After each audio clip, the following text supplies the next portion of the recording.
Kita na ulit kuya.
Ano?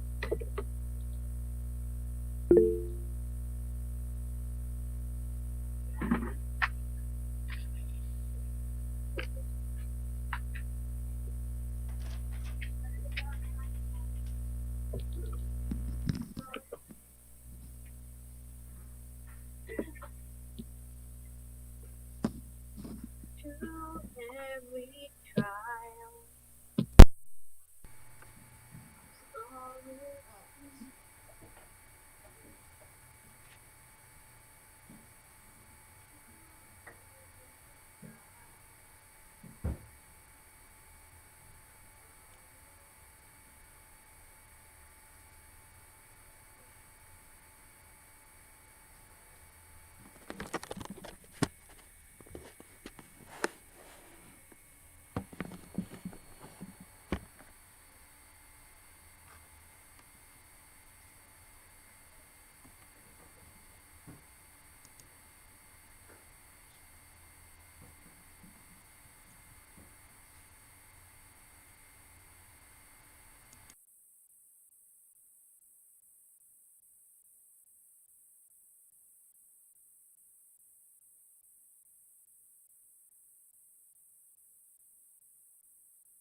Hello, Ma'am Shia.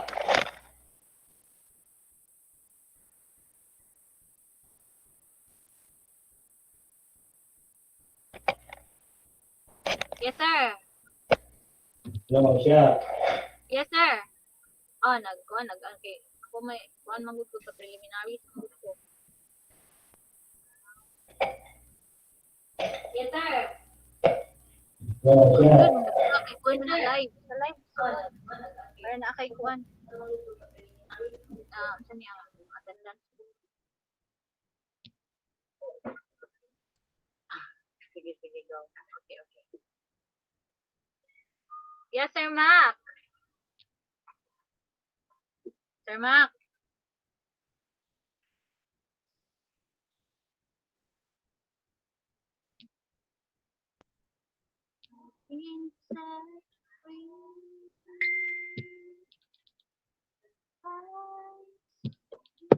Testing ko sa audio manggod sa kwan ba sa live kay basin niya mingon pud sila na dili madungog. Sige kadot lang.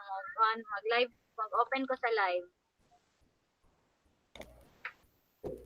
Testing ko sa audio manggod sa kwan ba sa live kay basin niya mingon pud sila na dili madungog.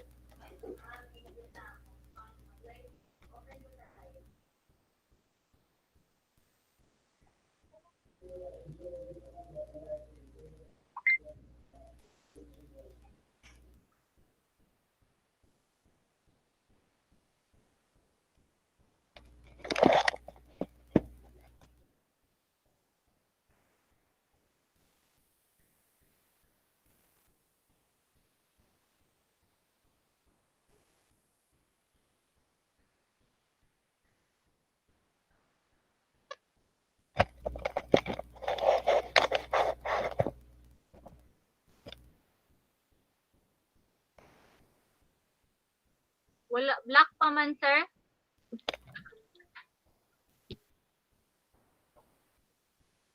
Basin. Black pa ang kuan, live. Black pa ang makita. Ay, wait. Wait lang. Murag ako sa'yo. Nag-live na mo sa kong screen. Nag-live na. Sige, kadot lang. Naana di ay. Sorry. Ay, wait. Naana di ay. Nag-live na mo sa kong screen. Okay na. Naana di ay. Sorry. Naana di ay. Nalagi feedback no ang ako aning monitor mo na feedback. Okay na. Ako.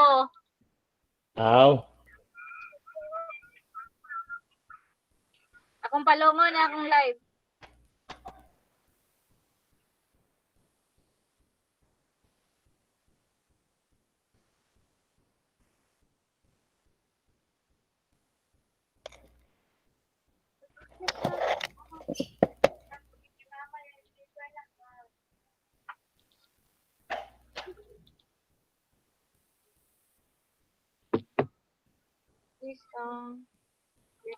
Ikaw, te?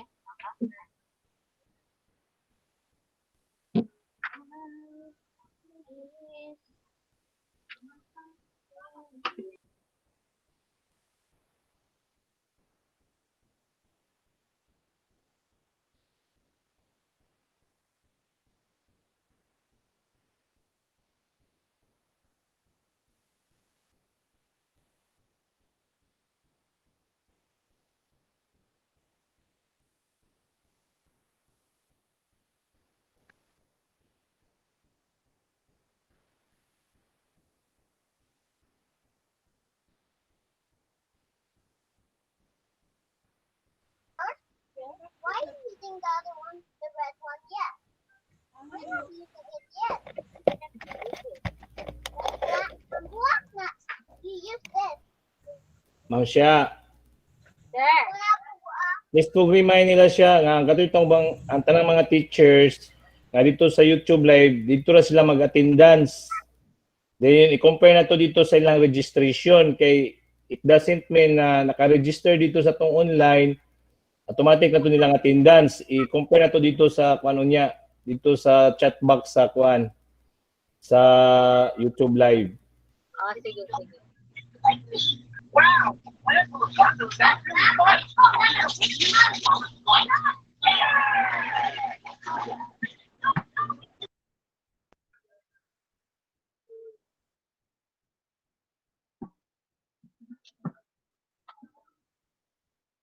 Mga moms and sirs, mag-announce lang ko daan ha, nga if ever kanang later mag-start na ang ato ang webinar, and then ako'y naabi tayo maka-on, like maka-on ang inyong mga microphone, ako lang i-automatic og mute ha.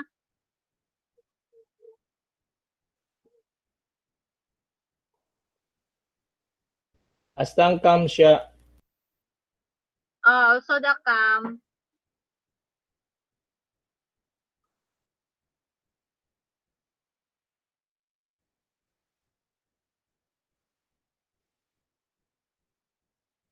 Asa si Sir Arnold?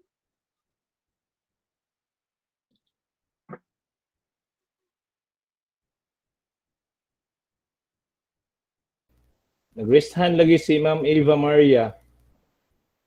Ha? Si Ma'am Eva kay nag-raise hand. Click ra guro na ihara nang isulayan ba? Oh.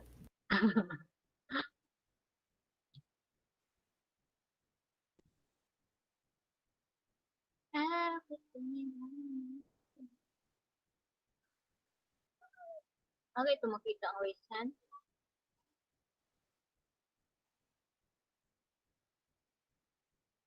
Line diya sa ato ang microphone sa camera. Sa present Makita now. nga sa ang mga nag-raise hand ba? Diri sa kuan siya sa people. Ah, sa people. Ay, oo.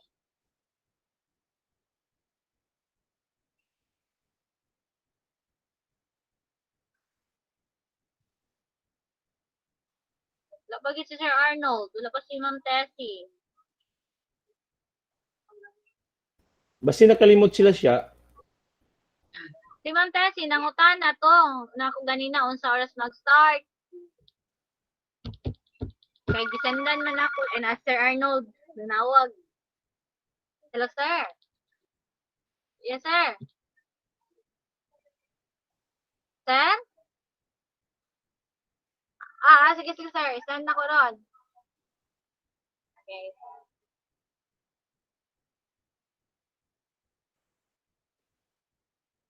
Wala day siya link. Ano na mao nagkadiha. Dili abi na kog na-forward na dito sa ilang GC. Oh, na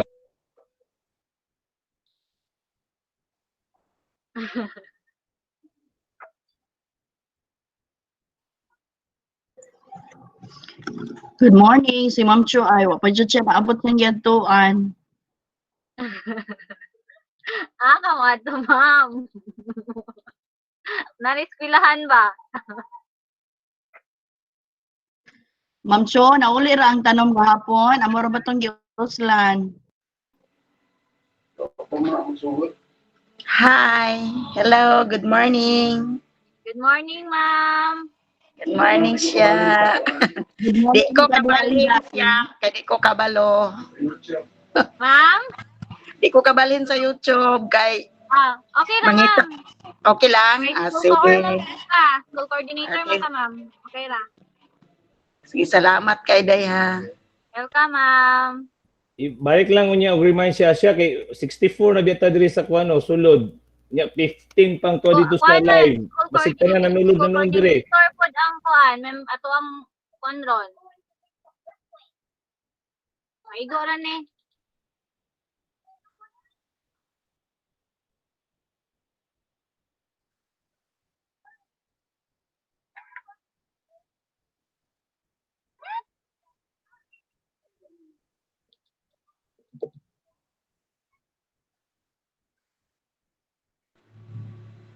Day, siya. Okay ra ko di ani, Day? Yes, ma'am. Okay ra, ma'am. Ay, sige. Salamat. Di na ko mo change ha. Yes, ma'am. Okay. Bye-bye. Bye-bye, ma'am.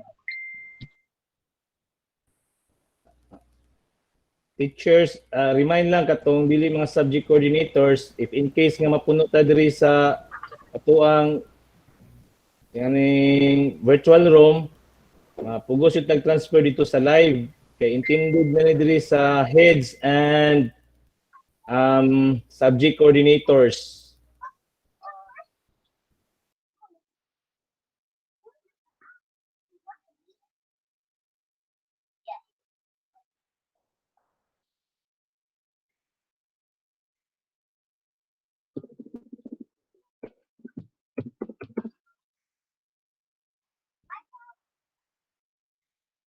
Ang katong mga maulahi, live na sa YouTube live na lang sila.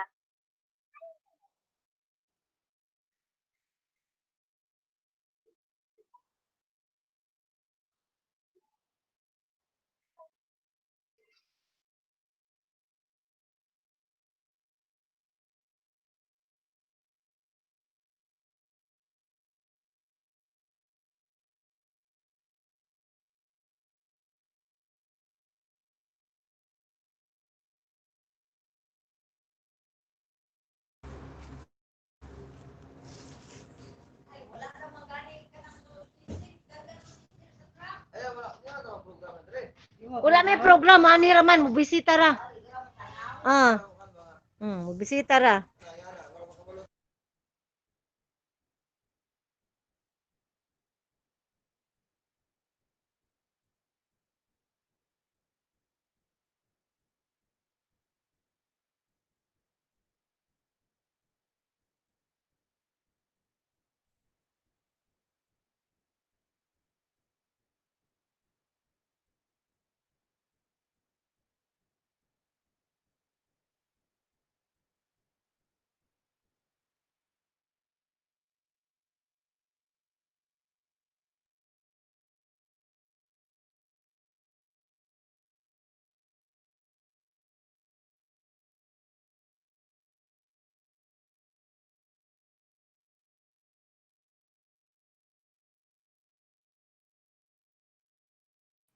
Good morning, everyone.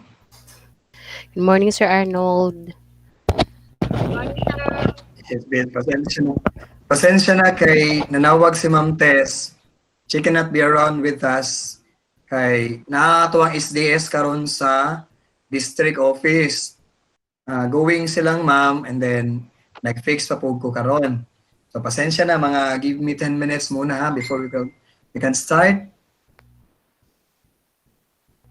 Wala karon day mo adto si ma'am. Oh, karon siya ang plano ni Ma'am ang plano ni Ma'am Tessie karon kay dito ra siya sa sa kuwat siyang balay. Karon kay nawag man si Sir Tardo nga moadto daw sa SDS karon sa atoa kay malagi magpasalamat po siya ni Mayor. Mo to nagdali. Nawag si Ma'am. Base na submit nahatag to ni Sir Nilo gahapon tong kuan sir paper ato bang ipangpirmahan gahapon ba deed of donation. Oh, batin po siya, no? Base na kuan po to si ma'am siguro si SDS. Malagi. Sige, ako sa ni-fix ako ang kwan dire. Sige, to materials. sir. Okay, sir. Hello, Ma'am Sha. Na ako'y gi-PM ni mo, Ma'am Sha. Yes, ma'am. Okay, thank you.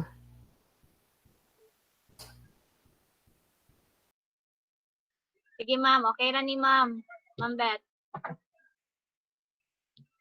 Salamat, Ma'am Sha. Okay, ma'am. Welcome. Mayang, imong kamera, Mayang. I-house tours ako, be. Cameraman. No, put it right. No, no. No, put it right, Mom. Samantha.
Char.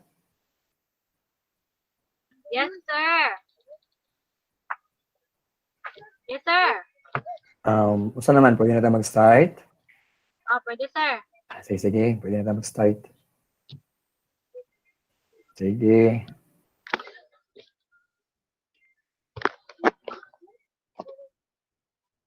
Ay, Sir Maki, nana ka diha? Isdam. Okay, wala lang. Nang ko, check lang kung in case lang sa backup ba. Oo, may problema na, Dam. Okay, sir.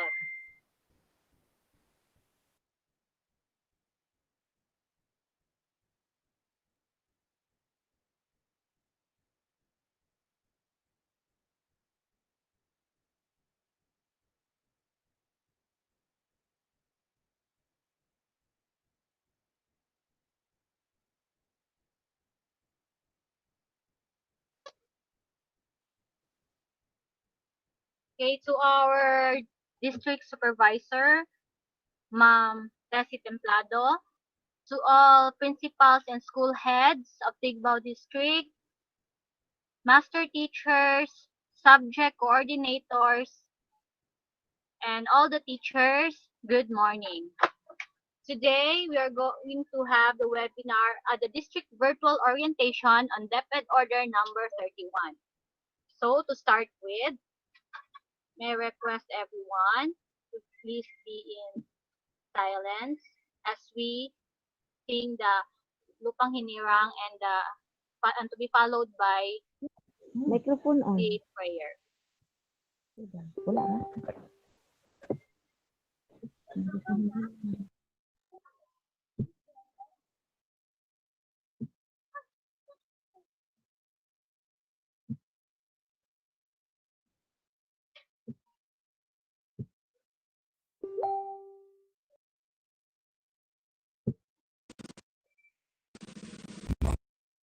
Mga kababayan, ang pambansang awit ng Pilipinas.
set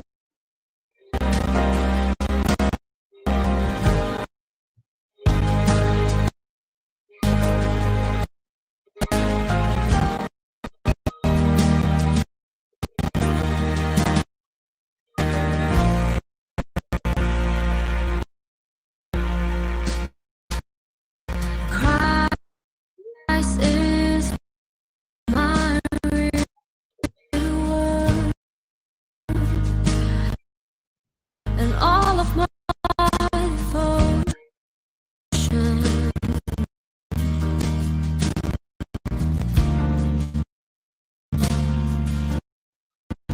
Now there's nothing in this world that could ever satisfy.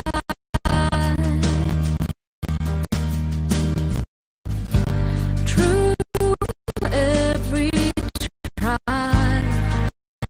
my soul will sing. No turning back. I've been set free.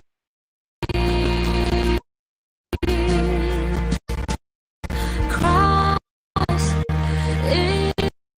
is enough for me. Christ is enough for me. Everything I need is in you.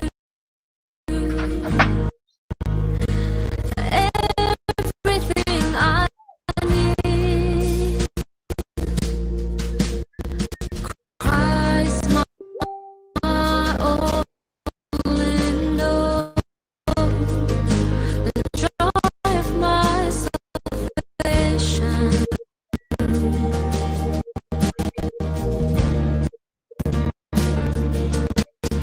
And His hope will never fail. Heaven's is our heart.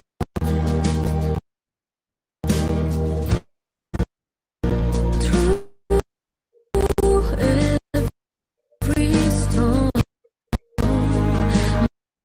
my soul will sing.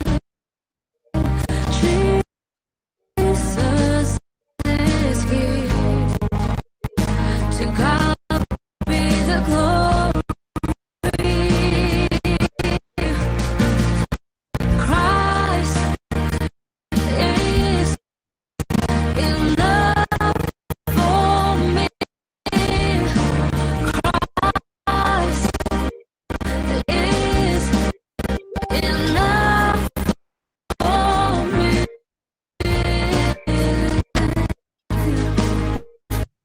Everything I need is in you. Everything I need, I have decided to follow Jesus. No turning back. No turning back. I have decided to follow Jesus. No turning back. No turning back. The cross before me, the world behind me. No turning back. No turning back. The cross before me, the world behind me. No turning back. No turning back.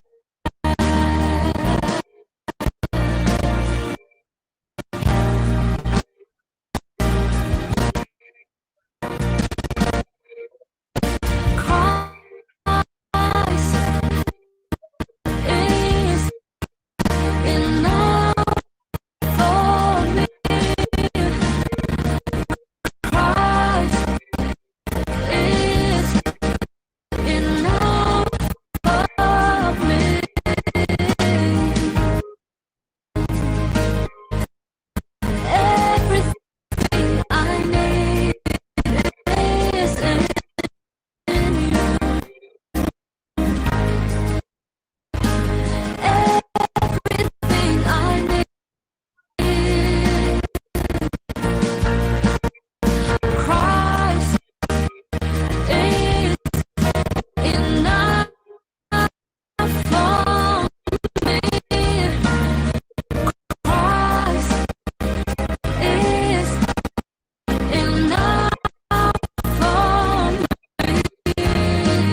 Okay, kita na kong slide.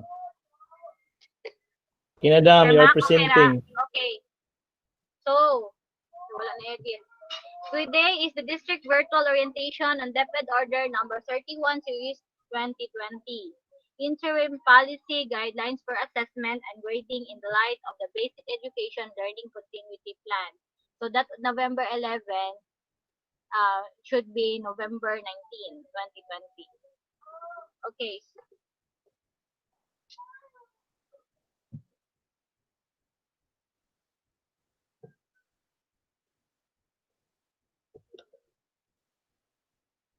Okay, these are the participants for today. Subject coordinators, our public schools district supervisor, school heads, master teachers, secondary and elementary teachers. Okay, the objective for today is to deepen understanding of assessment and grading procedures to be adopted this school year. Provide advice for responding to assessment and grading challenges in distance and blended learning environments. And to instill strong commitment and support for adhering to the grounding principles of the policy. Okay, this will be the program of activities. 8 to 9 a.m. will be the preliminaries. And then welcome remarks. Okay, and then we will be expecting to finish this webinar to 3 p.m. So, mao ni ato ang activities for today. Okay. And now, for the welcome remarks, may I request Dr. Arnold S. Consolacion, the principal of Libayoy National High School. Sir, appeal na po ang statement of purpose, sir.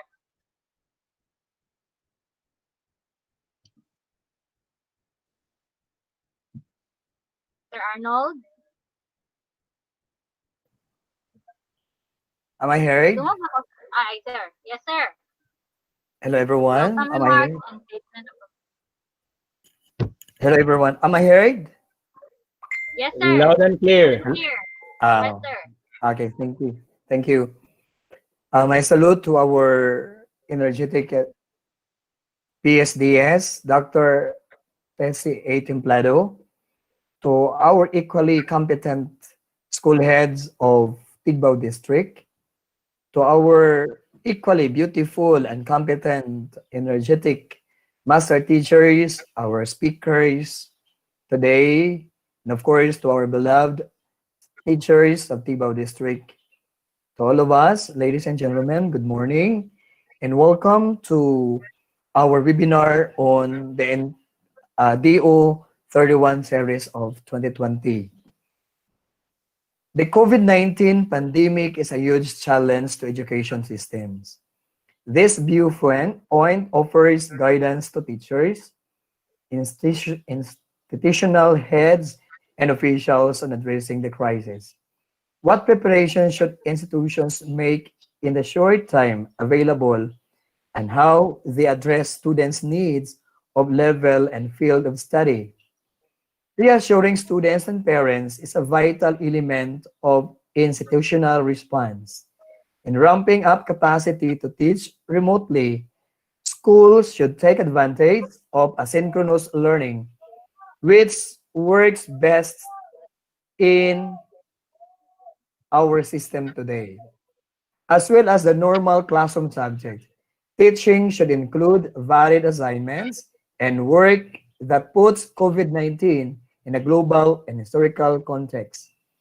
When constructing curricula, designing student assessment first helps teachers to focus. Finally, this viewpoint suggests flexible ways to repair the damage to students' learning trajectories once the pandemic is over and give a list of resources. That is one of the reasons, my dear co-educators, that we need to brace ourselves for the new normal. Today is a very important or crucial stage in our work, since this is the basis on how are we going to give credits to all the efforts being done by our students and, of course, our teachers and our parents. We hope and we believe that this convergence of ours may helpful to us, especially in addressing the needs of our learners. And of course, may I request everyone to please give your ample time to this convergence since we are now towards the end of our first semester, our first grading period. And here, we know how are we going to do and what are we going to do in line with our job. Now, again, just this a while ago, Shari had been mentioned about the objectives of our convergence today. Let me give you again that one. First is to deepen understanding of assessment and grading procedures to be adopted by this school year. We firmly believe, and most of you already knew, that our grading system today is different from what we had before. So that's what we need to understand, especially that there would be no quarter examination. And how are we going to give credits to those effort being done by our parents and students? That will be answered as we go on with our discussion this morning. The second objective will be provide advice for responding to assessment and grading challenges in distance and blended learning environment. So it is now our duties and responsibilities to what are the challenges we need to address in coping up with the necessary requirements for the assessment of our students. It's not enough that the students and the parents will give those portfolio to us, but in return, what are we going also to do to them in order to address these challenges? And what help can we offer to our learners when we give to this new normal? Lastly, instill strong commitment and support for adhering to the grounding principles of the policy. I believe that Mondays and Fridays are scheduled for our retrieval and the distribution of our modules. And right after then, teachers are very busy segregating those modules being submitted to us by the learner or the parents. So I am uh, so happy as school heads also seeing that our teachers are doing their job, doing their responsibility, having this commitment, strong commitment, because this time it's not an easy for us. I believe even my case said that it would be easy for us to have face-to-face interaction rather than having these new normal situations. Why? Because our task is to focus only for the facilitation of the learning. But this time, it has a lot. We have to facilitate the learning. We have to assess our learners through our parents' feedback. At the same time, attending some webinars to upgrade ourselves for the new normal. So, my dear teachers and my co-school heads, it is our challenge to have a strong commitment for this purpose.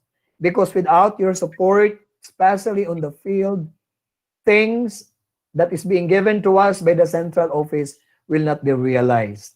So I believe that it's a working hand. We will be working hand in hand so that all the objectives being set to us from the central office, from the top management, will be being delivered more and productive to our learners as our grassroots in the field. So my dear participants, it is indeed our commitment and our dedication to help one another. This is one way of helping you. How are we going to go through? Then, our facilitators this time, our brilliant facilitators, master teachers, and some of the teachers being tapped to this will help you a lot. And rest assured that your school heads will be around. I will be around. Our PSDS, Ma'am Tessie, will be around to extend our help for anything you would like to ask from us. But ayaw lang mo pangayog help about financial kay wala papunta. But I believe we have done already receiving our bonus, no? Spend it well kay layo pa ang ato ang makadawat na putag bonus. I believe July or August na punta makadawat sa atong bonus considering that we're going to open our classes next school year 2021-2022 on September. So, let's work hand in hand. Kodos, I will be returning later for some other parts, but I will be monitoring the activity the rest of the day. Thank you and congratulations in advance. Mabuhay po tayong lahat. Okay, thank you so much, sir. Okay, for the checking of attendance, may request Sir Richen S. Makig-angay. Sir.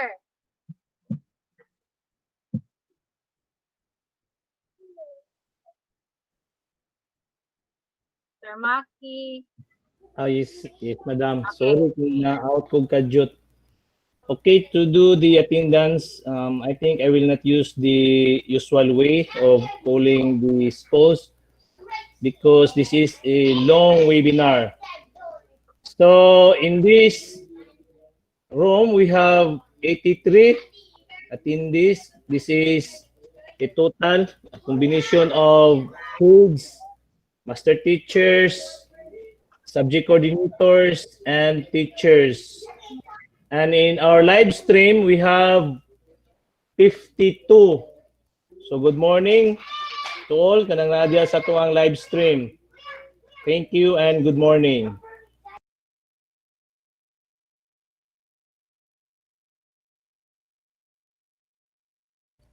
Back to you, Ma'am Shia. Sir, kadali lang kay Castorya pa na kasi yung Tessie.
Okay, sorry for that. Nanawag si Ma'am Tessie kay nataranta. Kay padulong pa de po siya karon sa district. Nagkuhan pa po si Ma'am SDS. Okay, that's it lang. Asan ako?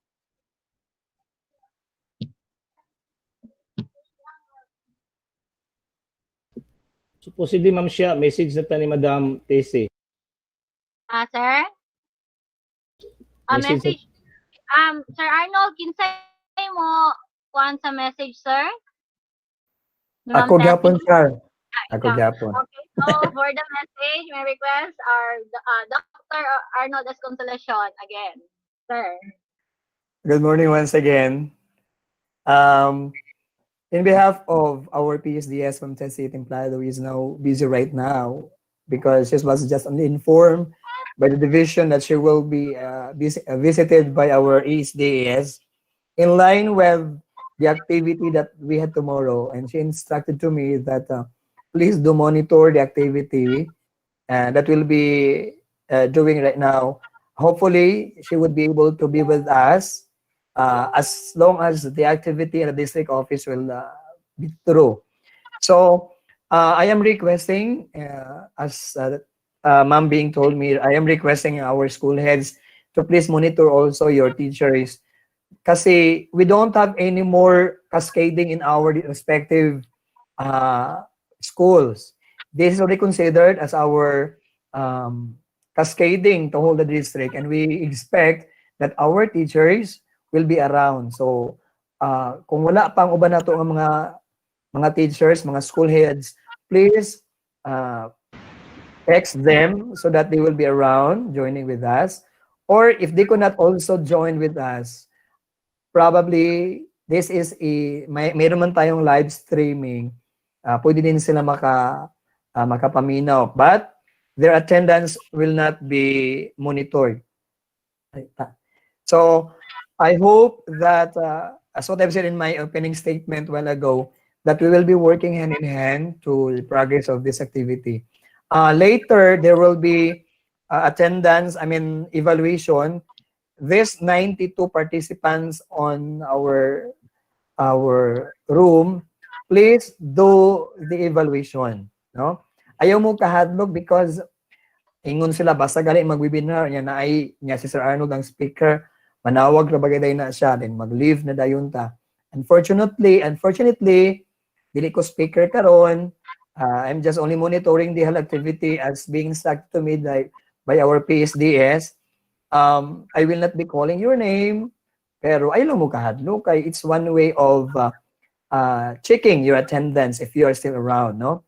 Kay mahadlok ra ba mag-leave dayon kanang mag-una-una bitag leave, next meeting ako speaker kay muna akong tawagon. So I hope nga dili na ta siguro maabtan og 3 o'clock in the afternoon today.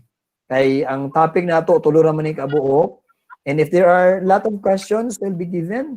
So we will need to cater for that. So kung participative lang mo, if you you will participate in our discussions, then that will be well and good, and our activity today will be a successful one.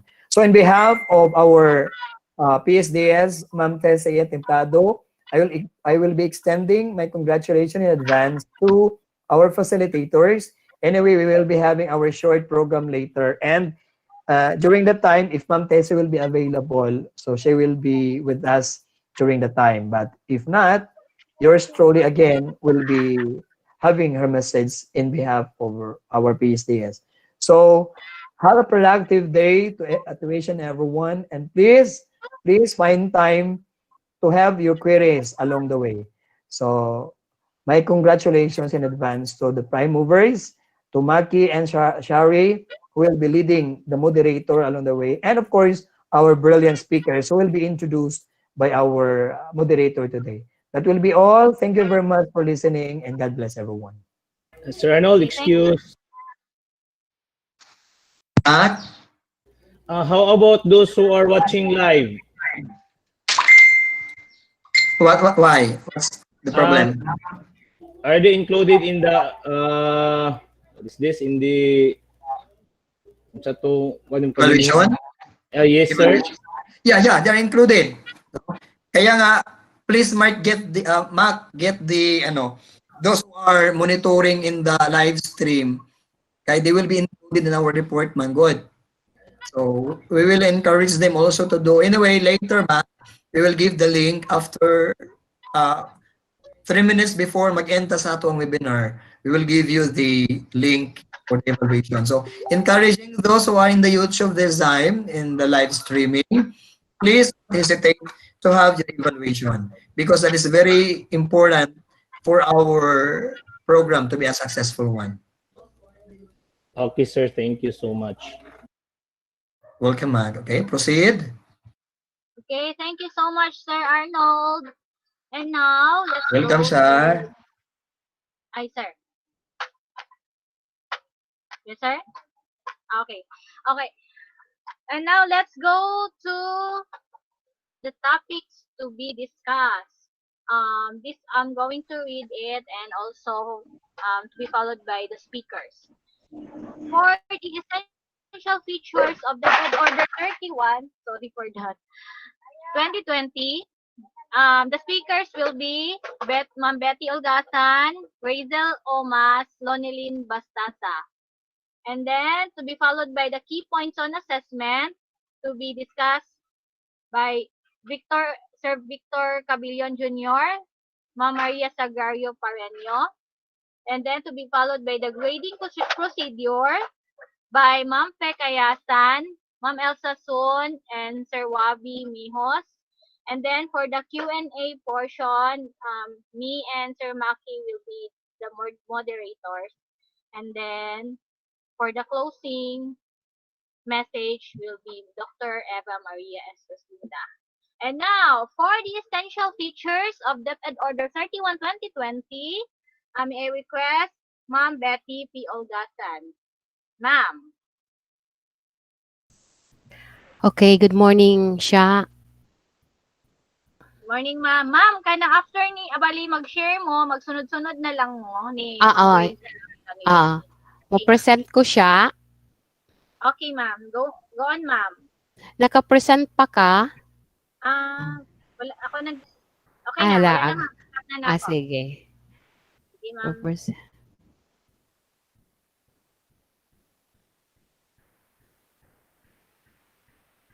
Makita na siya? Sige lang da, masinhinay ang kwan sa net. Mo open ra na niya.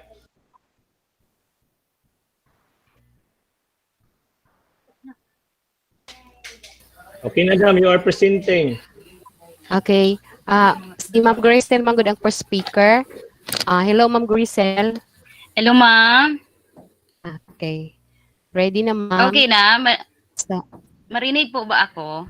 Yes, ma'am. Loud and clear. Loud and clear. Okay, so Ma'am Grisel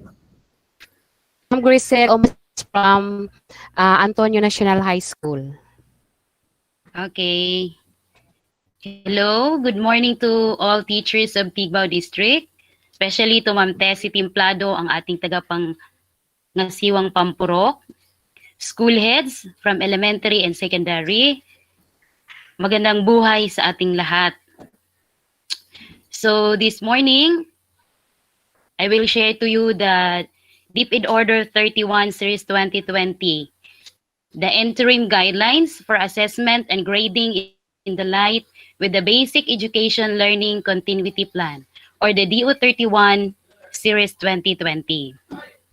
So, this DepEd order, hindi ito bago, no? Hindi ito ganong bago sa ating lahat, sapagkat ito'y nakaangkla doon sa mga nauna ng DepEd order ng ating departamento. Ito'y nakaangkla doon sa DepEd order number 8, Series 2015, the policy guidelines in classroom assessment for the K-12 basic education program. Assessment should be used to inform and improve classroom practices and promote learning outcomes. However, in distance or blended learning environment, it is necessary to utilize alternative tools and strategies for assessing and supporting learning, while avoiding creating undue pressure on the teachers, learners, and their families. So, ibig sabihin, ang DepEd Order number 31 ng ating departamento ay nakaangkla doon na sa ating DepEd Order number 8 Series 2015. So, meron lang, there's a light changes para akma po sa panahon natin ngayon ng pandemya. So, ang mga pagbabago, malalaman natin yan sa susunod nating mga tagapagdaloy. So, ito'y pinlano ng DepEd para hindi ganong mahihirapan ang mga guro, mga magulang, at ang mga bata. So, next slide po, ma'am. Please. Wala. Hello.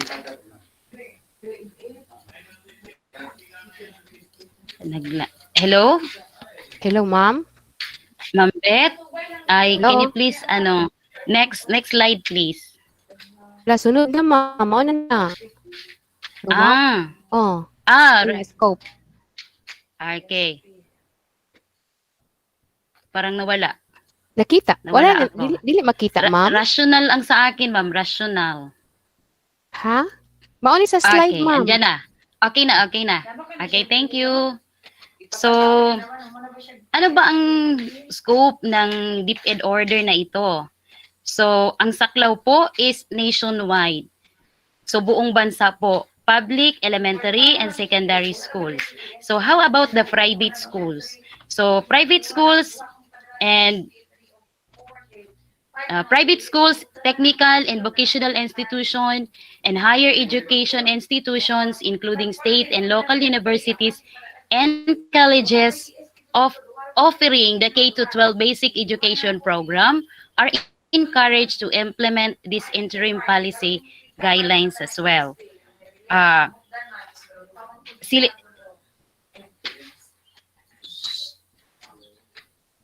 so, sila po, yung mga lahat po tayo ng public at elementary, secondary and elementary, susundin natin ang DO 31 na ito. Then yung mga private schools, nasa sa kanila na po na may may kakayahan nilang i-modify ang palisiyang ito na nakaangkla na rin sa kanilang philosophy, sa vision ng kanilang sa school, as long as kailangan din nilang magpa-approve dun sa kanilang mga respective DepEd regional office. Okay, next. Ma'am, please.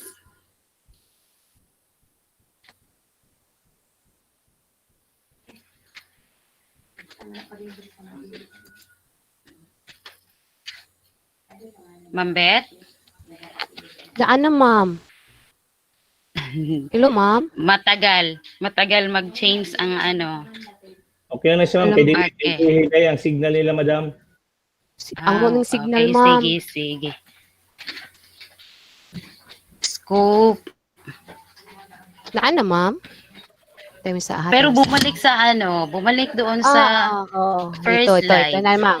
Kana na, ma'am. Madung ko, ma'am. Hello, ma'am. Grisel. Hello. Mariak, ma'am. Yes, ma'am. Sige. Okay Pero, na yan, ma'am. Nasa first slide po siya, ma'am. Nasa Nag-change title. na lang po, ma'am. Sige. Kana. Baka hina lang talaga ang Hinay siguro signal. ako sa signal, ma'am.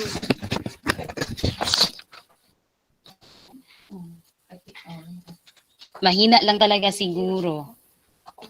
Hala, ma'am. Naana gyud diri sa ako ang kuan.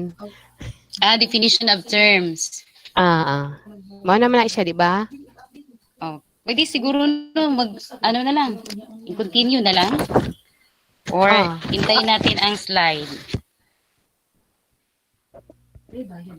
Di gihapon makitan, ma'am. Sir Mac, Hindi na ako makita. Sir Mac. Baka sa Madam, signal. for a while lang, Okay. madam, kaya i-download na ko ang give-forward mo. Ayan na, ma'am. Ma'am Beth? Sige na, ma'am. Okay na, ma'am. Okay, ma'am. Okay, so, definition of terms.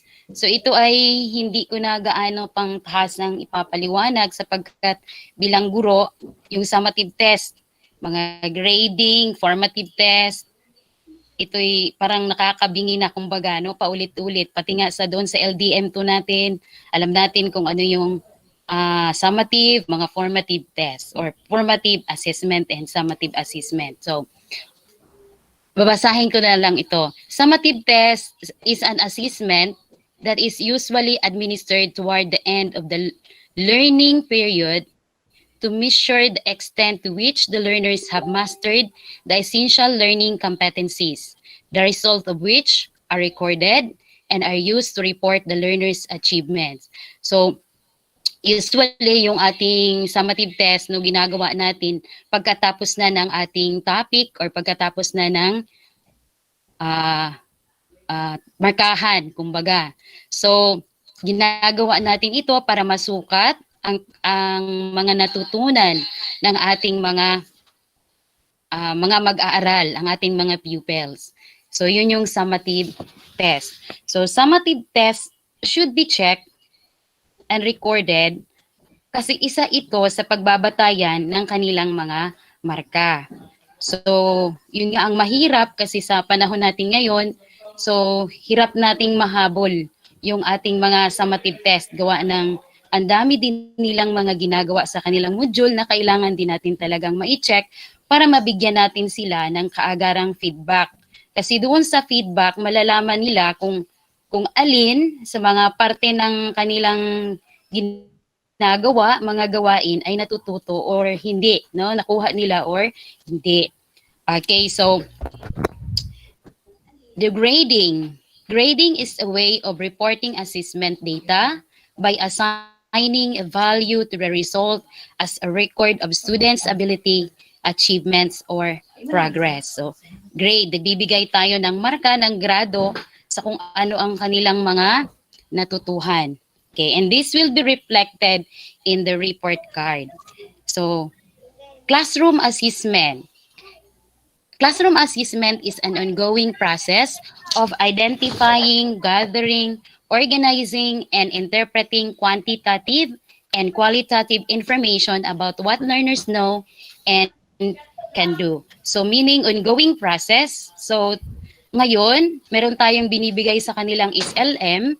So lahat ng mga gawain, mga activities na nandun sa SLM is matatawag natin siyang classroom assessment. Ongoing process of identifying and gathering, organizing, interpreting quantitative and qualitative information about them. Kung nakabalo ba sila or kung wala.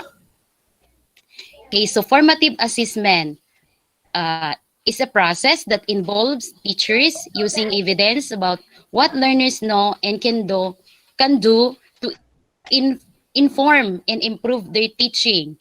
This process, through the teacher's immediate feedback, enables students to take responsibility for their own learning and identify areas where they do well and where they need help. So, what is this teacher's evidence? So, as of this time, this evidence is referring to the SLM. So ang teacher ay nagbibigay ng learning module para malalaman ng guro, ng teacher, kung sino sa ating mga bata ang may kakayahan sa mga gawain na inilalatag doon. So ano yung mga alam nila at hindi nila alam sa kanilang learning module. And then yung module na yun, pagkatapos ma-check ng teacher, doon na malalaman ng guro kung ano ang kulang, alin ang sa mga bahagi ng module ang hindi nakuha ng mga bata.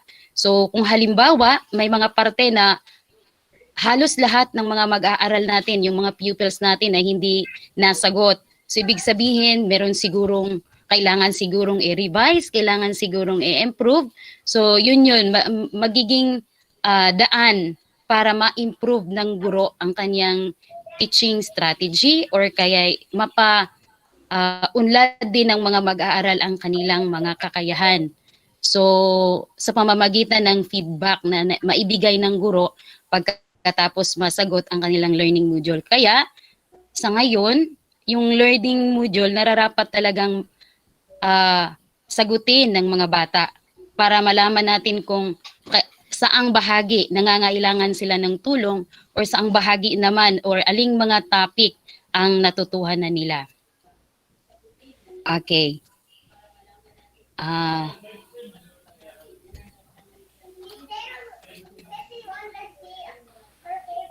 Next slide, ma'am. Ma'am, nandiyan na, ma'am. Yun talaga. Okay, sige. Thank you. Matagal. Sa ano siguro talaga? Sa signal.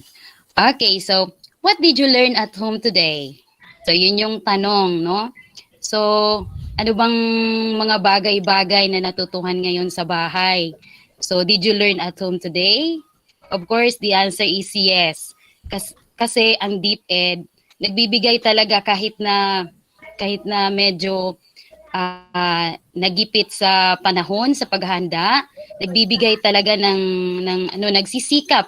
Lahat nagtulungan, mga guro, para lang talaga makapagbigay ng SLM sa mga bata. So, tiyak, natututo sila kahit nasa bahay sila.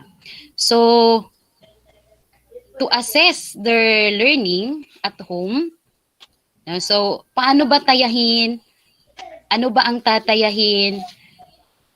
Paano ba tatayahin? So, ito na yung ipagpapatuloy ni Ma'am Betty Ulgasan, guro ng Bigong Elementary School. So, hanggang dito lang siya nang magpapatuloy. Thank you. Okay, thank you, Ma'am Gracel. Please, on Thursday morning, Okay. fellow educators of Tigbao District. Ma'am, madungog ko, ma'am. Hello? Hello? Madungog ko? Loud and clear, madam. Loud and clear. Go ahead, dam. Okay. Sige. Please, on Thursday morning, fellow educators of Tigbao District. My topic is a continuation of Ma'am Grisel Omas and is still in essential features of DO31 series of 2020. Under the planning, the assessment, and it's all about the choosing assessment methods. When deciding on which assessment methods to use, it is important to consider the following questions. We have letter A. What is the purpose of the assessment? Okay, so we all know that the purpose of assessment is to gather relevant information about student performance or progress or to determine students' interests to make judgments about their learning process. Then we have letter B. What will be assessed? It is a systematic approach to formative evaluation used by instructors to determine how much and how well students are learning in the different subject areas. Then we have letter C. Which method would best allow learners to demonstrate they have learned, considering their learning modality? In distance learning modalities, teachers shall design assessments bearing the assumption that the learners will asynchronously take them and have open access to various sources. Then we have letter D.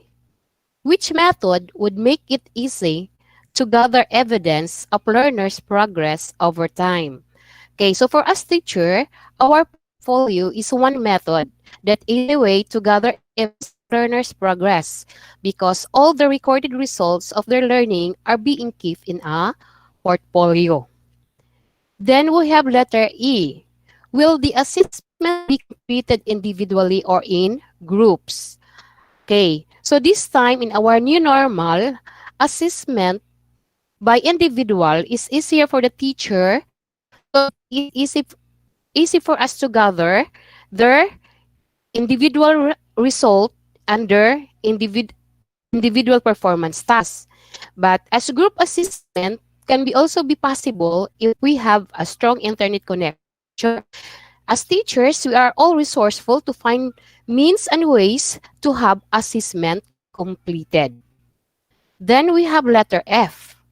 Will the assessment be taken at the same time or submitted within a specific period? Submission of assessment should be agreed between parents or guardians and teachers because according to our DO31, it is stated there that the student should be given enough time to answer their tests or their work.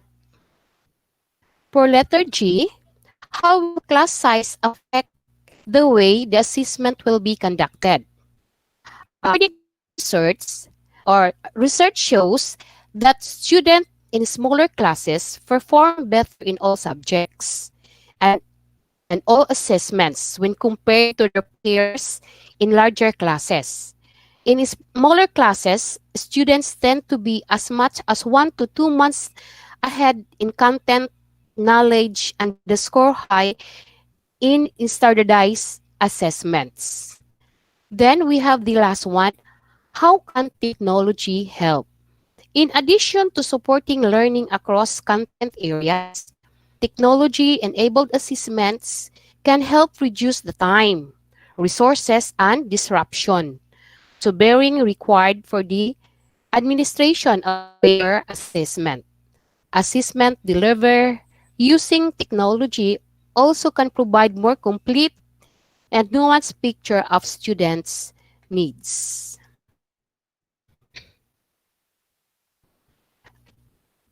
Okay.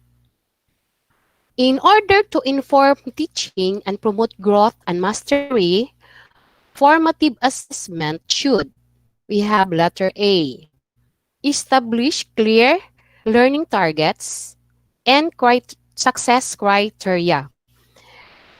In our DO31, this is anchored in our Annex A. No, there's a matrix and sample of techniques for each formative assessment. So, for example, for our number 1, establish clear learning target and success criteria. We will just get the asynchronous type of class. We have here example.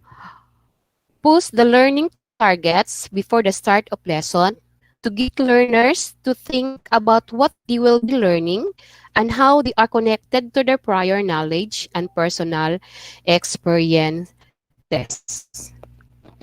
Then we have letter B, elicit useful evidence of learning.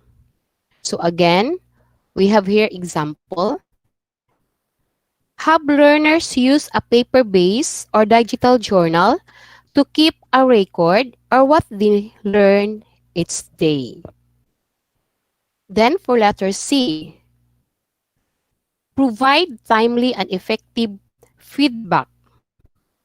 So example here, we have let the pupils record and uphold an audio-video file containing feedback on a learner's performance. Then we have letter D. Engage learners in assessing and improving each other's work. So we have here example. Provide examples of different kinds of feedback and comments. Then you're going to ask learners to reflect on which comments would be helpful to one's work and which one would not. Then for letter E, increase ownership of their own learning. Again, we have here example.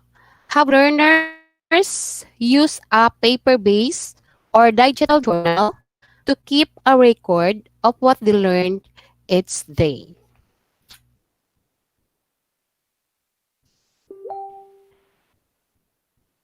Okay, so to evaluate students' learning at particular points in each quarter, summative assessments shall continue in the form of written works and performance tasks. Okay, so these written works? So when you say written works, these shall be administered to assess essential knowledge and understanding through quizzes and long unit tests. This item should be distributed across the cognitive process dimensions using a combination of selected response and constructed response formats so that all are adequately covered. Then we have the performance tasks. Performance tasks refer to assessment tasks that allow learners to show what they know and are able to do in diverse ways. They may create or innovate products or do performance-based tasks, skills demonstrations, group presentations, and research projects. It is important to note that written outputs may also be considered as performance outputs. And these summative tests, written works, and performance tasks can also be seen in our Annex B. It is provided there a list of sample summative assessments that fall under performance tasks for the purpose of this policy.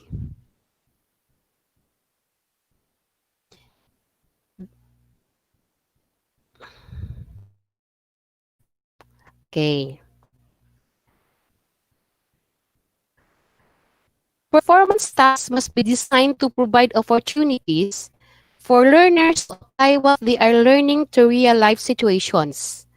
In addition, teachers should take into consideration the following. Each task must be accompanied with clear directions and appropriate scoring tools. Like for example, the checklists, the rubrics, rating scale, and etc. to help learners demonstrate their learning. Then we have letter B. Teachers are advised to collaboratively design and implement performance tasks that integrate two or more competences within or across subject areas. So there should be an integration. Then we have letter C. Learners must be given flexibility in the accomplishment of the performance tasks to consider time and resources available to them. So as teachers, we should be very flexible to give more time for our learners to have their tasks finish or aron dali nila mahuman kung kailan nila matapos. Then, we have letter D.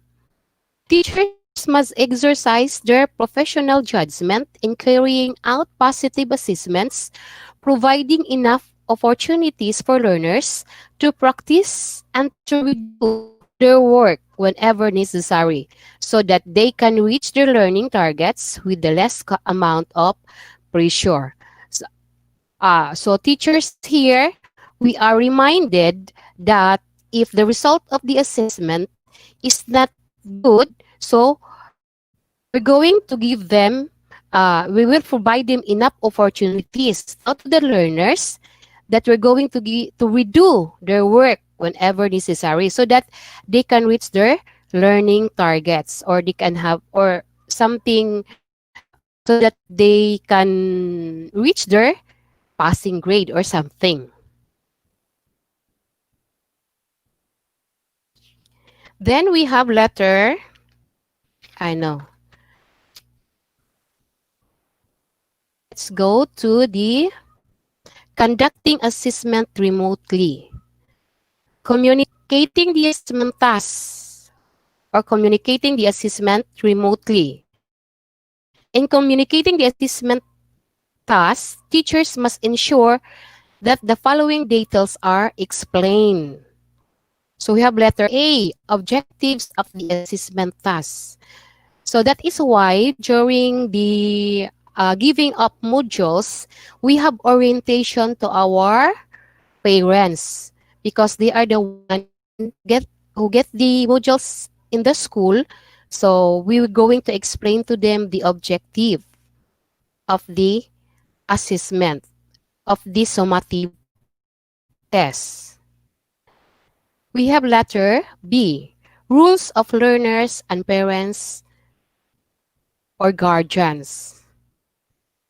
So we also, as teachers also, we're going to explain their rules as parents. So this time, according to them, they are not only parents, but they are also the teacher of their children. So pag abot dito sa balay, sila na yung mag-explain din sa kanilang mga anak. Then we have letter C, procedure and expected timeline. So we are doing that. We are giving their summative every after 2 weeks. We are giving them 2 weeks. Then we're going to give them a summative test. So like the module, we're going to give them Monday. Also to give that on Friday, something like that, no? Then the standards and the rubrics. Next is record of progress. So after giving the assessments, we have to record the progress of our children. The collection and recording of evidences of learning is integral for monitoring students' learning and development. Listed below are some sample strategies for their purpose. We have letter A, self-monitoring tool. So example for this can be seen in our Annex A in our DO31. So we're going to consider the needs of the learners per case stage. Example, early grades needs assistance from parents. So yung mga from kinder to grade 3, even sometimes grade 4, or those in the lower grades. The older learners are expected to accomplish self-reflection tools on their own. So maybe from grade 5 to grade 12. Then letter B, check-ins of teacher with learning during assessment period. Then we have letter C, evidence of learning and the student's learning portfolio. So all the results of the pupils are being kept in our portfolio. Then we had feedback and remediation.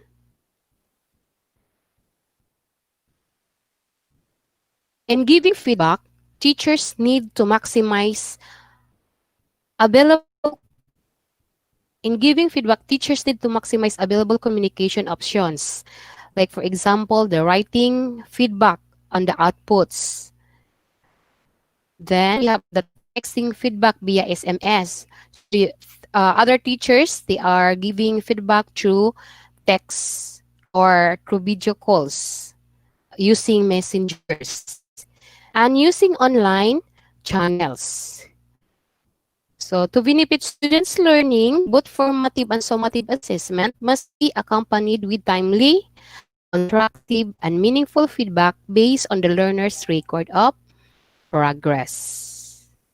Then we have here next, consistent with DO number 8 series of 2015, teachers should ensure that learners receive remediation when they earn raw scores which are consistently below expectation. So yung if the child test result is below or beyond expectation, so in summative assessment by the peak week or any quarter, this will prevent a student from failing in any learning area at the end of the year. So dito, the teachers will be very lenient, no? So if they say that the score of the pupils is very low, so they need to give remediation or enrichment so that the student will be prevented in failing in learning area at the end of the year. So sabi nga nila, no left behind. So tanan pasa pag may remediation si teacher. Next is the grading and promotion. Written works and performance tasks shall be grading to assist the content and performance standard that describe the knowledge, abilities, and skills that learners are expected to demonstrate. We have letter A, the student's learning portfolio that documents all the evidence of learning within the grading period, including self-reflections, self-evaluations, or performance tasks guided by rubrics and self-selected best outputs in learning modules. Then, so we all know that in the portfolio, all documents are being keep there for the evidence of their learning, para ebidensya natin sa mga learning ng mga bata natin. Then for letter B, we have the minimum of 4 written works and 4 performance tasks within the quarter, preferably 1 in 2 weeks, integrating 2 or more learning modules. So we are only given 4 maximum. So before new normal, we have the first grading exam, we have the chapter test, the unit test, but in our new normal now, we are only given a minimum of 4 written works and 4 performance tasks for the first quarter. And this is preferably in 1 or in 2 weeks, integrating 2 or more learning modules. Then written works. Letter C. All competencies should be covered by the performance tasks. So we'll try to do our best as teachers to all the competencies that should be covered by the performance tasks. Example are the performance tasks can be used to assist science, math, English, all together for a certain topics. Okay, so that ends my part. For this time, Ma'am Lonilyn Bastasan of Nilo National High School will continue the topic. Hello, Ma'am Lonilyn. Hello, ma'am. Okay. Hello, Ma'am Betty. Hello, ma'am. Nakita na ni mo ma'am ang slides about rubrics? Wala pa, ma'am. Hello. Lahinay, good Okay siya. na. Pero sa ano Okay. pa yan, ma'am? Reading and promotion. Reading? Yes po, naman. ma'am. Kana naman, rubrics na.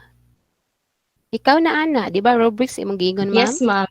Ma'am. Pero sa screen ko po, ma'am, grading and promotion pa. Hala ka, dugay good siya. Diri sa akong screen, ma'am, rubrics na. Okay, ma'am, hintayin ko lang po saglit. Ma'am Lodelin, Yes, sir. ako na lang ang mag-play sa one ma'am slide. Yun, ikaw na lang ang mag-voice over. Okay, sir. Thank you kayo, sir. Okay. Akong i-kuan Na ako'y copy, ma'am. Ako nang ikuan, i-play. dayon ako, saan na ni siya i-kuan na ni? Ikaw lang magbasa, ma'am, kay makita mo diri sa screen. Kang Ma'am Lunili naman ni? Ma'am Lunili na ni ma'am? Sa rubrics, sir. Pwede na ni ma'am. Sana, rubrics na Amo, magulog kasunod. Lagi, ma'am. Sa kwa- Akong i-present ang Rubrics rubrics. naman siya.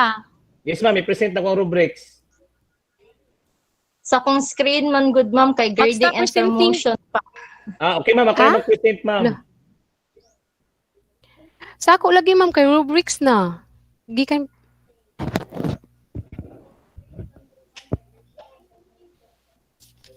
Okay na. Okay na po, sir. Kay magandang umaga po sa lahat. Ngayon po ay, maririnig po ba ako, ma'am? Okay, ma'am. Ngayon po ay pagpapatuloy ko po ang diskusyon ni na Ma'am Betty at Ma'am Grazel sa DO 31 Series 2020. Ngayon po ay nandito na tayo ngayon sa rubrics. So rubric is a learning and assessment tool that is used to evaluate written outputs, products, or performance-based tasks. It is a scoring guide that articulates the expectations and describes the levels of quality expected from a learner. Another, rubrics are useful tools that help teachers make consistent judgments about the quality of learners' work. It is a scoring guide usually presented in graphic format, typically as a grid. It defines what is expected in a learning situation. It gives meaning to learners' level of performance on authentic assessment tasks, which include free response questions, science and math investigations, survey and interview reports, oral or slide presentations, reflections, journals, article reviews or reactions, and performance tests or skill demonstrations. So rubrics, hindi siya pwede nating isasarili. Dapat ipepresenta din natin ito sa mga mag-aaral to give them an opportunity to discuss the criteria to be used for an activity before they perform. Each level of performance in a rubric has a criterion or description and allows for objective, scoring, or summative and formative assessment. The result can be used to provide feedback for learners. Rubrics has 4 essential features. And the number 1 is a task description or a descriptive title of the task students are expected to produce or perform. Number 2, a scale and scoring. Number 3, components criteria. And the last one, a performance descriptor. Please go next slide, sir. Okay. A rubric can be analytic or holistic. So when we say analytic, it is articulates different dimensions of performance and provides rating for each criterion or dimension. Teachers, in analytic rubric, teacher assign points a particular criteria and then evaluate students' performance in each area. This is useful in providing feedback on areas of strength and weakness of the students. Okay, next is the holistic rubric. When we say holistic, it describes the overall characteristics of a performance and provides a single score.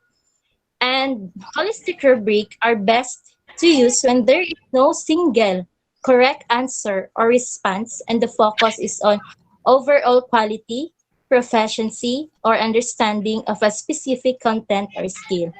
Next slide, sir. Okay, we have here the sample of holistic rubric. So makikita po natin dyan, meron siya essential feature ng rubric. Unang-una, the title. So meron dyan portfolio grading. The next one is the description.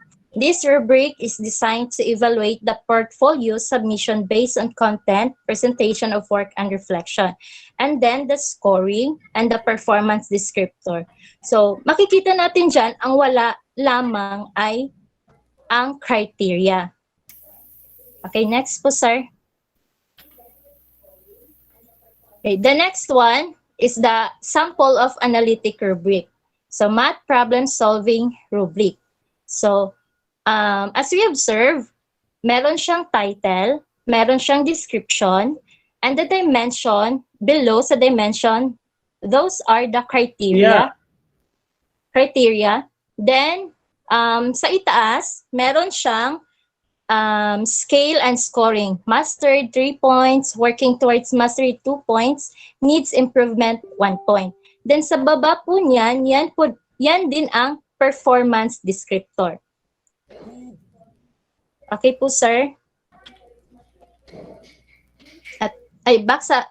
Pwede po back, sir. Sorry. Okay. Paggamit po ng rubrics, lahat na po tayo ay alam na po or bihasa na din yung iba sa paggamit ng rubrics. So, ang advantage ng paggamit ng rubrics, meron siyang bentahe sa atin at lalong-lalo na sa mga mag-aaral.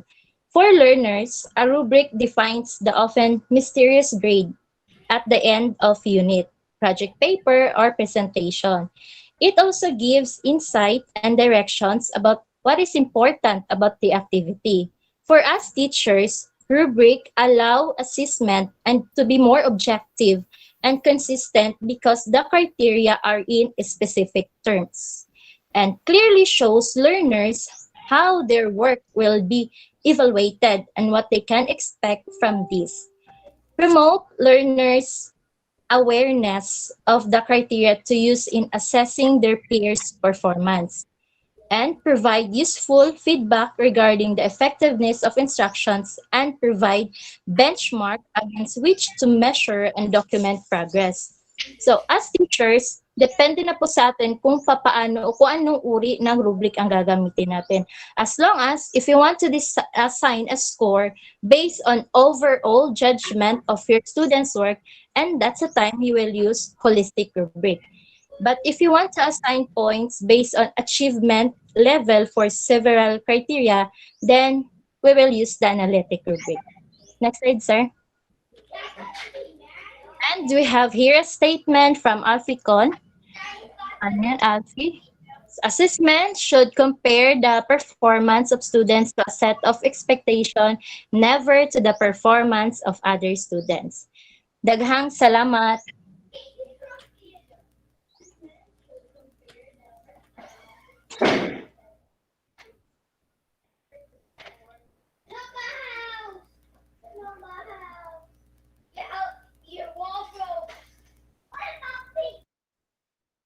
Ma'am siya.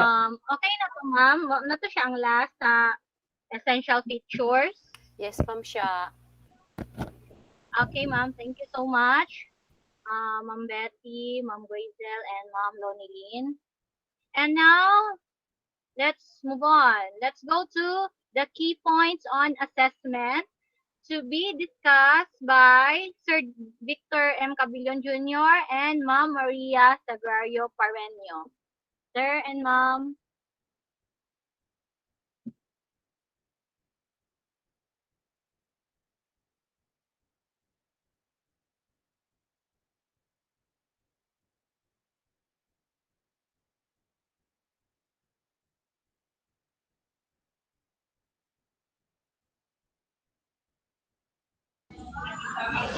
Hello, Sir Cabillon. It's your turn now.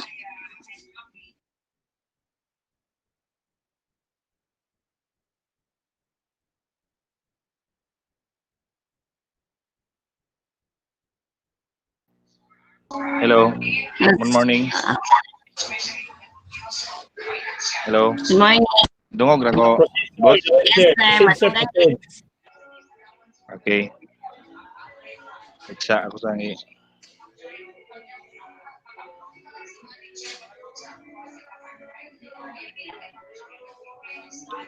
May present na, boss. Yes, boss. Presenting na. Okay. So, good morning once again to all teachers of Tibao District. Tapos na yung Filipino group. Time naman sa ARPAN group with ma'am. So, we divided this topic into two. Our topic is all about key points on assessment, especially on DO31. So, our topic is assessing student learning in the light of basic education learning continuity plan. So, we all schools are already had their LCP, especially in addressing the challenge of the new normal brought by the pandemic. So, in DO31, there are 5 basic principles in assessment. So the first one is assessment should be holistic and authentic in capturing the attainment of most essential learning competencies. Number 2, assessment is integral for understanding student learning development. Then we have also number 3, a variety of assessment strategies is necessary with formative assessment taking priority to inform teaching and promote growth and mastery. Number 4, assessment and feedback should be shared responsibility among teachers and learners and their families. And number 5, assessment and grading should have a positive impact on learning. These are the 5 basic principles in assessment that is within the DO31. I will no longer elaborate these principles because most of the discussions of these principles were being discussed by the previous speakers. Now, because this topic is just only a follow up of the essential features. Next, what is the desired outcomes, or what is the expected outcomes for the DO31? So DO31 wants to ensure that learners are fairly assessed and graded in the continuation of education during the health crisis. So, different from the previous information that we had, na there's no assessment, but actually there is an assessment, but not a periodical assessment. So this is just only a unit assessment. So the purpose of this assessment is to continuously assess and to know where are the students now, and we as teachers can know also to ourselves that what is the status of our also our uh, learning delivery. Second outcomes is to emphasize that learning standards shall be attained with the provisions of reasonable leniency and considerations for possible difficulties met by the learner. So that's the purpose of assessment, that we need to impose in during this time of blended learning, no? For us also to understand and to know what are the difficulties met by the learners in answering the module. So that's why in some schools they had this what we call query sheet, no? The purpose of this query sheet is so that the parents and the learners can write on that query sheets the problems and the learnings that they had within that week, and also the teachers in return, they will know also on how to reinforce the problems or the difficulties met by the teachers within that week. Next slide. Okay. This time, since we know that assessment, especially in the time of pandemic, is a shared responsibility, no? Teachers need to be creative and flexible in assessing students' learning while adhering to the principles of quality assessment practice, with safety and well-being is the foremost concern in mind.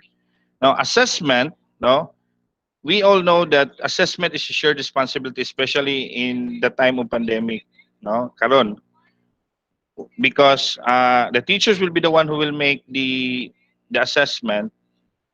Then the parents will guide their children in answering also the modules or the assessment tool.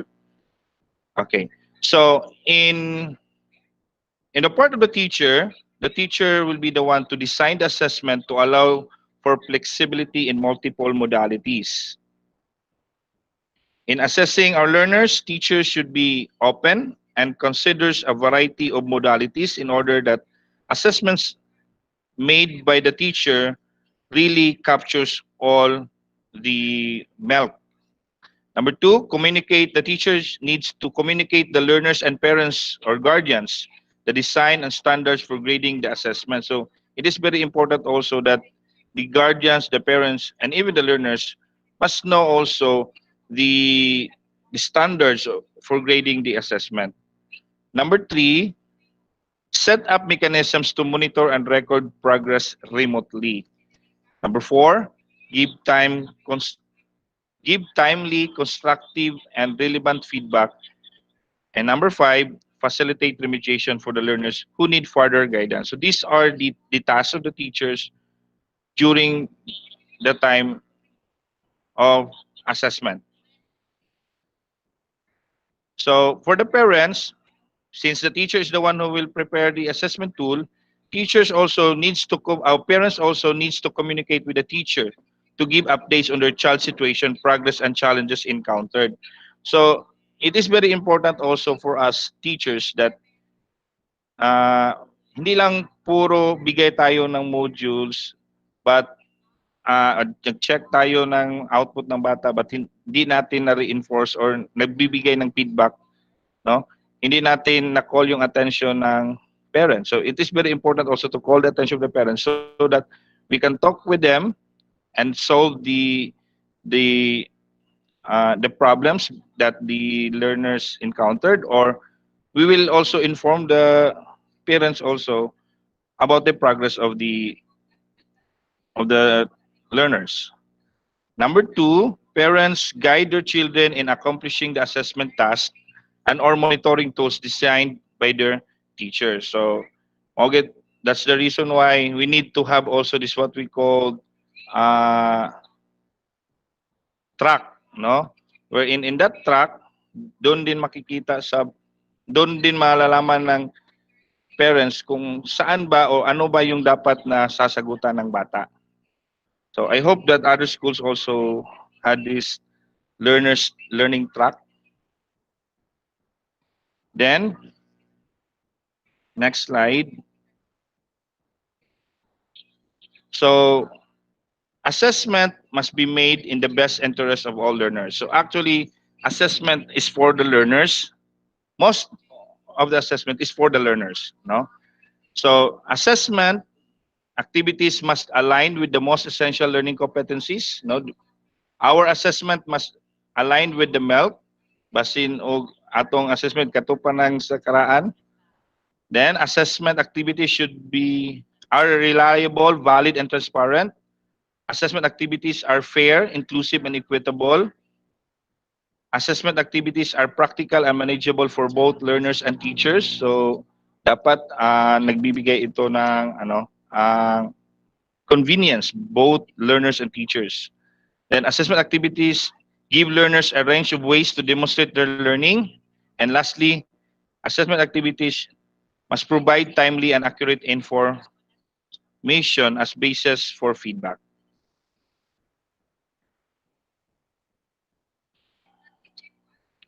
There are just a few methods in assessment. Actually, assessment doesn't only limit on tests, but assessment also may be done in observation. No, we need to observe also the performance of the learners, talking to learners, ask them on what they don't understand, why they don't understand the lesson, or why they did not answer the lesson. So assessment also can be done in analyzing products or outputs of the learners. So we evaluate their outputs. Like for example, if they submitted a project, no, we evaluate it through also the use of rubrics. Then last kind of method is giving tests. So how do I know if a child is learning? No, there are two basic assessment method or types of assessment that is provided by the DO15 DO8 series of 2015.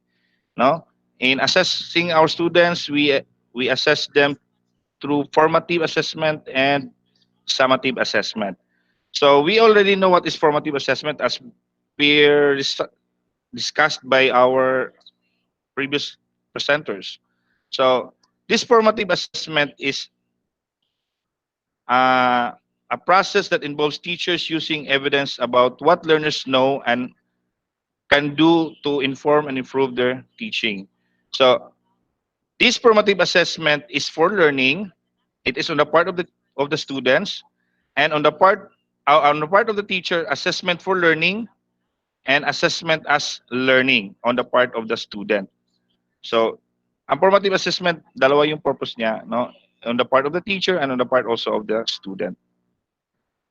So, how do I know if a child is learning? So, formative assessment, no? Formative assessment, where is the learner going? No, money purpose of formative assessment. We know where the learner is going, where is the learner right now, how will the learner get there? And on the part of the teacher, teachers also know where I am going, where am I right now, how will I get there? Actually, formative assessment usually done before and during the lesson. So this is an example of techniques for each formative assessment strategy. So for asynchronous and for synchronous. Like for example, for strategy, establishing clear learning target and success criteria. So for asynchronous, post the learning targets before the start of the lesson to get learners to think about what they will be learning and how these are connected to the prior knowledge and personal experiences. For synchronous, no, example of it is share the highlight important details of the learner's target and then ask learners to explain the targets in their own words. So, kung nakikita niyo sa screen, those are just example of the formative assessment strategy. So take note also that formative assessment should be specific, frequent, repetitive, and free from restrictions from grading. So we all know that formative assessment, most of the scores of Boss, collected excuse me, from, boss. uh, Ma'am Amba, please mute your phone. Lolo. Ma'am Amba, Ma'am Rose P. Amba. Hello, sir. Ma'am, please mute your mic.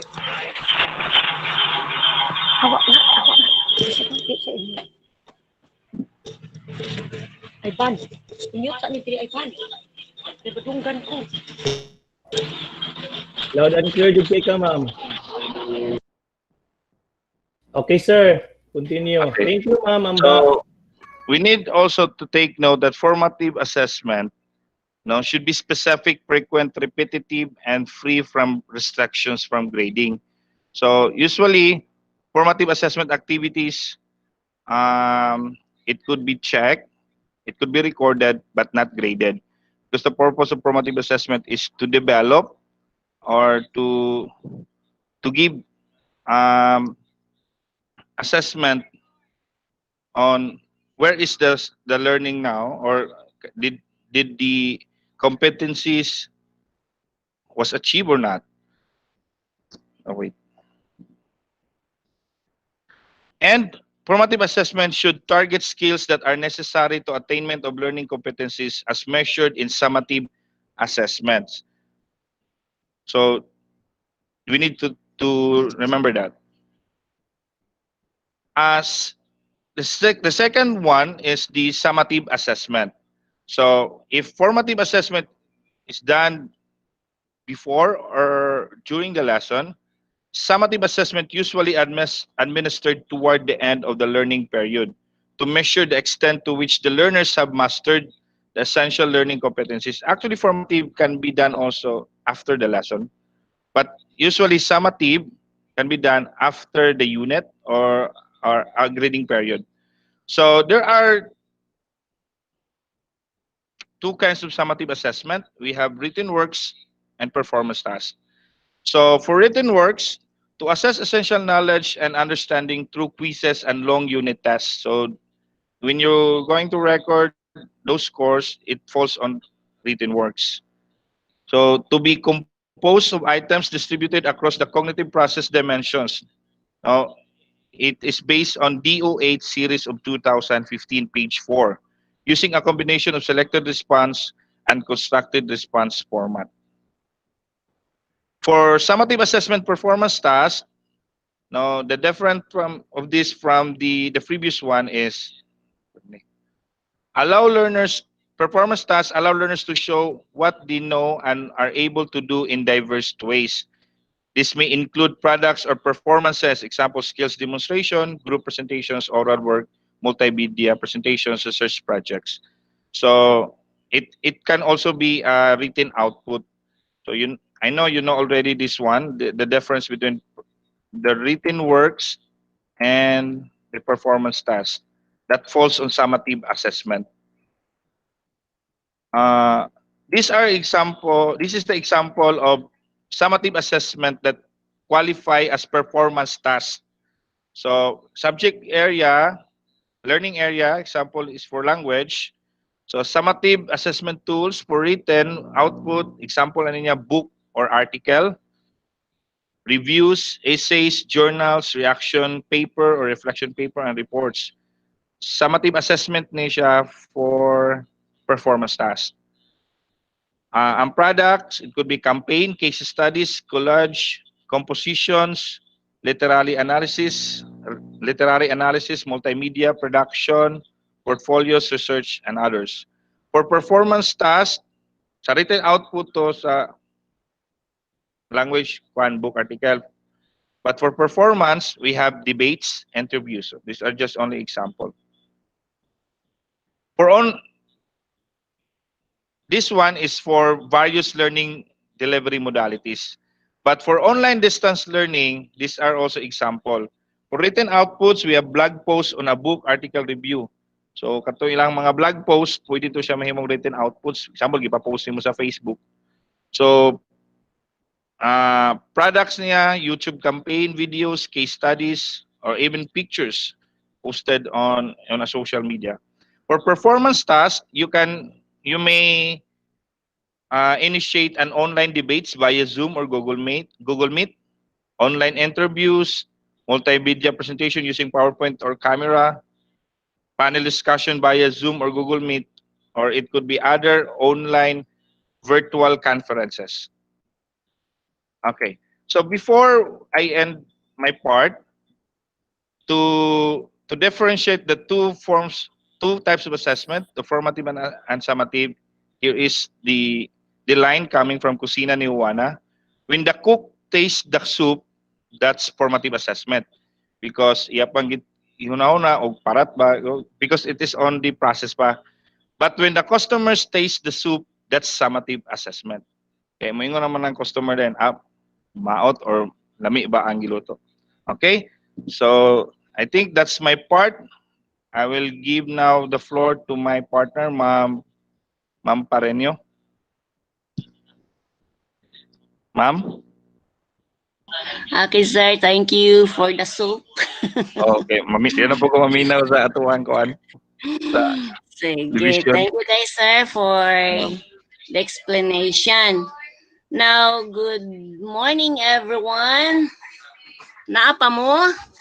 Please say yes if you are still present. Right? Yes. Present? Yes. Yes, ma'am. Yes. Okay. Thank you for your complete participation in this virtual meeting. Naari na po ko sa kuha.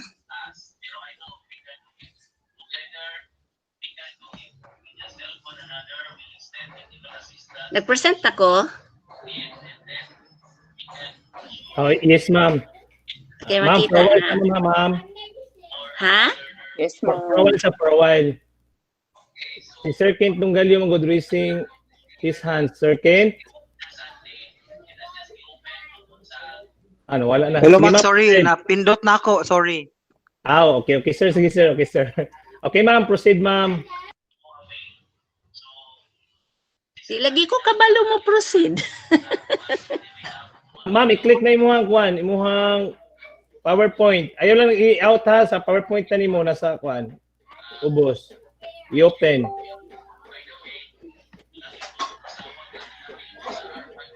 Hala, wala ko kita. Haman yung PowerPoint na ma'am. Asa diya si imuhang desktop. Nasa kong desktop. Makita ninyo? O na yung desktop man diha. Asa man diha na Okay, ma'am. Nara. Thank you. Okay. Okay, points. Sus, mastilan. Padunggan ko. Loud and clear, ma'am. Okay, thank you. Kanilaging karon pataan ni oy. Sa tingan ani sir, synchronous? Asynchronous using kuan online? Yes, ma'am. Okay. Amo na ni. So, again, good morning everyone. My topic is about grading and promotion. Now, actually, the challenges brought on this pandemic, because we have different kinds of modalities we have this time. We have digital or printed modular learning. We have the TVBI, we have the RBI, and homeschooling. Now, these things are brought to us to light by the coronavirus pandemic, specifically the implementation of different distance learning deliveries modalities. So this have sparked a larger conversations about the role grades play in different learning, prompting education sectors to rethink traditional grading schemes. The grading system implemented in this interim policy provides reasonable leniency to learners who are put to larger disadvantage by the pandemic. So, apektado kayong mga bata mo ning nahimo nato ning ingon ani karon tungod sa pandemic. But at the same, does not compromise the integrity and principles of assessment and grading. So patuloy pa rin tayo kahit kahit ano, medyo mabigat ang problema natin sa ating paligid, patuloy pa rin ang DepEd. So as Mr. Cabillon said earlier, that we have two assessment, no? We have the formative assessment and a summative assessment. Okay. Now these two, sir? Excuse me. Ma'am, paki-click sa gudan ng kuan, ma'am, anang memorag cap diya sa ubos sa imong PowerPoint, ma'am, para mudako ang imong presentation. Click ko, ma'am. Gamay de kayo? Wala mo ko siya naka-play ang imong PowerPoint, ma'am. Kaya bitaw na sa ubos mo. No, ma'am. Dili na mao, ma'am. Kani memorag mag sa ubos bitaw, ma'am, sa imong nay kuan diya sa ubos jud sa imong kana. Okay. Thank you, ma'am. So, salamat kayo. Dako na po siya, maklaro ra. Yes, ma'am. Okay na, ma'am. Proceed, ma'am. Okay. So, we have the written works and performance tasks that shall be administered by a teacher to assess the content and performance standards that describe the knowledge, abilities, and skills that learners are expected to demonstrate. So this task could be designed to include the following. First, we have the student's learning portfolio. So kinahanglan dahil portfolio ang mga bata. So students have to place their papers in their portfolio that evidence of learning within the grading period, including self-reflection, self-evaluations of performance tasks. So these tasks are guided by the rubrics as discussed by one of our faculty kanina, and self-selected best outputs in learning modules. So doon ilalagay ng bata sa portfolio ang kanyang mga papers, written result niya. Then, again, i-review lang na ito. We have a minimum of 4 written works and 4 performance tasks within the quarter. Pwede po malima kung kugihan ang si teacher. Pero ang ipangayo sa DepEd is only 4 as minimum. Pwede maunom, pwede mapito, pero sobra-sobra na yun. 4 lang. Dayan, preferably 1 in 2 weeks, integrating 2 or more competencies. Anam-anamon. So then, all competencies should be covered by the performance task. Example, a performance task can be used to assess science, math, and English. Now, for this school year 2020-2021, we don't follow DepEd order number 8 na. Wala na to siya. Katong sa 2015, wala na tato ni follow. Since it will no longer be a part of the grading system for this school year. So its previously determined weight was distributed equally into written works and performance tasks, allotting an additional 10% to each component. So this maintains an emphasis on performance tasks for some learning areas. Mana siya, iklaro lang ako ha. Dayon, so this morning I will dili ni na ko ma-discuss but have to tell only the summative assessment tools. No, summative assessment tools for language. Okay. Now, our written outputs is pwede ta makahimo og book or article review. So when we say written outputs, isulat yun na nila through paper, through email. Mo na siya posible no sa written outputs. So another is essay. They can make an essay, journal, letter writing, reaction, reflection papers, and reports. Then the performance anak niya, kung una yahang written outputs, ang iyang performance-based task is interview. Pwede siya maka-interview, multimedia presentation or project making. Then the product, unsa iyang nahimo. Product niya sa iyang written output. Campaign, case studies, pwede collage, compositions, literary analysis, multimedia production, portfolio, research project, story and poem writing. So muna siya ang product i-expect nato nga muna iya ato ang mahimo kung makahimo sila sa written output. Okay, next. Saan mo na po siya, sir? Sir Tab, okay, kamala na. Another, ha? Okay na, madam. Okay na, madam. Okay na, sir. Thank you, Sir Tab. Okay. For digital printed modular learning, kanatong ginagamit karon. Then we have also the TV and radio broadcasting in instruction and homeschooling. Now for mathematics, wrong spelling. Now for the written outputs, we will expect our students to write data or they can record data and analysis. They can record geometric and statistical, geometric and statistical. Then they can make graph, charts, or maps. Then they can make problem sets and surveys. So diagrams, makahimo sila ani.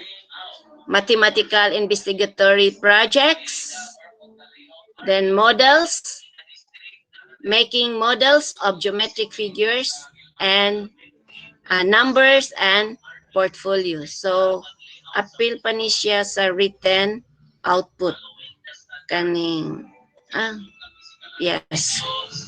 Then for the performance-based task, of course, they can construct graph from surveys conducted.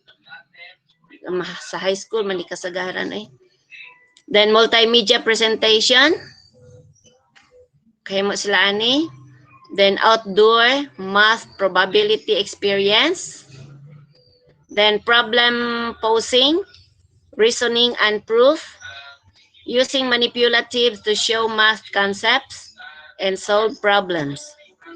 Using measuring tools devices.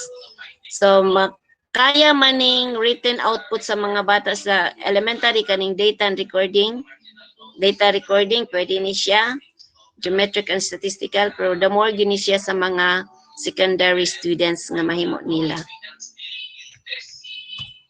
Okay, next. For mo gyapon sa atong modular learning, TVBI, RBI, and homeschooling sa subject nga science. Narabat to i-escape na unta ni nato pero namay ning hangyo ganina nga mo-appeal sila sa science. So ang posible nga written outputs nila, concept maps, data recording and analysis, laboratory reports and documentations, pwede sila makahimo ana, reaction and reflection paper and survey. Muna'y posibleng mahimo sa mga estudyante sa ilang written outputs. Ang ilang product is sa may mahimo nilang produkto kung nakahimo sila aning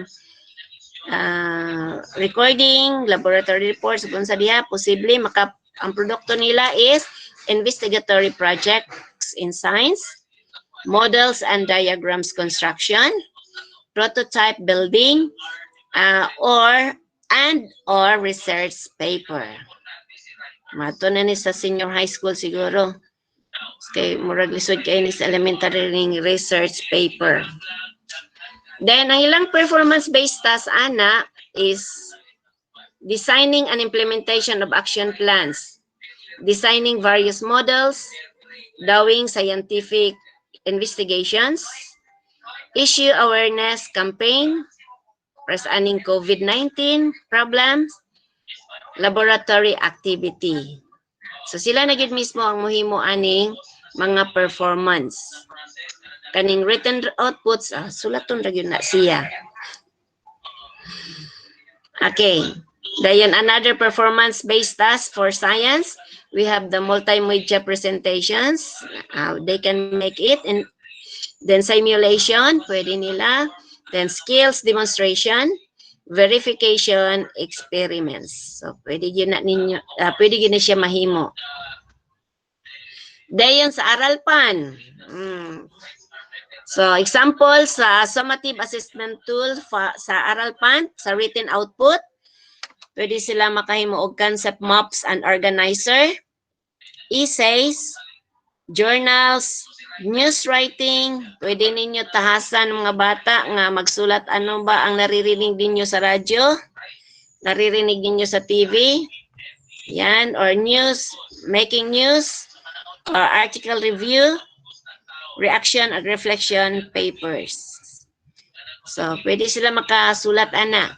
Then, ang product nila pwede collage and diorama making, leaflet, posters, and slogan making, map construction, research work, timelines, film documentary, reviews, and analysis advocacy paper. So, manay lang produkto. Pwede nila ito na ma-apply.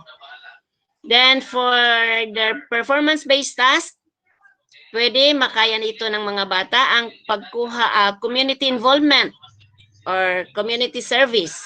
Uy. They can make interview, issue awareness campaign, halimbawa how to mitigate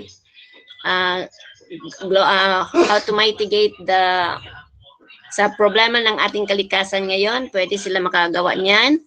News reporting, news presentations, and multimedia presentations and simulations. So sa performance-based task, sila na jud mismo ang maghimo ana. Lahi sa written output. Siyempre, klaro kayo. Isulat ang written output. Okay, next subject. We have for sample of summative assessment tool sa music. Sa written outputs, we have essay. Anong masasabi ninyo sa awit na Bahay Kubo? Pwede rin. No? Or sa reaction and reflection papers, so pwede manood sila ang reaction and reflection paper, no? Sa music, sa isang halimbawa sa awit na Anak, okay? Ano ang naging reflection ninyo sa awit na Anak? Isulat nyo yan sa papel, pwede rin. Or research paper, pwede. Then ano kaya ang posible nilang product kung makagawa sila doon? So, pwede silang, or makagawa sila ng jingle dito sa written outputs. Jingle ba ron? Then, they can make musical arrangement as product. Then, pwede rin sila makagawa ng musical or song analysis. Then, musical research. Then, writing program notes. Yan ang product nila pag alam na nila kung ano ang mga basics sa music. Then, anong performance nila? So, after making examples, meron na silang nagawang musical arrangement or nakagawa na sila ng awit, pwede gawa nila yan ng multimedia presentation or musical presentation. Then, pwede rin i-apply nila ang kanilang skill sa pag-awit. No? Skill nila, paano mag-tenor, paano mag-alto, paano sa melody lang. So, skills demonstration. So, kasali na rito ang singing and playing instruments. Kung magaling silang maggitara, pwede na nilang ipakita sa mundo na magaling silang kumanta, magaling silang sumayaw, magaling silang gumamit ng musical instrument. Yan. Then sa art, sample of summative assessment tool. Ang kanilang written outputs pwede rin maging arts. Easy, I mean. Easy. So, posible, magpakita si teacher ng isang larawan at isalaysay kung ano ang relation ng larawan sa kanyang buhay. Ganun, no? Then, pwede rin reaction or reflection of the paper, reflection paper, or they can make research paper as the written outputs. So, anong mangyari kung magaling silang gumawa o sumulat? So, anong mangyari kung magaling na silang sumulat? So, anong produkto? So, magaling din, meron na silang art criticism. Ito, maganda ito. Ito, hindi, no? Art criticism and appreciation compilation. So, ito, marunong na silang mag-arrange. So, ito, tungkol ito sa kalikasan. Ang larawan na ito ay tungkol ito sa political. Ganon. Sila, marunong na sila. Then, pag magaling din silang, pag magamit na nila ang kanilang imagination at naisulat nila ang kanilang, ano ang gusto nila sa kanilang imagination, so, pwede nila yang i-exhibit. Pwede na silang ang produkto nila ay art exhibit or art projects. Or, pwede din ilagay nila sa kanilang portfolio. So, anong performance nila? Base task na sila mismo ang gagawa, no? So, pwede na silang makasali sa art production or makasali sa art production, makagawa ng production sa art. Or multimedia presentation. Magawa sila doon. Oops. So, makagawa na rin sila ng portfolio or skills demonstration. Tulad kanina sa music, magaling silang mag-drawing or marunong silang mag-combine ng mga colors or mag-paint. So, dyan na nila maipakita, mailabas ang kanilang naitagong mga talent. Performance yun. Okay, next. Then, another sample sa PE. Ito. Example ito sa PE. Paano tayo gagawa ng summative assessment para sa PE? Sa written outputs, pwede rin essay. Ano ang paborito mong laro sa Pilipinas? Ganon. Bakit at hindi?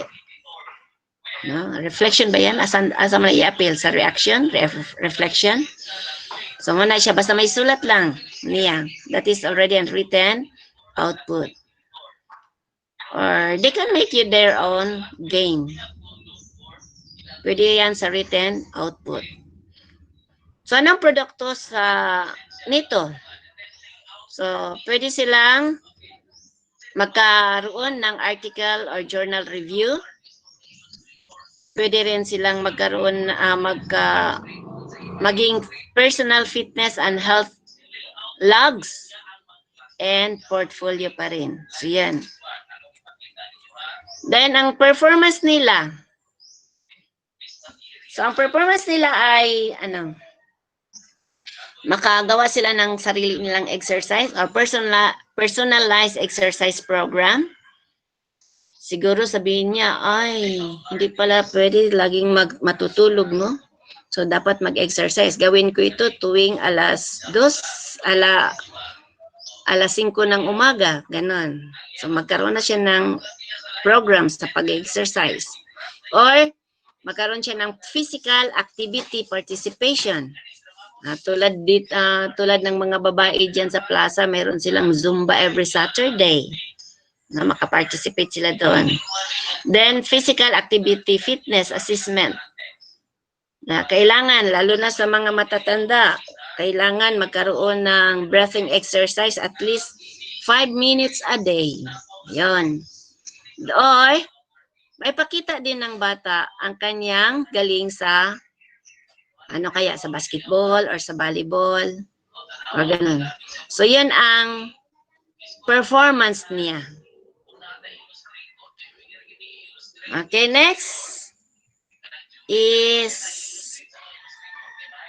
summative assessment tools para sa health. Okay. So, sa written outputs, pwede ninyo i-appeal ang essay or journal or article review, reaction or reflection paper, or research paper. Sa grade 6, thematic sa health, ang gisgutan dito, what will you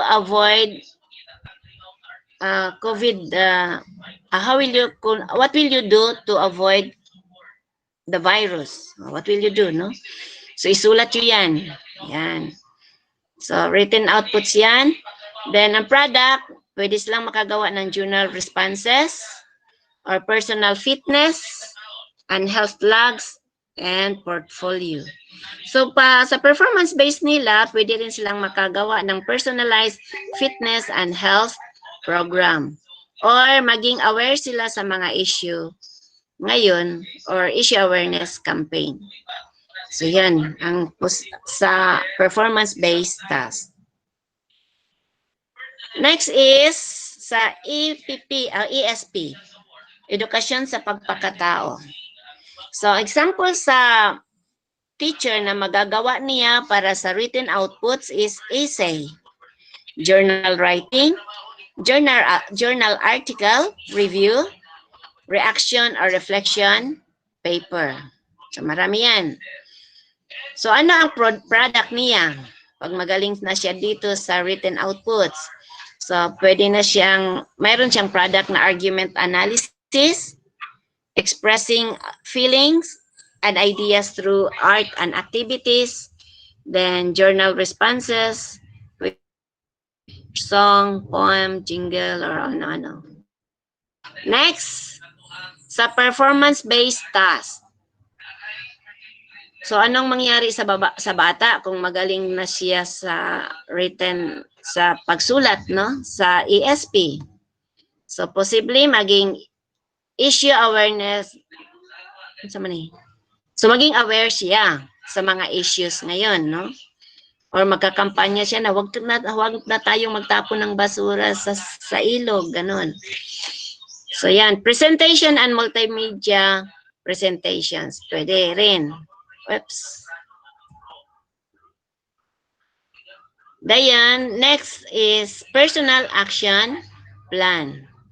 Or a child can make saan man ginahimo nato sa una? Ang gagawin ko sa taong 2021. Ayan. 2021. My New Year's resolution. Pwede rin. No?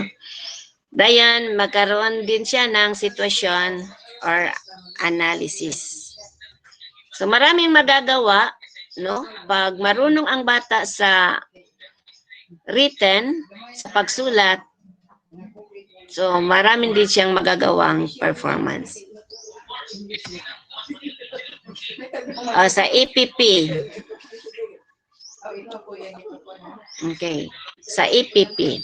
So, example of the summative assessment tools for EPP. Sa written outputs, ang teacher ang pwede ring makagawa ng essay, diagrams, charts and models, work designs and plans.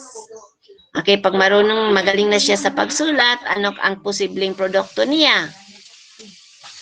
So, magaling siya, mayroon na siyang technical drawing output, prototype building, products, or project using locally available materials. So, dayon sa performance-based task niya. So, magkaroon siya ng oral test or design. Kagawa na siya ng design, creation, and layout of outputs. So, pwede rin siya makadiagnose and repair or of damaged equipment. So, performance na yan.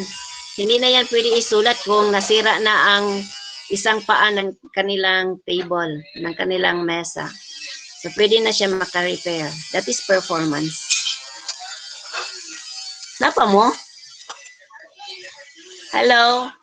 Are you still listening? Are you there? Nga Yes, kami, ma'am. nga Yes. kami. Yes, ma'am. Namoy nakuha na ato sa akong istorya. Ga.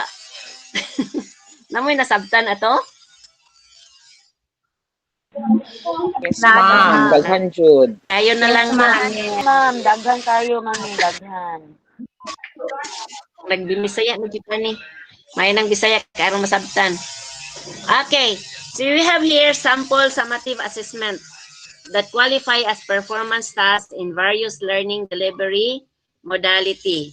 So ang atong mga learning delivery modalities, we have the digital or printed, wala man kayo tayo digital. So far, we have only the printed modular learning. Then TV, wala po kayo ng TV. We have the radio broadcasting instruction and homeschooling. Mani ato akarong ginagamit sa Tigbaw. No? So example, we have sa language. No, balik-balik na ta, ani. Sa written output sa bata, nakagawa siya ng book or article review, nakagawa siya ng essay, nakasulat siya, nakagawa siya ng journal, nakagawa siya ng, letter writing to a friend, ganun, or reaction or reflection paper, or reports that is included in written output. Dayon, ang product niya, maka-campaign na siya kasi marunong na siyang gagawa ng reports, no? Ganon. So, pwede siya maka-campaign, meron na siyang case study, meron na siyang collage, meron na siyang composition, literary analysis, multimedia productions, portfolio, research projects, story and poem writing. So, muna yung product. So, mag-expect nga na siya, ana. Then, ang kanyang performance-based task, of course, ang bata, marunong na siya mag-interview, makagawa na siya ng multimedia presentations or project making. Okay, that is example summative assessment test that qualify as performance task. Okay. So, sample B, sample summative assessment that qualify as performance task in okay mo na ni siya. Sa language, mo magdabalik. Kanidita. Okay, kaning sample integrative performance task. Wala ta kabaluan ni, labi na sa elementary. Now, this kanang performance task is addressed to grade 11. Di lang kumingog only. Kailan mang gibutang diri grade 11. So grade 11 only ra siguro ni. Performance tasks are oral communication, general mathematics, earth and life science, empowerment technologies, understanding culture, society and politics, and physical, PE and health 1. Okay. Ang time frame nito is, time frame of assessment is based sa MELC within week 1. So, muna siya ang integrative of performance task. For example, in subject oral communication, explains the function, nature, and process of communication. Sa budget of work nato, sa week 1 na siya. Week 1.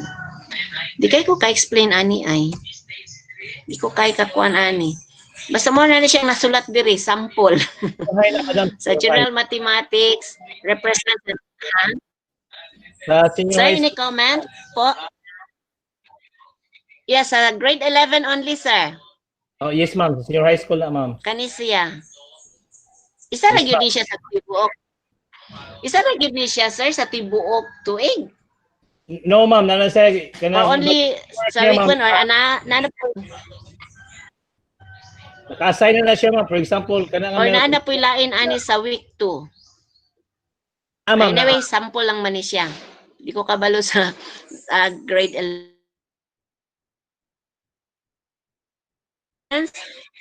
Sir? Okay, go ahead, ma'am. Okay. So, do I need to read this one? Basta ang subjects, oral communication, general mathematics, earth and science, earth and life science, empowerment technologies, understanding culture, society and politics, and PE and health. Wala gi-appeal ang arts and music. PE and health only. So, ang kanilang nandun ang kanilang milk. These are for sunod ato. Okay, sample sa integrative performance task. Ano yun din siya paghimo, mga teachers? Okay, na may goal tayo dito. Then, meron din tayo may goal. Then, meron tayong role. Then, merong audience. Then, merong situation. Then, merong product and standards. Okay, sino ba dito ang may role?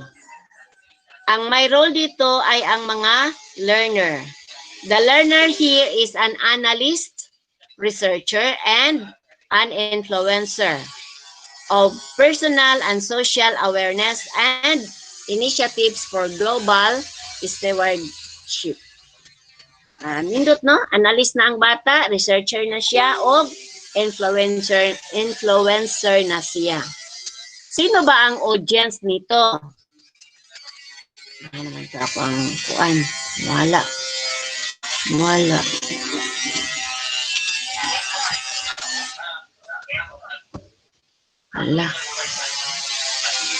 Okay, sino ba ang mga audience dito? For online learners, the task is addressed to a wider general public audience. Kung sa online learners sila. Presa ng mga public schools, private schools. Na sila mga online sila. So, ang kanilang audience are the general public. Pastilan, kahadlo.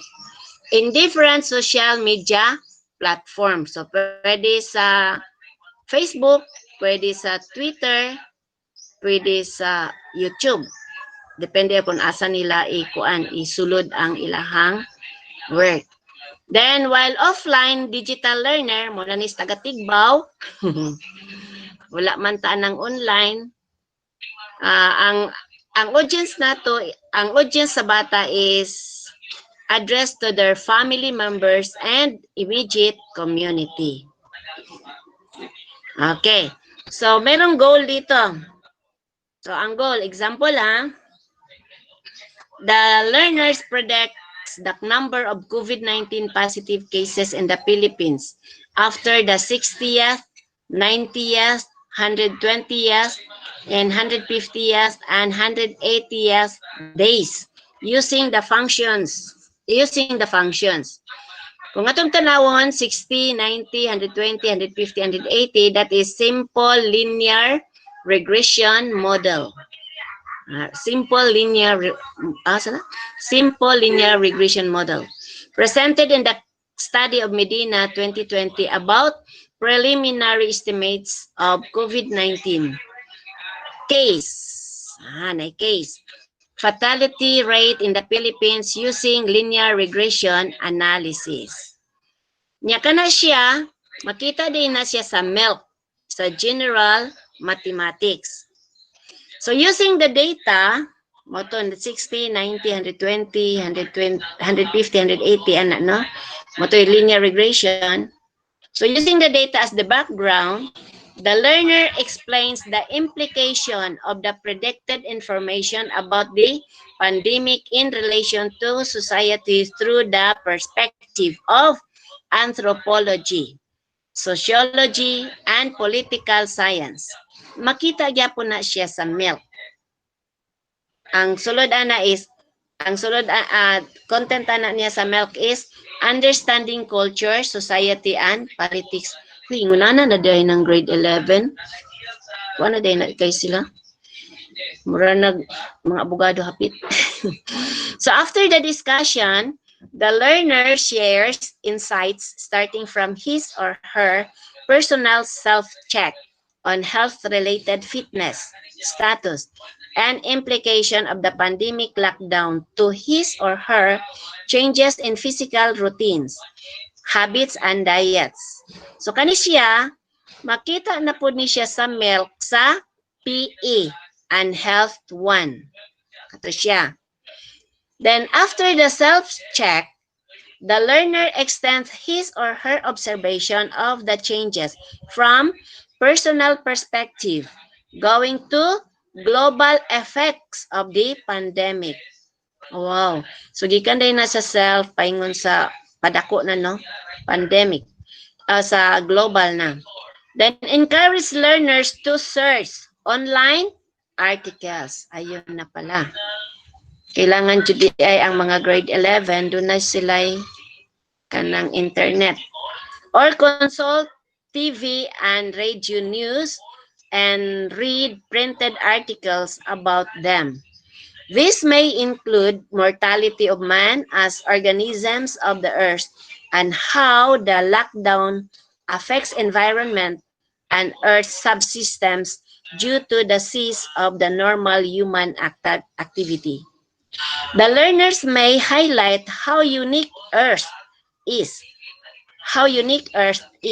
and its properties, including destruction and healing, to support life. So kani siya nga kuan idea, makita po na siya sa milk, Earth and Life Science. So from the global and environmental perspective, the learners share their initiatives and contributions as a youth or individual that may help Filipino community by discussing the power of the nuance and substantial information presented in different web platforms and sites. So this also includes the importance of being vigilant to presented contents in addressing goals and situational challenges in time of pandemic. So learner here could also relate the presence of the provisions of the punishment for dissemination of fake information and news in the Bayanihan to Heal as One Act or Republic Act number 11 for 461. So kana na po siya nga part sa makita po din siya sa milk empowerment in technologies. So mo din siyang integrative siya kay halos tanan na si tawag ani nagka-connect na. No, dayon finally, the learner reflects on how their output, such as the blog, offline interactive presentation, and informative write-up report, is considered as means of communication. Now, mahimo na sa bata dayon. And how it functions serves their goal in promoting information awareness Filipino youth in the time of pandemic. So kana na po siya nga part, mabasa na po siya sa milk. Ang kuana na niya is oral communication. So, unsay nahitabo sa integrative performance task? Daghan siya og na-connect nga mga subjects sa iyahang paghimo sa usa lang ka topic. So, ang situation, Unsay situation mo ni? The quarantine lockdown forced the youth ages 19 and below to stay in their homes. Despite the quarantine restrictions, the Samahan ng mga kabataan in Tansa launches a youth empowerment campaign, highlighting the contributions and initiatives that young people can still do amidst the threat of the COVID-19. So the learner, as the president of the organization, president man siya, design the campaign. Maghimo siya og campaign through creation of blog or interactive presentation and informative write-up report, showcasing knowledge, awareness, and initiatives of a Filipino youth in the time of pandemic. So, mo ang sitwasyon. Igo dyan sa itong sitwasyon karon. So, sa product sa bata ato. The product is the online learner creates a blog. Mo ito yung nahimo, blog. Dayon, for the offline digital learner, creates an offline interactive presentation. So, maputo iha sa mga walay internet. So, the learner, in short, creates an informative write-up report. So, munto ang product sa bata. So, it's a standard ato. The standard task is to be assessed with the following guides. So, muna ang guide nato unsa to siya pagkuan. Okay. So, ang guide niya, ang kuan niya, sa tawagan niya, ang product niya must be designed. So, muna ni rubrics, muna ni time nga maghimo ta sa rubrics. Nga ang doon na to gisgutan man to ganina unsang to paghimo sa rubrics, no? Kachet lang. Okay. So, maghimo na siya og rubrics nga anaon niyo paghimo og vlog. Doon na din na siya, scale. So, appeal sa tawag ani. Appeal sa rubrics ang description, scale. Asa na to? Kajut lang ha.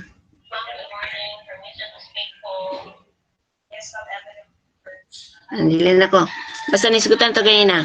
Then, to provide opportunity for learners to apply what they are learning to real-life situation. Then must be accompanied with clear directions and appropriate scoring tools to help learners demonstrate their learning. So mo to, nadyo scoring tools or scale. Then accompanied yun na siya with clear direction and appropriate scoring tools. Then prepared to be collaboratively designed and implemented, integrating two or more competencies within or across subject areas. So, muna to ganina, daghang subjects ang na-involve. Na-English, na-Math, na-Science, na-PE. Sa to pa to? Sa pa to ganina?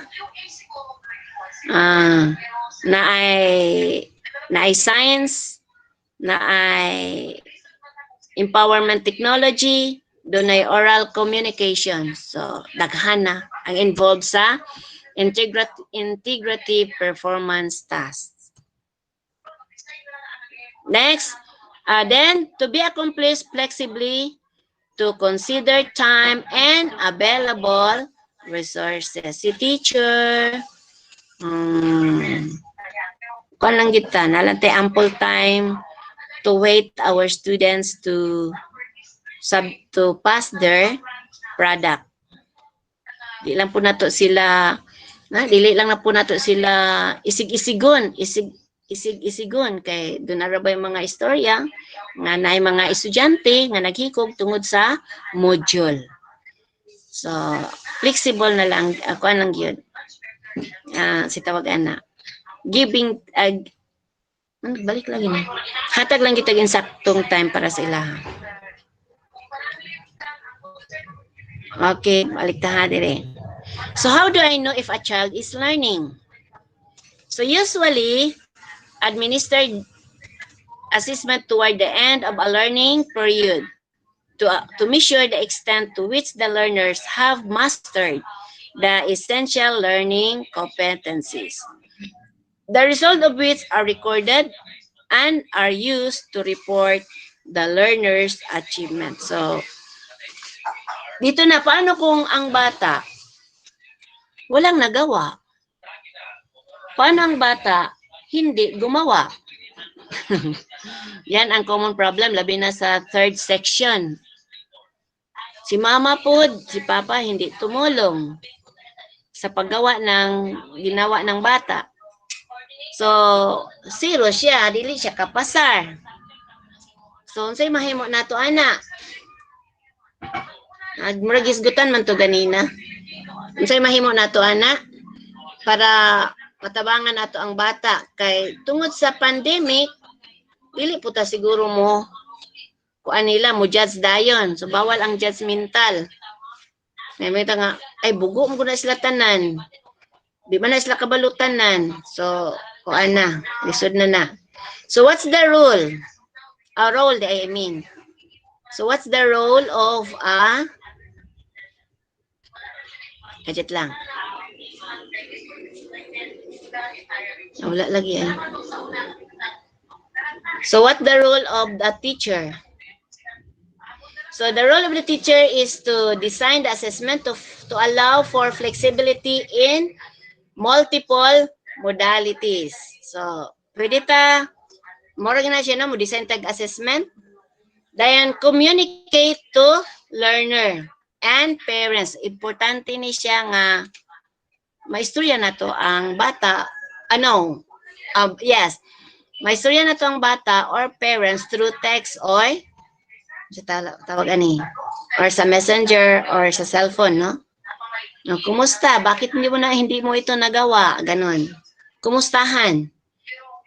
So the teacher has to communicate the parents or guardian to design and standard for grading the assessment.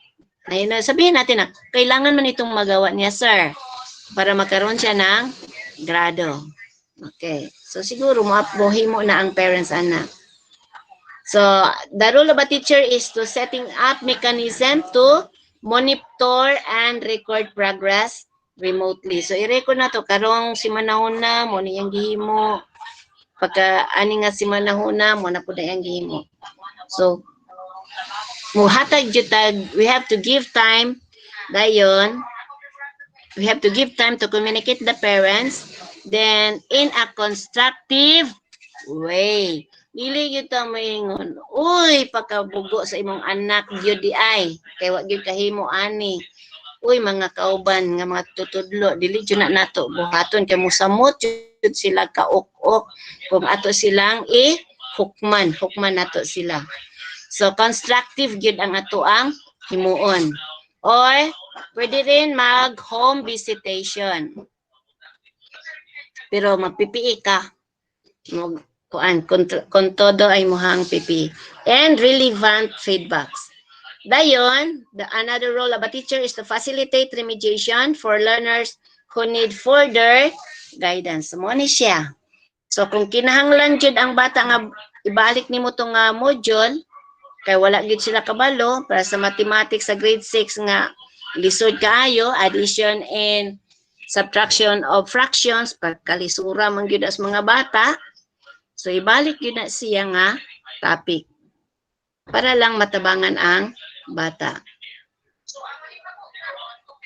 And then ang bata po is not required to accomplish the self-monitoring tool. Nagiklaro dyan na di ay diri o.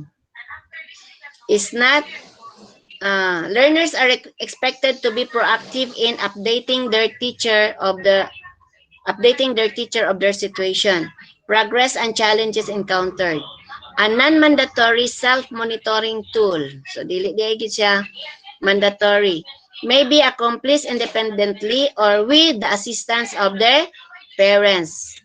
So pwede. Kung nangupya sila sa ilahang answer sa likod sa modules, pasagdahi lang na siya. maayo po nga mangupya sila para sayon ra pag-check sa teacher. And this, aside from that, kanang makaibalo bita ang mga parents nga upaytan magbiko, unya ang correct answer is A, ilan nang murag maning kamot sila analyze nganong wrong man ta dong, nganong correct man ta, sigon ana ba. So that's the purpose of the numbers sa module, sa likod sa itong module. So again, the learners are not required to accomplish the self-monitoring tool, but its usage is highly recommended to keep track of learners' academic progress. So muna siya. Ang atong buhaton. Teachers also must exercise professional judgment in carrying out SA, providing enough opportunities.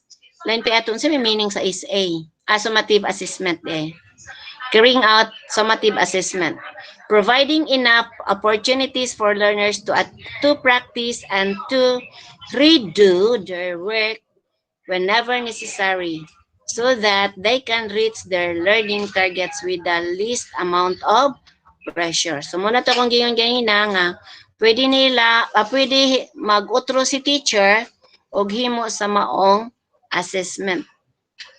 Kung wala nahimo nilang answer.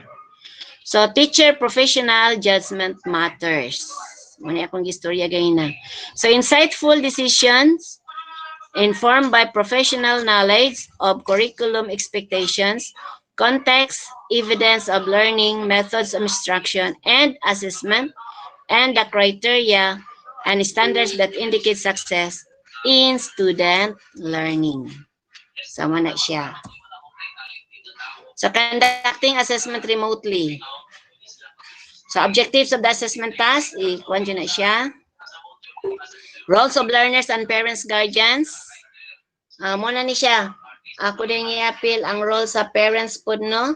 So, DepEd aims to develop independent learners who can study and work on the assessment on their own. So, kung mahimo, pasagdahan rin yun nato ang bata. Pero kung dili jud pwede makaya sa bata, the parents or the guardians can assist the learner. However, in this school year's implementations of distance learning modalities, parents and guardians will play a crucial role in guiding their children in adapting to the changes of distance learning processes. Thus, only when necessary, parents, guardians are requested to assist in the assessment process by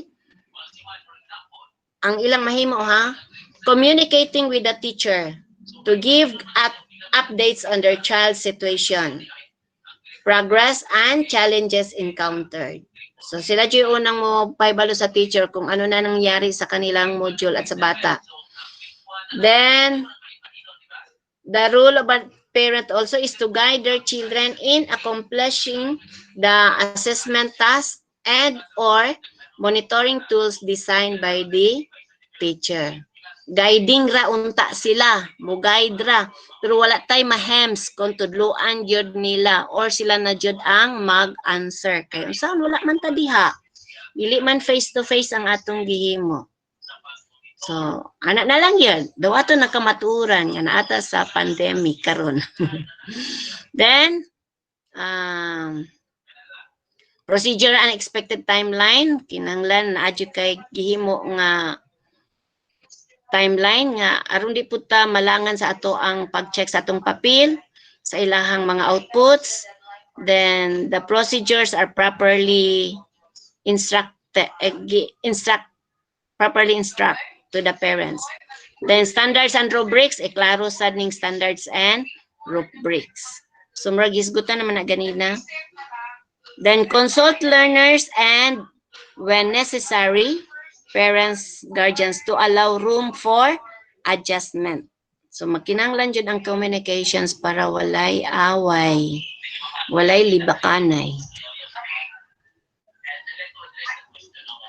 Then self-monitor, conducting assessments remotely, self-monitoring tool, check-ins of teacher with learner. evidences of learning in the student's learning portfolio. Okay, na yung mga feedback. To benefit student learning, both formative and summative assessment must be accompanied with timely, constructive, and meaningful feedback. Here, maklaro ninyo ang structure, dili. Hello, napa mo? Dili jud pero okay na lang na.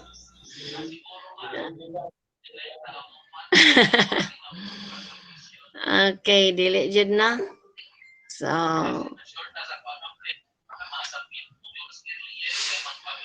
muna ni siya ang feedback, no? Sa high school man ni ginahimo ninyo, sir, no? Kaning does his or her answer meet the success criteria? Kay sa elementary, wa man naghimo ani. Yes, ma'am, sila ng mga query sheet Murag of high sila school. students, basta ka na to, duha na sila kakuha, madam. Oh. Kay Tracker murag form kita to, ko boss. ni sa ko ang working naghimo. O, tracker form dito, madam. Tracker form o katong students query. Sige. Oh, naa sila ani ang high school, ang elementary ani wala. Tanan bang high school gahimo ani kaning feedback? Hello, high school teachers. Wala na. Please on your mic. Ma'am Charlene. Tanan bang schools? Are all schools making the feedback for the learners? Murag tanong natin yung high Wala na school, may- madam. Murag na Napa ba ka sila, sir, no?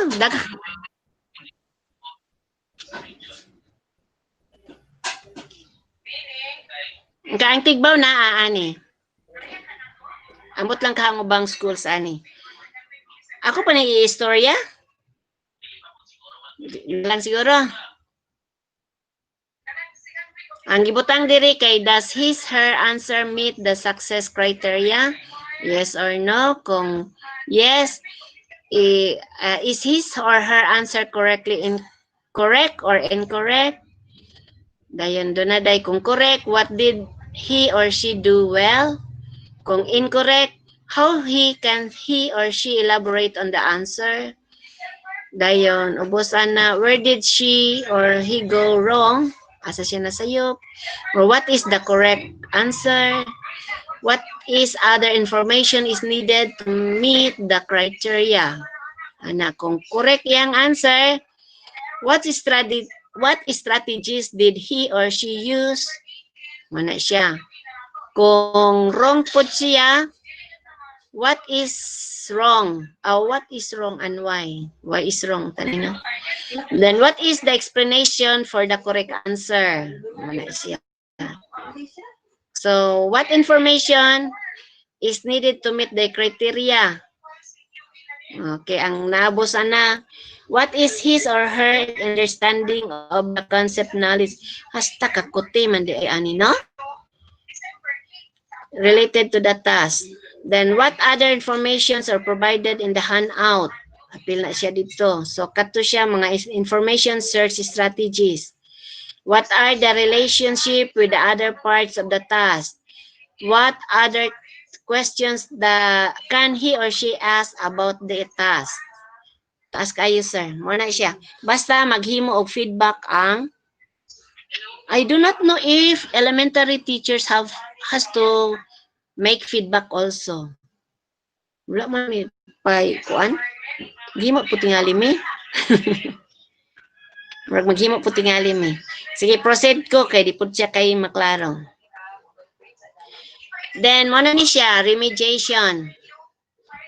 So, consistent with DO8 series of 2015, teachers should ensure that learners receive remediation when they earn raw scores which are consistently below expectations in summative assessments by the 5th week of any quarter. So, nagyuday tay remediation. So this will prevent a student from failing any learning area at the end of the year. Para happy ang lahat, walang iiyak. Okay? Oh, tapos na pala ako. Thank you for listening. So, yan ang aking topic, sir. Ma'am and sir. So, may I return this to our MC. Thank you for listening.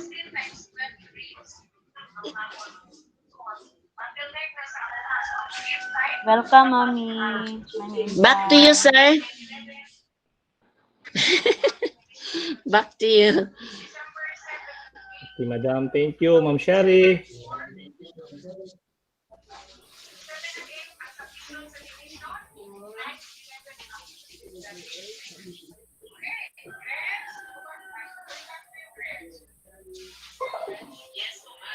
Okay, maybe Ma'am Sherry is not around. Okay, to introduce the next speaker, the topic will be the grading procedure. The mathematics group is headed by Ma'am Fee Kayasan. Ma'am Fee?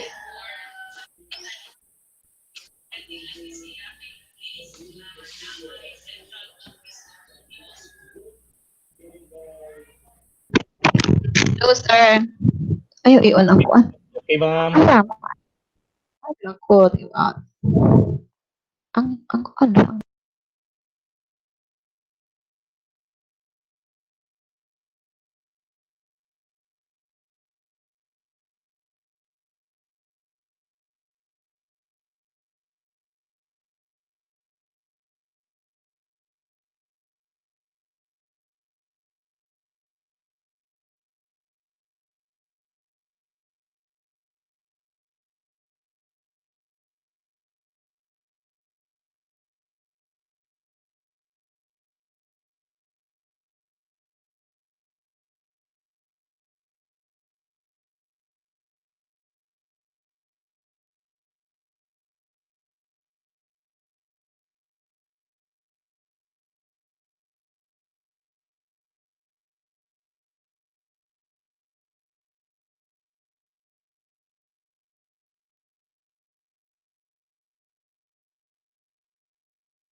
Okay, Ma'am Fee, you are now presenting. A while, sir. Okay, madam. Take your time. Okay, is it already clear, sir? Yes, ma'am. Loud and clear, ma'am. Proceed, ma'am. Okay, to our PSDS, Ma'am Tess Templado. We have the different school principals, both in elementary and secondary. Teachers, both in elementary and secondary also. Good noon to everyone. So we're done already with the assessments, no, in the previous speakers. So now is to rate the assessments or the rate the performance for students. So we have here the grading procedure. So this is based on Depth Order 31 series of 2020. The following will be discussed in this session. Assessment components, quarterly assessments, weight distribution of assessment components per learning area for grades 1 to 10, and to include also the senior high school. So as we knew, based on the previous speakers, that there will be only two assessment components. These are the written works and the performance tasks. And what we're going to do here is to assess content and performance standards, or that is based on MELP as budgeted per quarter per subject area. And we are required to have minimum of 4 for each per quarter. That is 4 for written works and 4 for performance tasks. That means at least 4. So let's say at least 4. It can be more than 4. It can be 5 or above 4. But it cannot be below 4. So these 4 minimum for each per quarter, I think that is based on the timeline wherein our classes starts October 5 and that ends to the I mean for the first quarter starts October 5 and ends December. So there will be in 1 month that is 4 weeks. So 8 weeks or more than or 9. So for every 2 weeks we are required to have one written work and so with performance tasks. So we know already the performance task that this will have the rubric to follow and its rubric that has criteria and its criterion in a rubric there should be the scale wherein it has description. And here the portfolio, no? Because it is said that the compilation of outputs or learning outputs that will be compiled or the portfolio is required. So I think, say for example, one of the criterion in portfolio will be the completeness. Kasi we're after of the submission of all the outputs. So for the scale, so far we have 5 for the scale. So that may be complete output. Sige. Anyway, alam na natin yon the previous speakers. So we'll proceed. So it is said that there will be no quarterly assessments for this school year because of this new normal caused by the global pandemic. So we have major performance tasks may be scheduled in lieu of quarterly assessments. So instead, nga mag-quarterly assessment, so pwede na siya i-fall there is nature or performance tasks. So we have the grading and promotion. Table 1 shows the weight distribution of the summative assessment components per learning area for grades 1 to 10. And we have here the assessment components, the written works, and the performance tasks. For languages, Arling Kalipunan ESP, a written work is 40%. Performance task is 60%. For science and math, we have the same 50% written works and also for performance tasks. MAPE, APP, and TLE, that is 30% and 70%.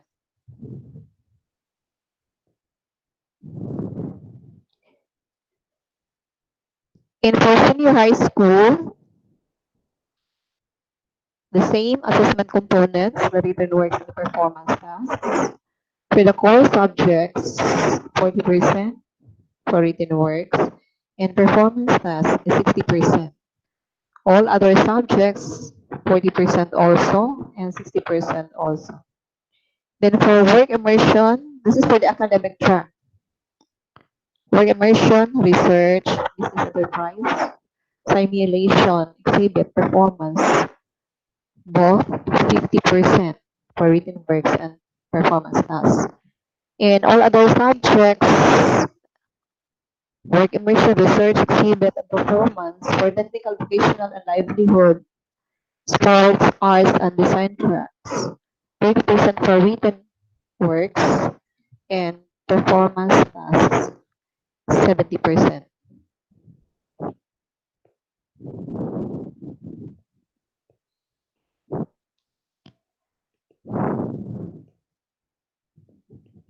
So, as we see, yung written works compared to the previous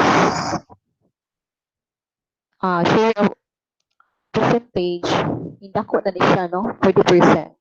And then also performance tasks. This is because of the cancellation of the percentage for the quarterly exam. So, gi-add siya. Ang atong 20% say for, let's have the math, no? Ay, sorry.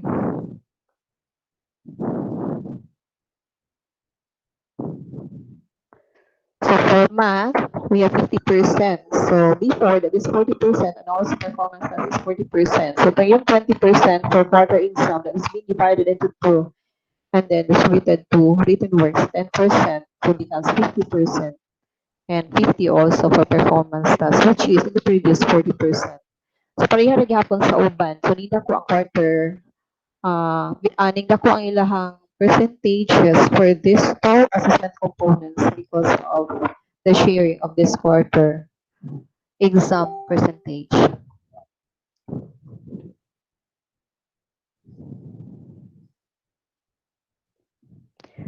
So let's have now the grade, the sample computation for written works in performance, tasks, in languages, APSP for grade 10 senior high school core subjects.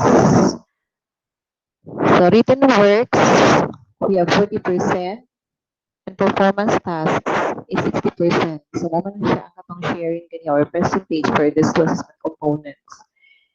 So for written work 1, the highest possible score or the number of items is 20. And the learner A or the student able to get 18 out of 20. For written work 2, 25 items, and the learner A got 22. The third written work is 20, so perfect sa learner A. And then for written work 4, there's 20 items, and learner A got 17. And the total of this, adding 20, 25, 20, 20, that gives you 85. And here, for the total scores obtained by the student or learner A for the 4 written works, that is 77. Okay. So this what I think for the those who have already a number of services, number of years in the DepEd. Kumbaga naman ta kayo ani, di ba? So this is just for the sake of those who are newly employed. Kaya naman opportunity. So we give also meaning to this computation. So we have here, so the percentage score for 77 divided by 85, that gives you 91. Times 100 gives you 91. And the weighted average, this is 40%. So taking 40% of 91 gives you 36 and 4 hundredths percent. Okay. Then for performance tasks, yeah, that is 60%. So we have performance task 1, 15 items, got 12 ang learner. Then second, 15 items, the learner got 13. And third one, we have 25 items and got 19. And the fourth is 20 items and got only 15. So total number of items is 25. And then total row score of the student is 75. So you're going to have here the percentage score that is 25%. Dividing 56 by 75, that's 100. And then you're going to have the weighted average taking 60% of 75. That is 45%. And to get 81 and 4 tenths, this is taken by adding the two weighted averages. We have 36 and 4 tenths, 4 tenths percent plus 45% gives us 81 and 4 tenths. Okay, and then itong quarter grade is 88. Saan ito kinuha yung 88? So let's move to transmutation kasi transmuted grade na yan. Kung paano siya nakuha. So ito. So yung grade niya is 81. Ano yan? 81, 83. Let's go back.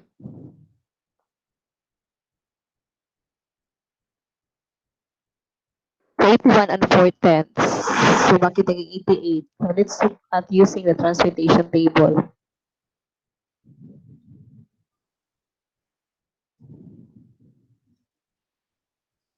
So 81, we have, that is the initial grade. So that is between 80 and 80 hundredths and 82 and 39 hundredths. So that gives a grade of 88. Kaya yun na ang, say for example, that is the first quarter grade. Sa first quarter pa tayo ngayon. So, kaya nga, nagkaroon ng 88% for the grade of learner A. That is in language or in R1 or in ESP.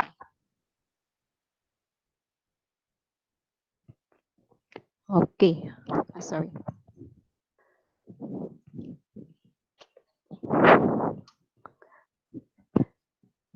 So we have here also sample in math and science for grades 1 to 10.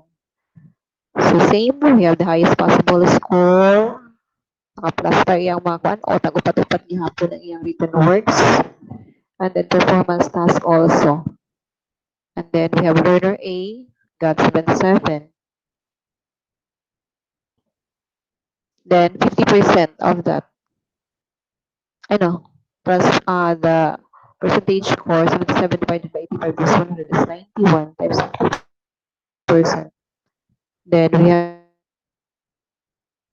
here also for the performance task, total is 75, then divided by 100. I know, 56 divided by 75. That is multiplied by 100 gives 75%. Then taking 50% of this, that is 75%. So taking the total of the two weighted averages, so gives us 83 and transmitted it is 89. So 50-50, pareho ang science at saka math. 50% written works and performance is also 50%. And let's proceed to other subject. We have here the MAPE, the EFP, or the TLE, same lang for grades 1 to 10. So written works 50% and also performance tasks 50%. So pareho lang sa math and science. Okay, same computation. So it is said that transportation of grades will still follow Appendix B of the order number 8, series of 2015. Then policies on retention and promotion will still follow provisions in different order. Same different order. So as we observe, basing on the transmutation, so ang student, ito ba? For him to pass, pila man gid iyang makuha, pila ka porsyento aron siya makapasar.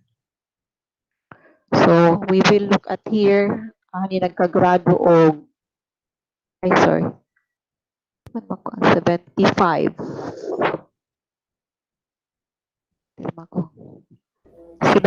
is here. Sorry. My goodness. Sorry.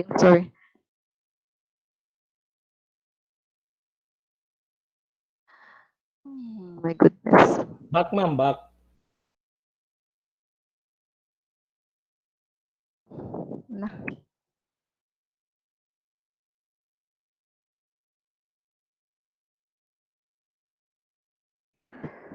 So we have here 75. So 60% lang, no? 60% to 61. Makapasar na ang bata. So, kamay lang ilang trabahoon para makapasar. So, if say for example, out of 10, kuha lang ng 6 score. So, more than half. More than one half of the item.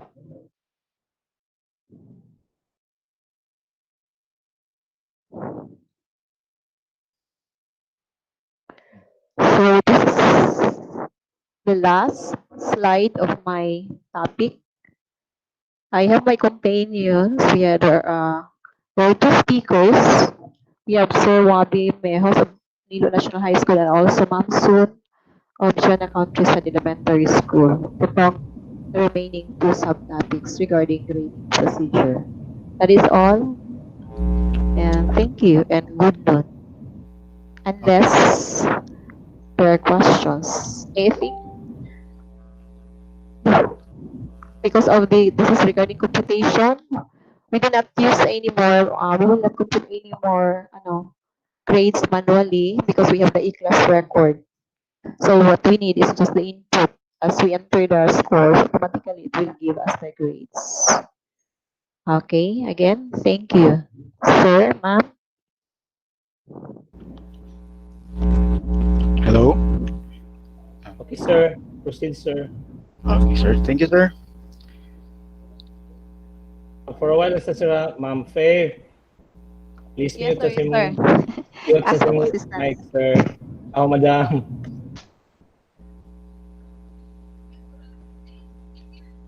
Okay, sir. Proceed.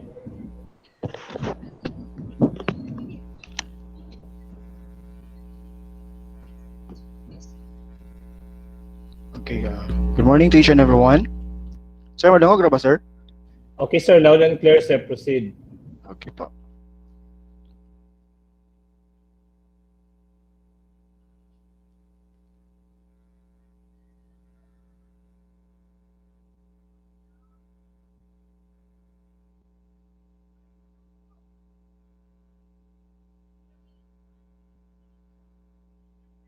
Sir, may present na, sir? Wala pa, sir. Kasi ninay lang siguro ang kuhan. Wala, sir. Wala pa. Sir, ako na lang present, sir. Yun, ikaw na lang ang mag-discuss. Wala. Ay, wait lang, sir, ha?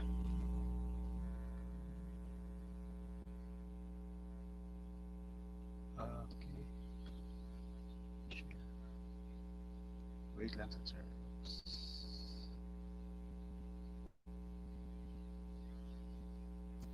Kaya, sir, nana, sir? Oh, yes, sir. Yes, sir. You are now presenting. Okay po, thank you. Okay, good morning to each and everyone. So, in continuation with the discussion of grading procedure tackled by Ma'am Fe, so I will be discussing to you the rules of technology in assessment and grading in the new normal. Okay. According to the DepEd Order number 31, Series 2020, assessing remote learners maps out relevant technology that can be used for assessing student learning depending on the person administering the assessment. Because remote learning is more viable in times of emergencies or health outbreaks, learners and their parents or guardians play a larger role in the assessment of learning. Now, based on the DO31, the technology in assessment resources are broken down into low, medium, and high technology. Later on, we will identify what are those low, medium, and high technology. Okay. Now, since we are talking about assessment, there should be a person who will administer the assessment. So we have the teacher, the parent, or guardian, or the para-teacher. No? And then also we have the learner or itself. Okay.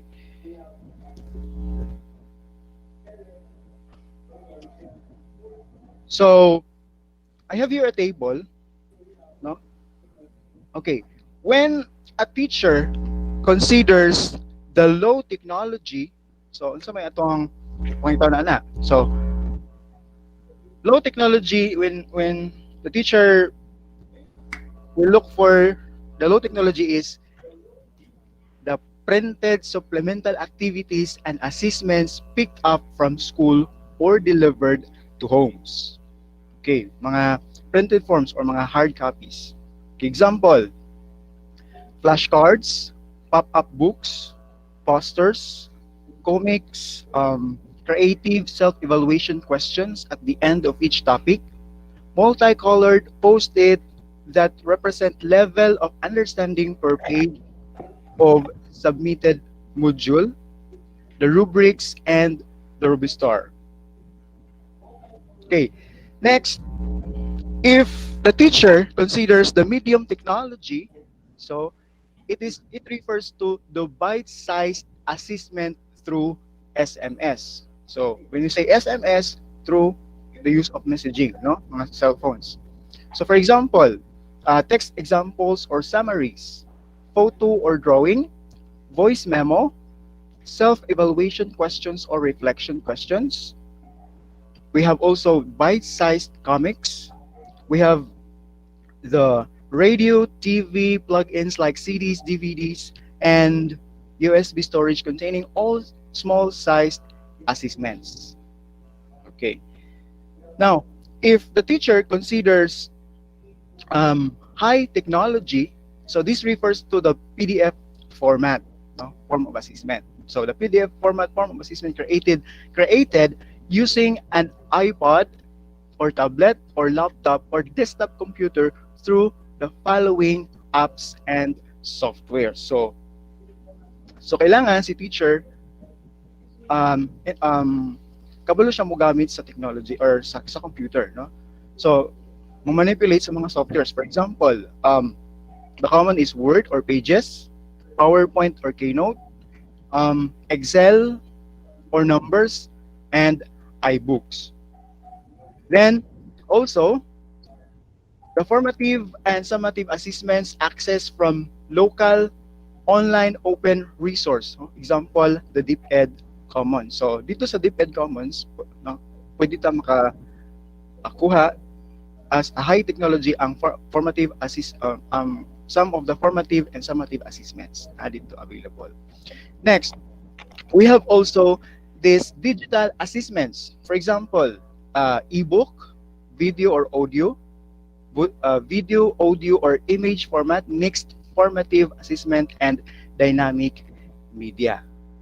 Now, these digital assessments, like for example, ebook, no, we can create this one through the following sites or tools. So, na yung mga softwares available on the internet or mga sites na pwede ta maka-create our own ebook. So, for example, the How2Be. Okay, when we if you still remember, the How2Be is mo ni siya ang atong mostly ginagamit before, no, when we are transferring our module to create an ebook. So from module to ebook, we use the How2Be. So dili lang pod kay How2Be ang atong pwede magamit, pwede pod ang ThingLink, Bunsy, Edpuzzle, Nearpod, PeerDuck, and Squiggy.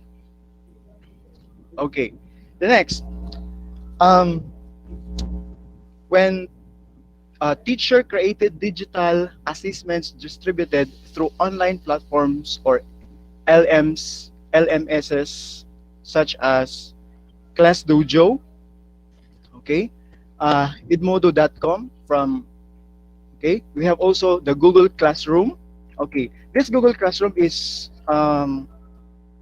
kasagaran na ginagamit nato, no, since it's available in Google, no, in Google. So some of this teacher nagamit Google Classroom. So we can access Google Classroom through www.google.com. Also, they have the model, or you can access that into sa www.model.org. We have also Schoology, www.schoology.com. So this online platforms, before ta makagamit ana is we have to first register. Okay. Okay. Next, the next high technology is the assessments that involve communication skills. Okay. For example, in MAPI teacher or English teacher, if he or she wants to have an oral report or presentation, speech delivery, direct questions and answer assessments, can be done in live video. So pwede na itong live video or voice communication through the following platforms. So there are available platforms. No? For example, we have Hangouts Meet, can be accessed to gsuite.google.com. We have also Microsoft Teams, Skype, Viber, Messenger, Zoom, and Miro. So this Skype, Viber, Messenger, Zoom, and Miro are most common na ginagamit sa mga teachers. No? Okay. Next, if the teacher wishes to assess the performance of the student through games, no, while while the while the students are having a game, so like nag-assess po nila, so we can access the https kahoot.com. So Kahoot. We have also mentimeter.com. We have also Poll Everywhere, or we can access that into www.polleverywhere.com. We have also Socrative in socrative.com, Quizlet, and quiziz.com. Okay, some of so in this particular sites we can have we can access them through games. Then also we have digital flashcards. That is example Quizlet, Slides, Keynote, or PowerPoint. The next is the digital teacher-made self-evaluation for students. See Appendix A for example. So we have emoji worksheet, self-assessment questions, exit, sleep, and lesson tweet. Okay. The next person to administer that we consider is the parent or the guardian, or shall we say them as the para teacher. So since naraman sila sa ilang balay, so if the parent is looking for the low technology, he or she must use learning materials, assessments by older children. Then also daily monitoring of children. Avoid questions that would only require yes or no answer. Start with phrase such as "tell me about." Then also we have printed supplemental activities and assessments. For example, flashcards, pop-up books, posters, comics, printed milks, used as a checklist and rubrics. Now, if the parent considers medium technology, so he or she may consult teacher through text messaging apps, no, Messenger, FB, or the email. Then also he also can use bite-sized assessments through SMS. For example, text examples or summaries, photo, video memo. We have also self-evaluation questions or reflection questions. Then we have bite-sized copies of information for parents. And next we have radio or TV plugins like CDs, DVDs, and USB storage containing all small size assessments.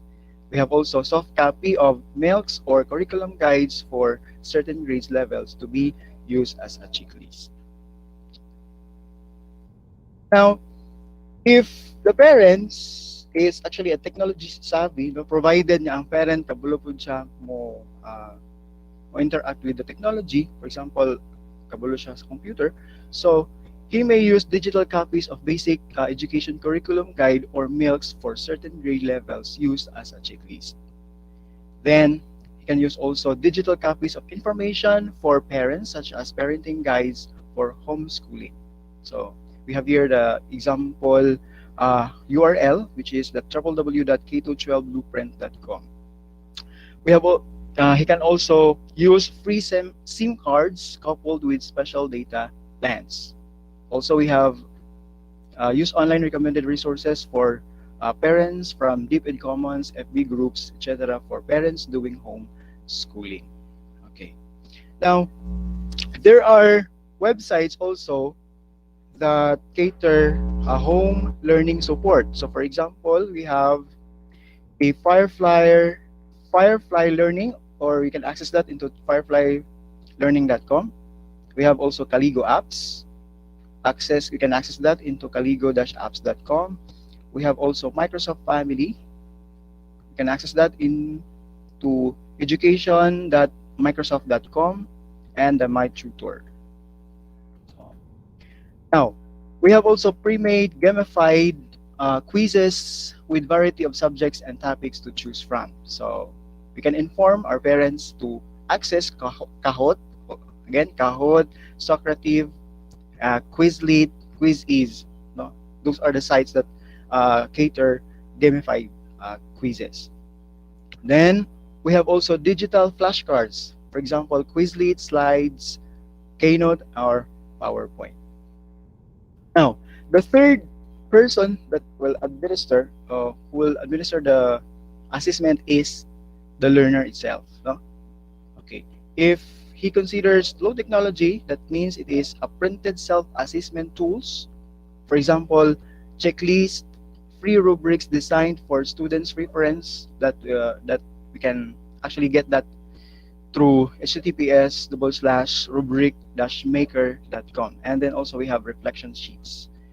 For medium technology, so he can use electronic journal, bite-sized assessment through SMS, or text example summaries, or checklist.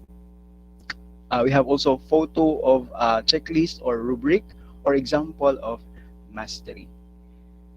Then we have also voice memo containing information that allows students to check their understanding, such as checklist or reflection questions. And then we have also reflection questions. Then we have also bite-sized comics. We have radio or TV plugins like CDs, DVDs, and USB storage containing all small-sized assessments. Now, for the high technology, okay, so the learner can use a massive open online course or MOOC with formative and summative assessments. So some of the sites that offer this MOOC is, for example, the Coursera. You can access that into www.coursera.com.org. We have also EDX, https://www.edx.org, and also we have that TED Ed Earth School, which we can access that through https://ed.ted.com/earth school. And then we have also the Udemy, udemy.com, Show Academy, showacademy.com.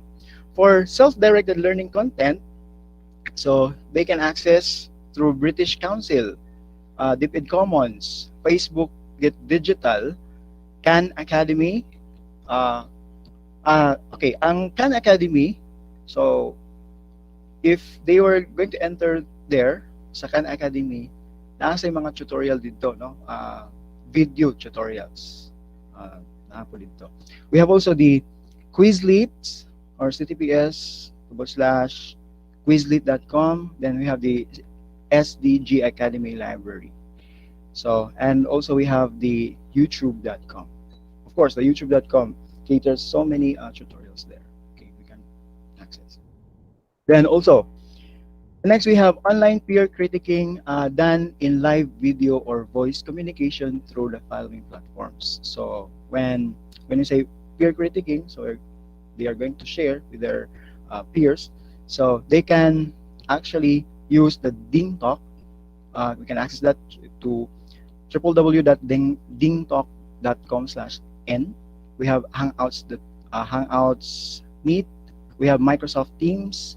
We have Skype, or https://www.skype.com, Viber, Messenger, Zoom, and Miro.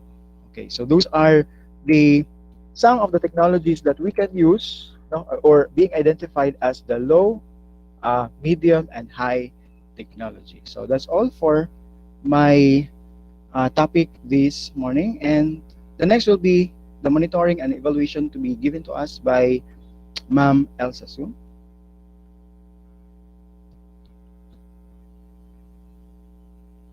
Sir? Hello? Okay, sir. Thank you so much, sir, and congratulations. Thank you, sir. Ma'am Shelly. Good morning. Good morning, Pagyud. Hello. Sir Maki. Yes, ma'am. Yes, ma'am. Go ahead, ma'am. Okay, time check, sir. We only have 8 minutes before 12. Okay, ma'am. Let us proceed. Proceed ko, sir, ha? Yes, So, ma'am. Take the room. sige. As we all know, in every undertaking that we are having every day in our lives, be it in the community, in our school, or at home, we need monitoring and evaluation. So this morning, may I share with you the last topic for the math group, and that is about monitoring and evaluation. So for the monitoring, the primer, or at first we have the school heads on top, and the work of the school head is to oversee compliance at the school level. Then the CLMD and CID jointly monitor compliance of schools. Then to the lower part, to make the circle, consolidated policy feedback from the SDOs shall be submitted to the ROs, or the regional offices. Then the overall policy feedback shall be prepared by the ROs for submission to the CO, or the central office. Then the policy evaluation and revision if ever there is, or if it is necessary. So that is now for the monitoring and for the monitoring. Then the work of the school heads shall be primarily responsible for supervising the implementation of this policy in their schools, ensuring that the provisions are communicated to all concerned stakeholders in the school community. So it is not just a relaxation, the monitoring is not just a relaxation for the school heads, kay sila gid ay primarily responsible. Then the region and the schools division office shall jointly monitor the compliance of schools with these guidelines. At the school level, the implementation of this policy shall be monitored and evaluated at least once every quarter by the school heads. Now remember, once every quarter by the school heads. Then the school head shall prepare a quarterly report that includes the challenges and issues encountered throughout the policy implementation. The report shall be submitted to the SDO through the PSDS for collation and analysis. Then the SDO will prepare a biannual analysis report for submission to the regional office. Then the overall policy feedback from the regional office shall be provided to the DepEd central office to be used in evaluating the policy for continuous improvement of its design and implementation. So if we really understand, if it is really very understandable for all the teachers, di kita mo ingon no nga na late ko, there is really a time for that purpose. Then here is now a part of the evaluation, no? So a monitoring, Annex E, sample self-monitoring tool. Mga teachers, pwede tag makahimo og atua, no? We can improvise our own self-monitoring tool. And here is the sample. So for example, the name or ang pangalan ng mag-aaral. So individual man, self-monitoring tool. Then pangalan ng magulang o guardian ng mag-aaral. Ngayon, on the first column or sa unang column, ang letter A ay para sa mag-aaral. So ano ang ginagawa ng bata mula Lunes sa buong linggo hanggang sa Sabado? Kasi dinala na niya ang module sa kanilang mga tahanan. So halimbawa, magtanong tayo, anong mga asignatura ang napag-aralan mo ngayon? Saan daw na Lunes, Martes, Miyerkules hanggang Sabado? Sunod, kumusta ka sa mga aralin ngayon? Alin sa mga ito ang madali para sa iyo at bakit? Kung paano ito isasagawa ay na-take up na ito noong nagkaroon tayo ng webinar sa Kumustahan.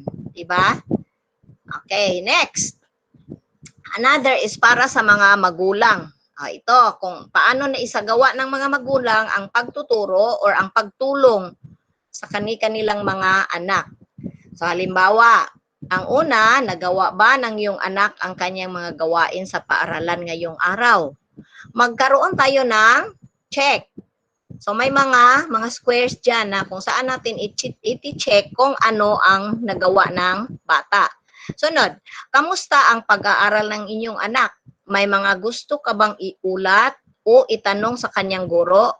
Isulat o itanong isulat dito ang iyong mga puna or suggestion kasi may puwang. So ibig sabihin, bawat bata or bawat magulang ay gagawa tayo ng ganitong monitoring tool. Okay, so una, halimbawa sa Lunes, nagawa ng bata na mag-isa or nagawa ng bata na may tulong ng iba or di nagawa. So pipili lang kung saan sa tatlo ang angkop sa mga nagawa ng bata, ng magulang. Okay, sa araw ng Martes, nagawa ng mga bata mag-isa. So, pari-pariho lang hanggang sa araw ng Sabado. Kasi hindi ibig sabihin kung nasasabi na natin ito sa mga magulang na pag nakuha na ang module, hindi ibig sabihin na tatapusin itong masagot sa isang araw lamang. So, nagkakaroon sila ng time frame kung kailan nila tatapusin ang pagsagot sa isang module. May isa pang annex letter E, sample monitoring tool, letter C, para sa mga guro. So, hindi lamang i-monitor ang bata, ang mga magulang, pati na rin ang mga guro. Kapag natanggap na ng guro yung mga sagot ng mga magulang at ng bata, gagawa rin ng komento ang guro. Kapag na-check na o naiwawasto na ng guro ang mga modules, kung gaano karami ang nakuhang wastong sagot o gaano ang rating ng bata, isusulat doon sa guro ang kaniyang mga komento o ang kanyang mga puna. O halimbawa ako sa aking grade 3, gumawa ako ng supplementary material katulad ng pagsulat ng bata sa cursive na marunong na siyang sumulat sa may red-blue na linya. So, ganon. Kapag ang bata, nakita ko na alam ko talaga na ang bata ay hindi pa magaling sumulat pero ang gaganda ng sulat kamay.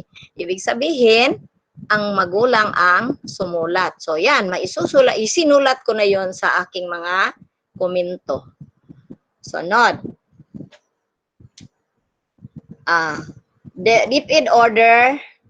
Apil pa ba ni sir? Okay. Number 12, series of 2020. Balik ka, rago ko din. Okay, here is now. The routine works or the performance tasks. Modules will form part of learning portfolio. The source of the record of progress would be scores or the results of the modules. Then the minimum of 4. It has been said by the previous facilitators that we need to have only 4 written works and 4 performance tasks within the quarter, or 1 in 2 weeks and 1 in 2 quarters. Then number 3, quarterly assessment shall not be administered. Remember, take note yun walay quarterly assessment. Then, the assessment components, 50% and 50%, or depending upon the subject, as it was already given by Ma'am Fe Kayasan. And palipay na gyud ta, kay that ends the monitoring and evaluation. And let me share to you this saying. Learners need endless feedback more than they need endless teaching. So, importante gid kayo ang feedback. Kay og walay feedback, murag wala lang, naglutaw-lutaw lang taani og naunsa nakamao ba to og wala. Then another by Harry Wong. In an effective classroom, students should not only know what they are doing, they should also know why and how. And the last slide is awaited. Thank you. Thank you so much, everyone. Thank you for listening. Sir Maki, balik na ako ang time, sir. Hello? Hi, ma'am. Thank you, ma'am. Ikaw na di ay. Thank Sige. you, ma'am Els. Sige. We'll go now for the nating mga questions.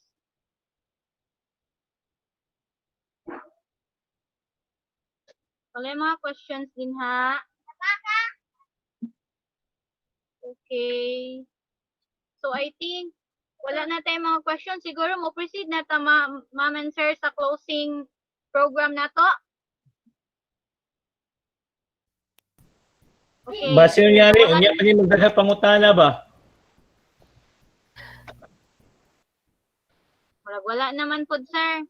Nasabtan na to tanan. Okay. Okay, so gihatag sa kuha diri nga list sa kaning para sa closing program. I hope na inform na ni silang tanan. Ako Nice. lang i-announce daan para maka-prepare for the closing program. Mariper Yabo will do the impression in behalf of the elementary. And then from the secondary is Ma'am Janet Bacalso, to be followed by the closing message of Dr.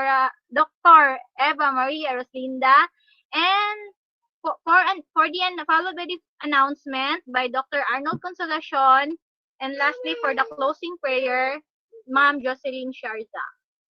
Ma'am siya. Yes, sir. Yes, sir. Ano na to si Sir Arnold if napawsay ka, sinasay ka po na. Okay. Sige, sa announcement man daw siya, sir. Tanan Oo. yung story. Wala na siya additional. Okay, madam.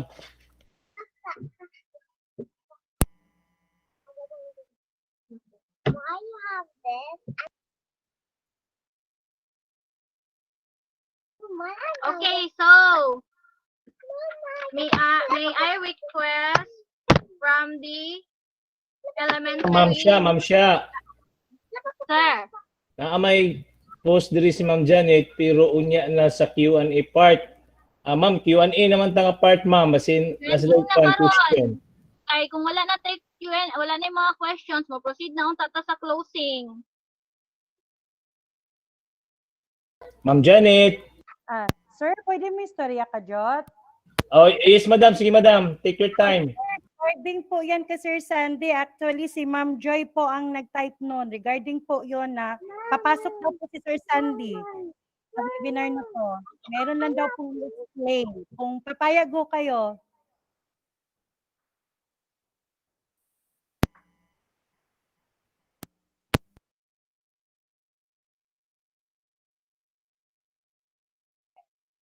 So mag-wait ta ni Sir Sandy. Wait. Musulod na siya ron. Ay, hello ma'am. I thought mang good ma'am unya pa alauna to alas 2 murag dili na siguro kay kuan man nagtan-aw mang good ko nag-send ko saya og kuan ba kanang matrix na to 1 to 3 it's Q&A and then naa mang good mi naghisgot mang good og class record dayon gusto ko unta ko kung basin ba og pareho I was kanang sana waiting sa basig na mo present og class record then wala man gusto okay ra ba ma-share unya kay Q&A portion naman dai ni ma'am murag dili na dai siguro kaya I thought 1 2 3 pa ma'am ang Q&A and that's the time kung pwede na ko ma-invite lagi ma'am pero na lagi no pero masay na sayo ang gutaguman na lang siguro ma'am ayaw na lang siguro. Ma'am Jol. Yes, sir. Unsay concern na ni Madam katong sa e-class record? Yes, sir. Other format, sir. New format of e-class record. Pero the same lang ang kwan niya, the same lang ang computation. Yes sir, pero dili siya by activity kung dili by melts siya sir. Pero Okay. kung okay na lang sir, dili na lang siguro kay kanang kuan man to, mga 1 to 3 pa man gud ako ang gikuan sa iya nga ana half time. Dili na lang siguro sir, sige. Thank you. Okay, madam. Pero siguro, pwede na lang siguro na siya i-share ang e-class record para if next time, pwede na ito na siya ma-discuss. Ma'am Joy, share na lang na Ma'am Joy. Yes, yes Jo, ma'am. Joel, Yes. Jolie. Yes sir. Yes. Maybe we can give you a minutes to present that one. Sige lang kay in a way is 3 o'clock man taman. Pwede ka maka-present Joy? Sige, okay. Pwede okay na sir. Okay ra at least makabalo po ng uban. Okay. Working lunch lang ang uban no. It's 12 kapin pero mamas maay man gud pud nang mama share na with your explanation kay kung i-share lang nimo without any explanation, the tendency is lahi-lahi interpretation. May man ang ma-present karon para makita po nato and then usapay kasturya sa uban. Ang ako manggong concern sir is wala ay mga science teachers nga kanang participants. So mao to nga nagduha-duha sad ko og kanang share ani pero mao to nga nag-wait ko basig na ay mag-present ba mo to nananghid ko basig na ay mag-present og e-class record na pareho kay makaingon ko nga ay pareho ra di ay. So I was asking also Sir Sandy if it can be applied to other subjects. Ingon siya, ongoing pa po ang uban ng mga subjects. Learning areas, sir, supervisor. So, ana po ako ang concern, sir. Walay mga science teachers nga participants. If it's okay, willing naman po ko na mo share. Bahalag walay science teachers Joy na may mga school heads is already the responsibility of the school heads to give that one to their teachers. Kaya naman ni sila karon. It's useless nga kuan dili sa makahatagan na og TA anang kuan kanang e-class record. So ana Joy. Sir Arnold. Yes, Mac. Ang concern na ni sir is kung siya applicable sa science, then another kung daw supervisor sa other subjects nag-develop po sila sa ilahang e-class record. Yes. Kung mag-conflict no yan na noon kay ning adapt na punta ning e-class record dayon Mac, develop akong po concern, supervisor. Yes. Ingon si Julie, hesitant siya kay walay science teachers kay para ana. Kung sa may pulos na niya to ang mga school heads nga naa karon nga naa. So they can inform their teachers about that one. Okay, for kung sa sir science. For science and makita po ta din at least guided po ang mga school heads ani. Hello, Sir Arnold. Sir, hello. Yes, ma'am. Sa elementary, sir, kanang not all schools nag-departmental. So, other science teachers are around in this virtual meeting or conference. Naanami, sir. Daghan mi. Wala din. Sige na. Mula ingon ko, ma'am, nga pwede ra gyapon mag-present si Julie no, for the consumption of the school heads and if there are science teachers around, bonus lang po siguro. Ang mga science ani, pero giingon man nga bago ka na nain niyo nga bago, mo na inyo bago. So, it could be a help. Okay, sir. Proceed. Ma'am, Jan. Yes, sir. Okay, ma'am, you can now take the room. Anyway, dili naman siguro na mo mula so how many hours, gamay naman siguro na, no? Kay just a presentation lang.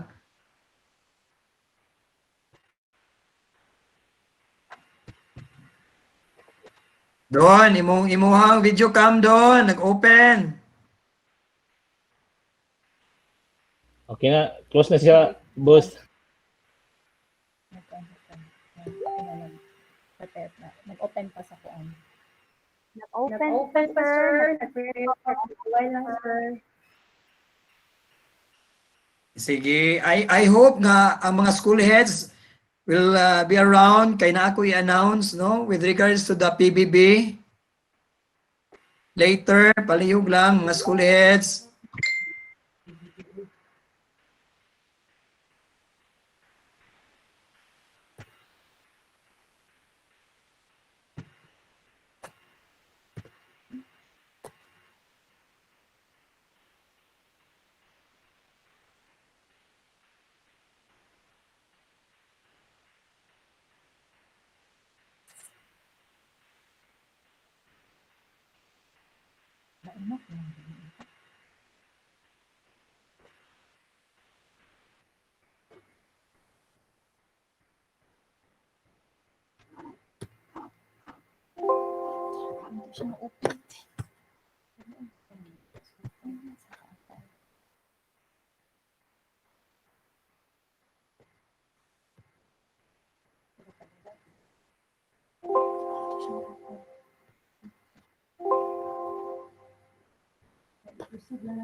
Okay pa ta? Napa diri, naway mga tao.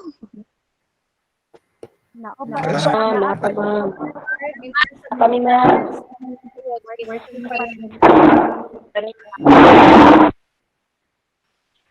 Shar. Dari. Yes, sir. Wala man ko ang signal mo. Yes, sir. Lagi. Palihog ko hatay ko atong mga speakers. Katong mga topic nila. I-send sa ko ang messenger palihog. Sa picture lang. Okay, sir. Sige, sir. Sige, Shar. Salamat. Unsa na yung next, sir? Mo-present ang sign sa plus record and katulad sa maminawon. Pag humana ni is Okay. if Q&A, pwede na mo padayon sa Q&A. Okay, sir. Sige, sir. Sige.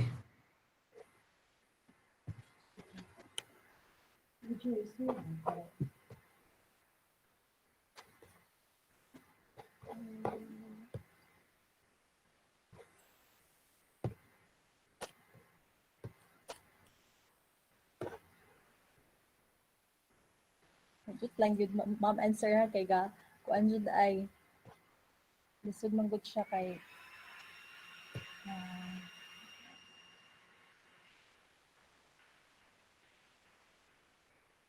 pag i-download pag open dili na siya ma-open, so I'm trying to open my drive.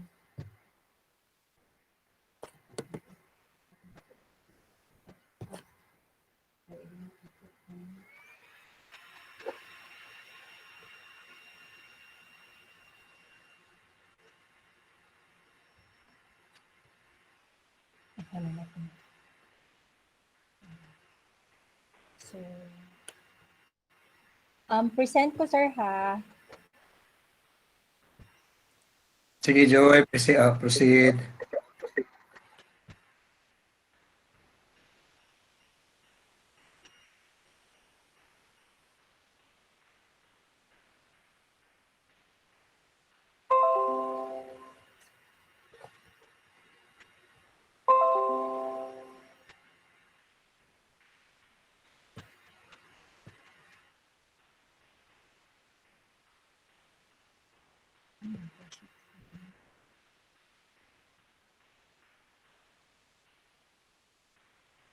I-share ka po? Kung hindi siya, kag-google siya.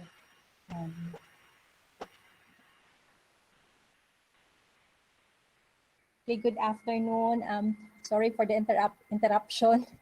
Mo ni ako ang kuan mong good concert kagahapon na gusto na ko mo join. Bisan human na may kay I was thinking of kadang na ay ma-present nga inani pod dayon para makayon ko nga ay okay ra di ay siya kay naapod sa lain nga subject. So wala pwede ra pod nga kanilang sa dayon tagaingon ni Sir Maki naa siya ang ubang mga supervisors nagkuan pa pod sila himo pa pod ani. So base sa gingon po ni Sir Arnold na naapoy mga school heads diri and other science teachers also are here. So parang dili ra pod ingog nasalaag ra jud kaayo ni siya nga topic. Okay, presenting na to. Makita na. Sige. Okay, so this is it. This is the format made by Sir Sandy Albarico and siguro sa iyang team kauban. This is the input na part. There is what we call input na part where we can write here or type here the LRN of the students and then the learner's name here. And then we can also add type here the address and then parent and guardian. So kung gusto nato nga kompleto even subject teacher lang ta na ataani nga information, then much better because we are modular distance learning, so therefore we don't have face-to-face classes. So parang it's one way of knowing our learners also kay kasagaran na part na ay ani copy sa ani kay mga advisors lang man good. Kasagaran na sa tuwa is learner's name lang. So this one, it's na ang LRN, na ang learner's name or address of parent guardian. And then we have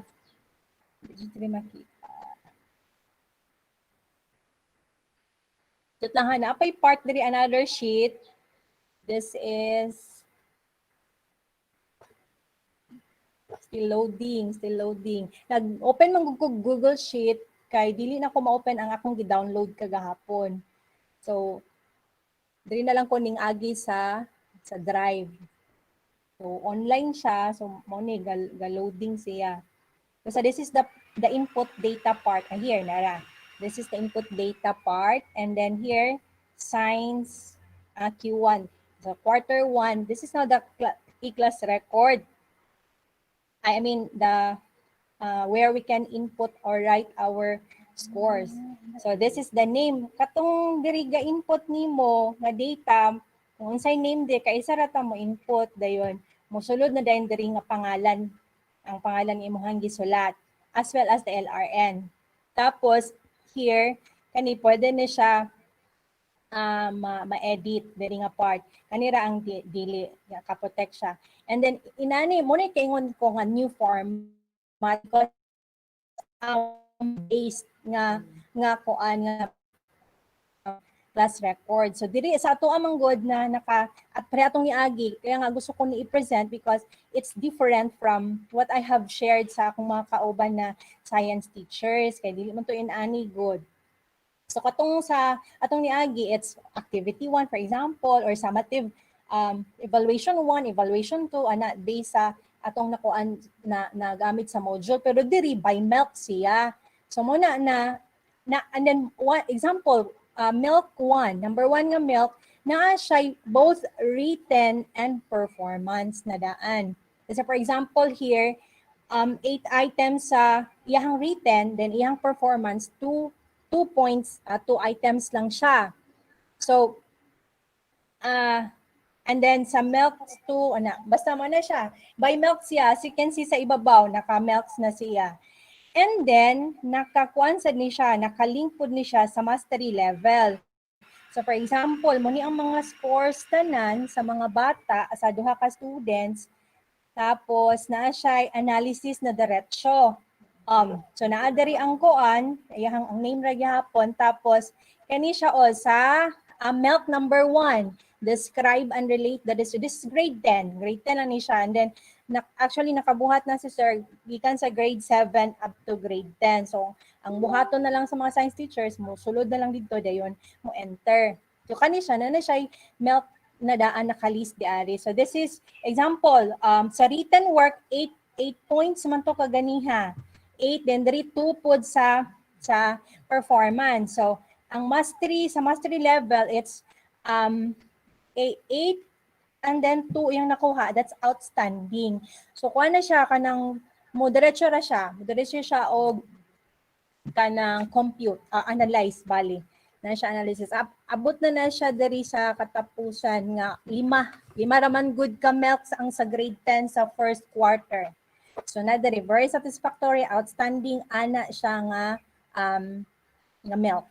So ani siya, ana lang ang kabaguhan niya by milk, dili siya by activity. So ang challenge karon sa amo sa science na ami module nga sa evaluation na anay duha ka milks na mga items na adi ato. So what we are going to do is we have to count how many items are for milk 1 and then how many items are for milk 2. Then i-distribute namo daan di ari sa recording palang daan. So that is it. Thank you. Okay, welcome, Joy. Can you share that one, Joy? Yeah, yes, sir. Can you share that one also kay pwede ta mga hatag ko na fan? Yes, sir. Pwede, sir. Usaon kani sir no na pag i-download bitaw nako sir, akong downloaded na file kay dili siya ma-open. Unsa ba? Link na lang siguro akong i-share mo nga link kani sa ibabaw. Sige, Joy. Pwede na po. Pwede po si Joy. Sige. Okay.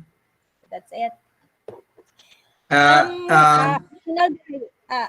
Additional sa ako ang parang nakita na ko sir babasig concern po ng uban ani kuti siya in the sense na magtagtag ta sa milk pero sa recording sa first recording na lang ang lisod pero kung maabot na tag-analysis dili na ta maglisod-lisod kay naa naman daan good computed naman siya.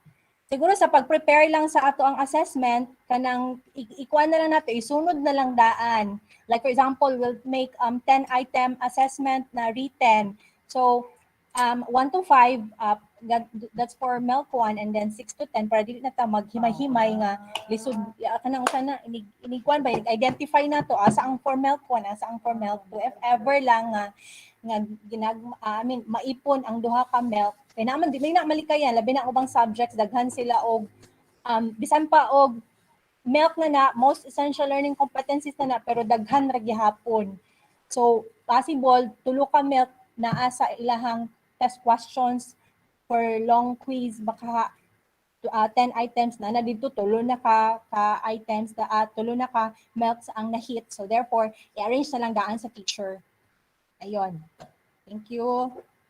Sige. Mayo na ikatong mga teachers ka nakakaroon, especially science teachers, pwede mo maka-ask of question, no? On about that one kay naa pa man si Julie pod. Maka-TA siya nato. Ito mga science. Ma'am Jol. Yes, sir. Karon pa mo ko nakabalik. Query lang ba? Kana nakabutan sa tuwang written test paingon din sa performance, milk man ang nakabutang, di ba? Yes, sir. Pero in giving our summative test, for example, kay twice man tayo sa once every 2 weeks. So, yes, ang possible na most probably sa one summative test, a lot of milks ang magkarga sa iyang summative test. Yes, sir. Posible. Yes, sir. So, moto ingon ko na i-arrange siya na daan sa teacher, sir. Example, 1 to 5, ano na lang ba? Sunod na lang daan para ini-count nato sa papel sa bata, ni-check dayon ang scoring is ilain na lang siya daan. Anak ba, sir?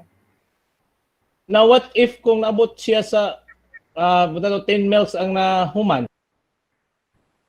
Ay, i-add lang siguro diri. Kung kabalo mo add. Siguro, kung na-expert, pwede na siguro mag-add diri, sir. Kay, kanisa, kuha lang man grade 10 lang man good ni sir. So, siguro if we open, science 7, kung pila to ka milks dito, maupod ka cell di ari, kay prepare naman good ni daan, sir. Nga pila ka milks ang intended sa isa ka quarter per subject. Okay, now what if other subjects will adopt this kind of e-class record, then maybe I do not know kung how many milks are there in one module nila. Na what if kumabot og 15? So 15 daghana kay nila tong kanani sales ng ma-add. Di ba? Pwede, yes sir, ana jud may tabo. Pero kung mo ito yung kung sir at first, parang first impression man po nako ani sir, it's very kuti gid siya ay. Kuti siya, pero kung kuan at kung mag-abot na ta sa time ginaman jud na yung mga analysis like that, di na ta di na ta maglibog, di na ta maglisod-lisod kung maabot na ta sa time na mag-analyze na ta kay na-arrange naman siya daan sa class record pa lang daan. Ana, sir. Okay. Ngayon, sa science man siya, I do not know how about the others. If I believe na pag daghan yun, 15 ka milks, 15 ka sales, taas. So, yes, sir. More good, sir. Possibly good. Okay, how about the reaction sa others? Can I come in? Yes, sir. Proceed, sir. Pwede ra po to, mayong ligot yung ni namang ko lain nga previously nga introduce nga A-class record, which is different from being presented by the science group. So, good, nga naay ani, pero mo ito kayo ni Julie, when it comes to interpretation, it's easy for us to have this, kay naka-interpret naman daan. Dayon, ang kuha lang siguro, kanang wag do not tayo may problem if the other subject will adopt this, how are going to go, they will go through. Pero yun magato kanina nga the other APS are still working now on their own kuwan kanang A-class record. But for us sa science, na siguro ay advantageous part na kay we have this one already. So it's a challenge if we are going to use the other one or this one, as long as we have the same computation and we have the same result taken from the learners. Muna importante. Okay, sir. Ma'am Joel, additional query. Yes, sir. Now, if in case, sir, madam, mag-add ta dyan na o usa ka cell, may tawagan ng usa ka row na niya. For example, mag-add ta, dili ba maapektahan ang computation niya sa kuan? Computation niya kay kuan man siya naka-program man Lagi murag ana, sir. Possibly gid siya, sir, ay kay murag naka-protect man siguro ni unsa ba? Ang mga expert. So if in case mag-add yun na, the computation will change kay mag-add man siya usa. So I do not know kung automatic ba mag-add po sa program siyang naka-built-in na niya nga program nga pag-add og cell niya, automatic po siya mo-add siyang naka-program. Kay kung man if functions, I do not know kung usa nga command ang ilang gibutang nila diha. Lagi, sir, I cannot answer good, sir. Siguro pero kung Joy, paliw daw tanaw sa total Joy kanang 39 kasi nakabutaw sa 39 kay kung samra siya aning 8 5 6 10 og 10 pwede ta maka-add og sila na kat samra man siya. Yes, sir, samra, sir. So automatic ni siya mat na kining 39 or whatever score na butang dari, automatic nang iyang PS na iyang kining sa PS bitaw niya o sa WS ka nagdepend man siya sa iyang total. Okay naman day murag makuan raman siya. Pwede raman ni ma-change, ma-addan. Pwede na pwede na lagi ma-add. Pero mag-add sa cell, madam, hindi maka-affect sa iyang computation. Dili po ko kakuan, sir. Kasi mabaw yung slag adjust ba ang mugamit niya, mabaw yung slag adjust. Anyway, sila, pakitaran nyo na ito na ugwan. Remedy. Mona, Joy, palihog lang mag-share, Joy, kay we need to study that one also. Kay if that would be applicable to the other subject, then we will go on for that. While waiting for subject areas nga, muhatag po rin yun na. I believe, amot lang ka o tigsal po kayo mga EPS nga mohimo parehas kang Sir Sunday. Maupod, sir, din. Another concern po dahil, sir, no, naamanggoy mga performance, naay mga milk nga lisod po siya buhatan o both written and performance. So, ingon pa si sir, okay ra po daw basta kay mag-minimum ta og 4 ka written og 4 ka performance. Like someone sir, isa ka performance standards, isa ka performance standards mo hit na siya og isa duha tulo ka milk. So mo to ingon siya, if that's the case, sa performance task daan, milk 1, milk 2, milk 3, example, perfect ang score sa bata, then perfect score niya sa milk 1, perfect sa 2 and 3. Ana sir, kay naa jud mga performance standard or performance task nga mohit na siya sa tulo ka milks. Oh, nakita na. So sa pag-distribute din na, ma'am? Perfect score lang daw sir. If ever. Perfect Or score sa kada milk nga katong nakuha niya. Now, what if kung dili Yes, sa perfect score? For example, nag-80 siya, how can we divide it by 3? Oh, yes, ana sir. Murag pwede ra siya. Kay kuan man siya kanang kuhaon naman gihapon ani percentage naman gihapon ang kuhaon. So dili ra siya. Kumbaga, equal siya. Equal sa tulo ka milks. Or sa performance task pa lang daan, makita na sa teacher asa jud nga portion ang pang milk 1, asa ang pang milk 2, asa pang milk 3 din ma-identify niya pila ang score niya ana each per milk ana. So kato man yung integrative performance task, madam, no, kay wa man imong gibuti pa sa buto kay kumbi man ni siya, so kato integrative ni siya. So asa siya na fall dito nga part dito sa iyahang for example sa goal, kay sa goal na or sa situation na kasagaran nakita. Yes sir. Pwede. Pero kung kuan parang performances nga it's hard to identify basta kay na-hit lang yun ng tulo, so pwede na siya pareho, equal ra siya sir. Anyway, kuan naman gihapon ang singalan ni ang percentage naman gyapon ang kuwaon. Basta pareho sila, equal sila. Pero kato mo sa integrative kay murag different subjects man gud ang gi-integrate dito. Mao pod. Kani sir kay different milks lang siya. Different milks lagi parang milk class record. Sige, okay. Kaya sir, ma-reconcile siguro to na as we go along the way. Yes. Muna ato lang i-studihan lang pud nato na.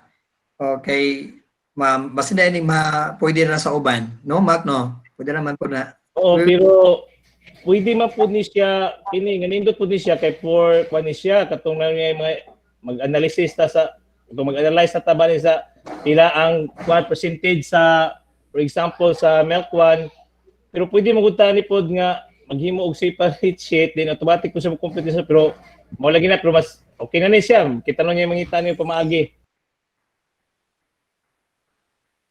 Okay, muna na i-shake one. Muna na lang yun, anak. Sige lang, ito na isa diyan. And then, for sure, that is already a bonus to the science group kay they have already that one. Yes, sir. Unindot na po na siya. Sige, ma'am. Any more, ma'am? Ma'am John. I'm done, sir. I'm done. Thank you very much for giving me time for this. Thank you. Thank you, Joel. Thank you, Joel, for sharing also that one to us, no? Okay. Okay, kisa yung mga science teachers dere, any reaction? Sige daw, mga science teachers, Obi, please. How about nga lang nasa live? Please post doon sa inyong mga questions kaya ito ma-entertain. From 93, we are already 69. What happened? Can we not afford time to, Wala man po yung question sa YouTube. Akong gi-check karon wala po. Sa tuwa po dali sa sulod sa tuwang virtual room, wala po yung question. Sige. Yun siguro. Panggutom nyo siguro. Makuyawan mo gutana, kay mo lagi na, kadali-dali, kay sani nga wala na. And then here comes nga, daghan na dahil problema along the way. Mao jud. May tato nga ang cancer ng tanan karon, ma-raise daan kay para interest na pa ato ang mga experts nga maka-discuss. Sir, ako na lang makapana, sir. Can I ask questions, sir? Yes, ma'am. Yes, ma'am. Proceed, ma'am. About ba sa kwan, sir, giving of assessment tool, I believe that module is already an assessment tool. So, pwede ra ba, kasi sa science po nila, raise man gud din ako good, kani siguro I'm speaking with kuan in behalf of the other kuan po teachers po na naara po diri sa akong mga tapad na magpangutan na po. If ever na module sir na hatag na mo ba, and then there are parts there na for summative assessment, okay lang ba nga dili na mi mo himo og kanang other assessment tool kay kato na lang naa sa summative na part dito sa module among gamiton?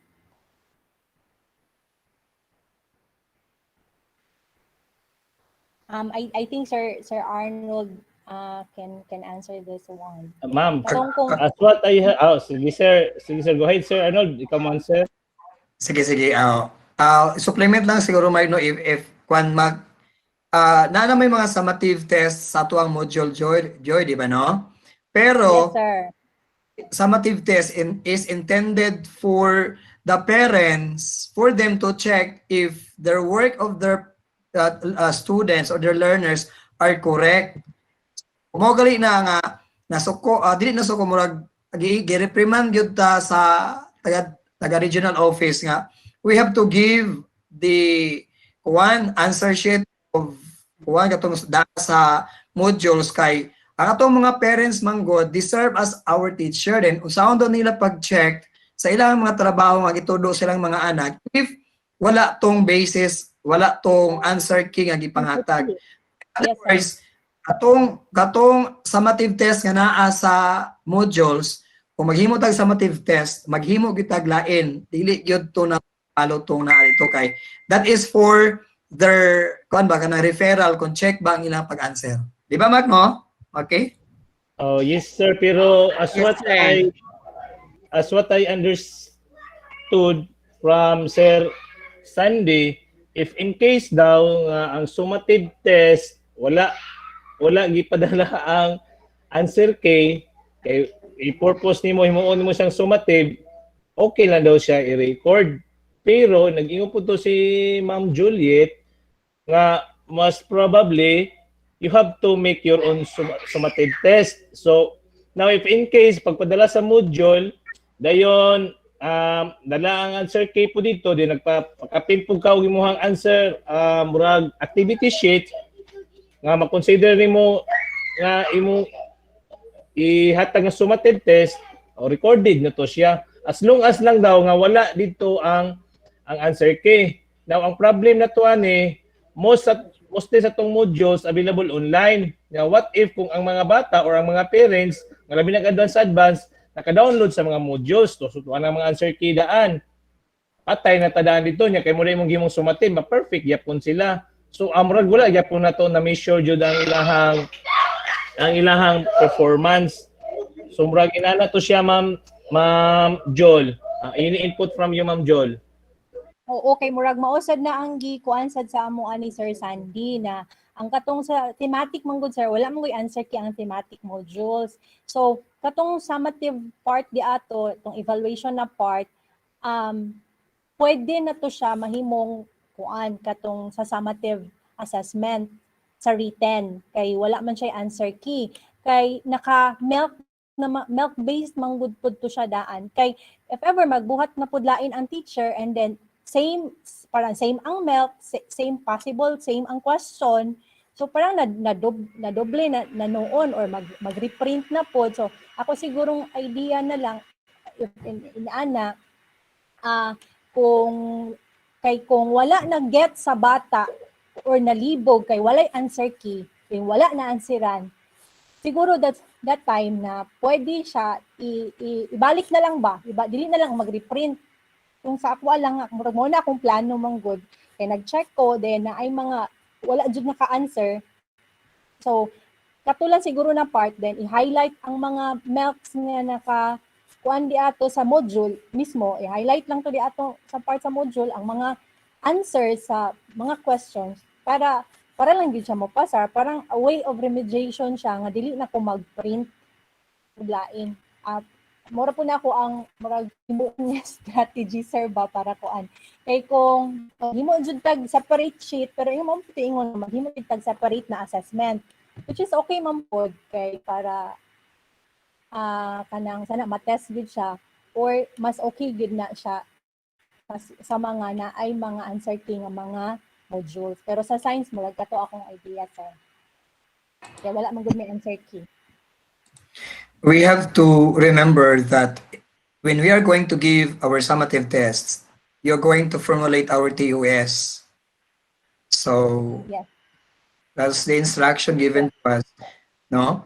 So in that case, sa science, lagi nakita mo po na ako itong when I browse the module sa science, thematic, wag yung mga answer. So siguro, pwede po, you can get it out. But for those modules na naanay mga, we have already, wala, gusto ko. Ikaw. We have, I mean, nato yung mga answer key na to, mo ingon sa itong webinar last time, please give it para to check the parents if ang ilabang itabang sa ilang mga students, sakto ba yun? Pamunto, murag may action galito kakuan si ma'am CID kay ngano kung di pang langkat ang mga kuan answer key sa mga bang module so wala gipang print. Kay this one way of helping the parents man. Kay di ko not contact the parents to us anytime. Yes, sir. And additional lang, sir, speaking of TU is in crafting our summative test, we make sure that we have to capture only the what is this? The milk that we covered. Okay, how could we test that child kung wala natutunghatag nga milk? Yes, probably, no? That's the question I raised during the webinar. Nga kung tataman, ito na po takoto. Okay, it's impossible for us to give the students or the learners if we were not able to tackle that milk. So that is why katulad dito na kita if diya tanaw man anyway the first grading kabali will be ending till December 12, no? So we can make some adjustment this time katong wala pa nakahata og unit test or performance tests. See to it that we have already at least 4 unit tests for performance. At least, you can do more, but at least it could have that minimum of 4 by the end of December 12, so that we can compute the performance and the written output of the students.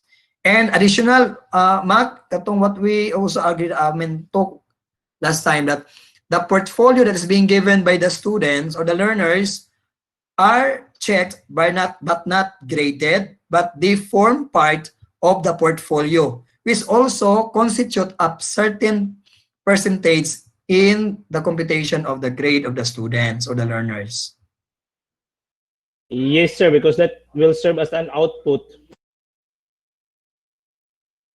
Yeah, we need to elaborate this one to this convergence kay basin unya ba ang mga teachers basin lang po, no? I am not saying, but if ever you just only collect the output without checking on it, useless ang yapon. So to give justice to the answer of the learners, so we have to check but do not record their performance, but that the result, but that will form part of their portfolio. Maybe, sir, Ma'am Julie can give an input for that. She discussed that during sa science webinar man siguro to. Ma'am Jol? Sir, unsa gani, sir? Di ba ang portfolio, we also make a rubric for that para mag-graded po siya? Yes, sir. And then we agreed, lang siya, completeness and the scores ba to? Pero after bito ato na webinar na to, sir, kay doon na po ko sa scores ba kay kung yapin na to ang sa rubric ang scores nila, kumbaga kato mga individual scores ato na-grade na record naman gud to siya. Organa ba so pero not recorded man to, not graded man to siya, ma'am, kay puros man to siya formative. Inuon mao jud pod, sir. So pwede okay ra pod, no? Basta as agreed, sir Nold, kuan siya ang rubric nga among gikuan na agreehan is completeness lang and the scores. Kumbaga based pod sa ilahang scores gapon na naa sa ilahang mga outputs. Completeness and the scores. O, di ba, Ma'am Joy, it will fall under product, Underperformance, sir. performance. O, dayon, gahapon man good ni namo na discuss ang e-class record. Dayon, isa po na sa kong question ni Sir Sandy na how about the portfolio? Kay sa class record sa ibabaw katong di ba, milk 1, milk 2, anak naman to tanan. Hindi ko asa ang portion na dayon sir sa portfolio na. Then it was not really clear sir kung unsa gyud ang answer basta ana siya nga it's already milk based e-class record. Anak raman siya sir. So ay ambot ng portfolio pero gusto Okay. kayo ko ng portfolio. Because the portfolio, maybe this is a performance kay one man siya, dapat grasp man to principle ng performance. Maybe sa written or sa siya product. Di ba? Di ba ang mga modules niyo doon ay mga activity nga i-require sa mga student nga ipangatag? Yes sir. Oh, so mo na to siya part sa iyang portfolio. Mo gali na karon nga we have to clear it up kay base ron niya ang uban nato ang mga teachers katong mga test items dito sa modules gipang-record to nila as the output of the student serving the unit test, but giingon na those were be checked but not recorded kay ang atong i-record naman gyud are those unit tests and atong performance performance nila mo mo to i-record. So bali baka unya ba I'm worried about nga mo tong pinana nga we recorded already those result from their output sa modules. Ay record yapon sir pero dili lang nato ikuan. Dili graded. Not graded, But recorded. Yes sir. Yes. Opo, sir. Pero lagi sir, maybe this time it is really clear that ang mo appear lang dito sa tuang e-class record are the summative tests, which are the written test and the performance test. Yes. Kato lang, no? Mora man butang. Kay mora man gani ato ang i-appeal. Okay, Ma'am Faye, nakay kuan madam, additional. Yes, sir. Yes, sir. Another clarification, sir, ba? Yung portfolio is the compilation of the learning output. So, I think, sa akong practice, that includes the formative and the summative test and others. And I put that one under performance tasks. Oh, siguro na siya madam, performance. Yes. Oo. So, including, sir, formative or both formative and summative. Yung mga learning outputs man na to be compiled. Oh, yes, ma'am. Yes, it's sure. Oo. Pero we have to also, para gyud ma-official ang itong score sa bata sa unit test, we will give them the unit test. Yes, sir. Sige, what about the other? Murag, kita ramay nag-discuss. Ani ang uban ka ha? Please share.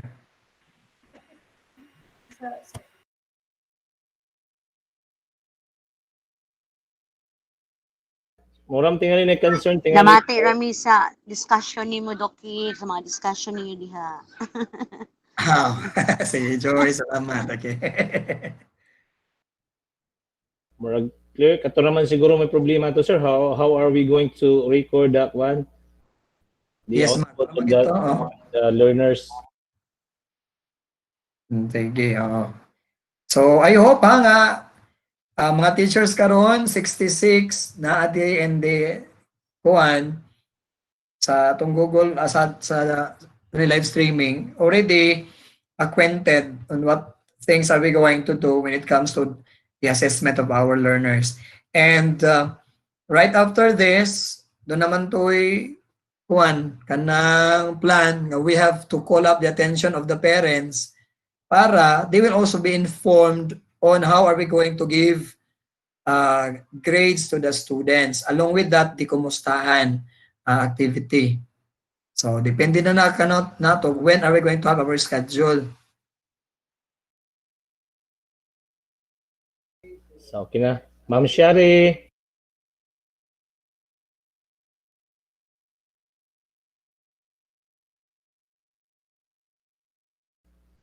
Ma'am Shia.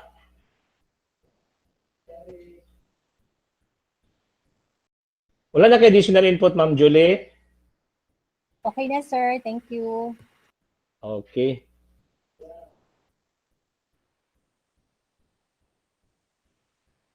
Char? Rayo na to, Char.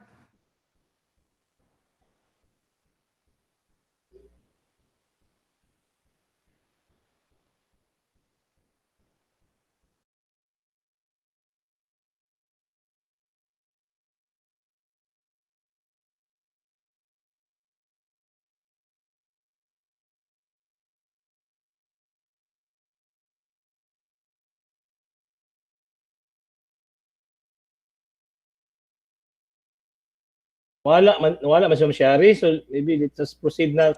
Sir, clear na ba tanan? Ako lang kitawagan si Shari, Mac. Magyapon nagtubag. Clear naman siguro tanan. Unsa to yung next na niya, tanaw sa ako din ang program. Na to yung closing program yatag sa Yaha.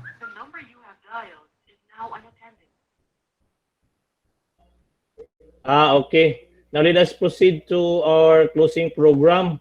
Ako na lang mag-moderate ani sir. Sige, sige. Ma, go ahead. Okay, now Dad, we are Dad. now in Dad. Yes, Don. Yes, Don. Lang sa BBB kay wa mo ko kakano announce siguro nimo ba niya? Patutang sa Form 1? I-announce ako na ron doon. Wala pa. Wala pa, niya pa? After sa message ni Ma'am, ni Dr. Eva. Okay. Nawala mo ba niya kanong niud to me? Nawala ang signal. Wala pa. Sige, sige, Don.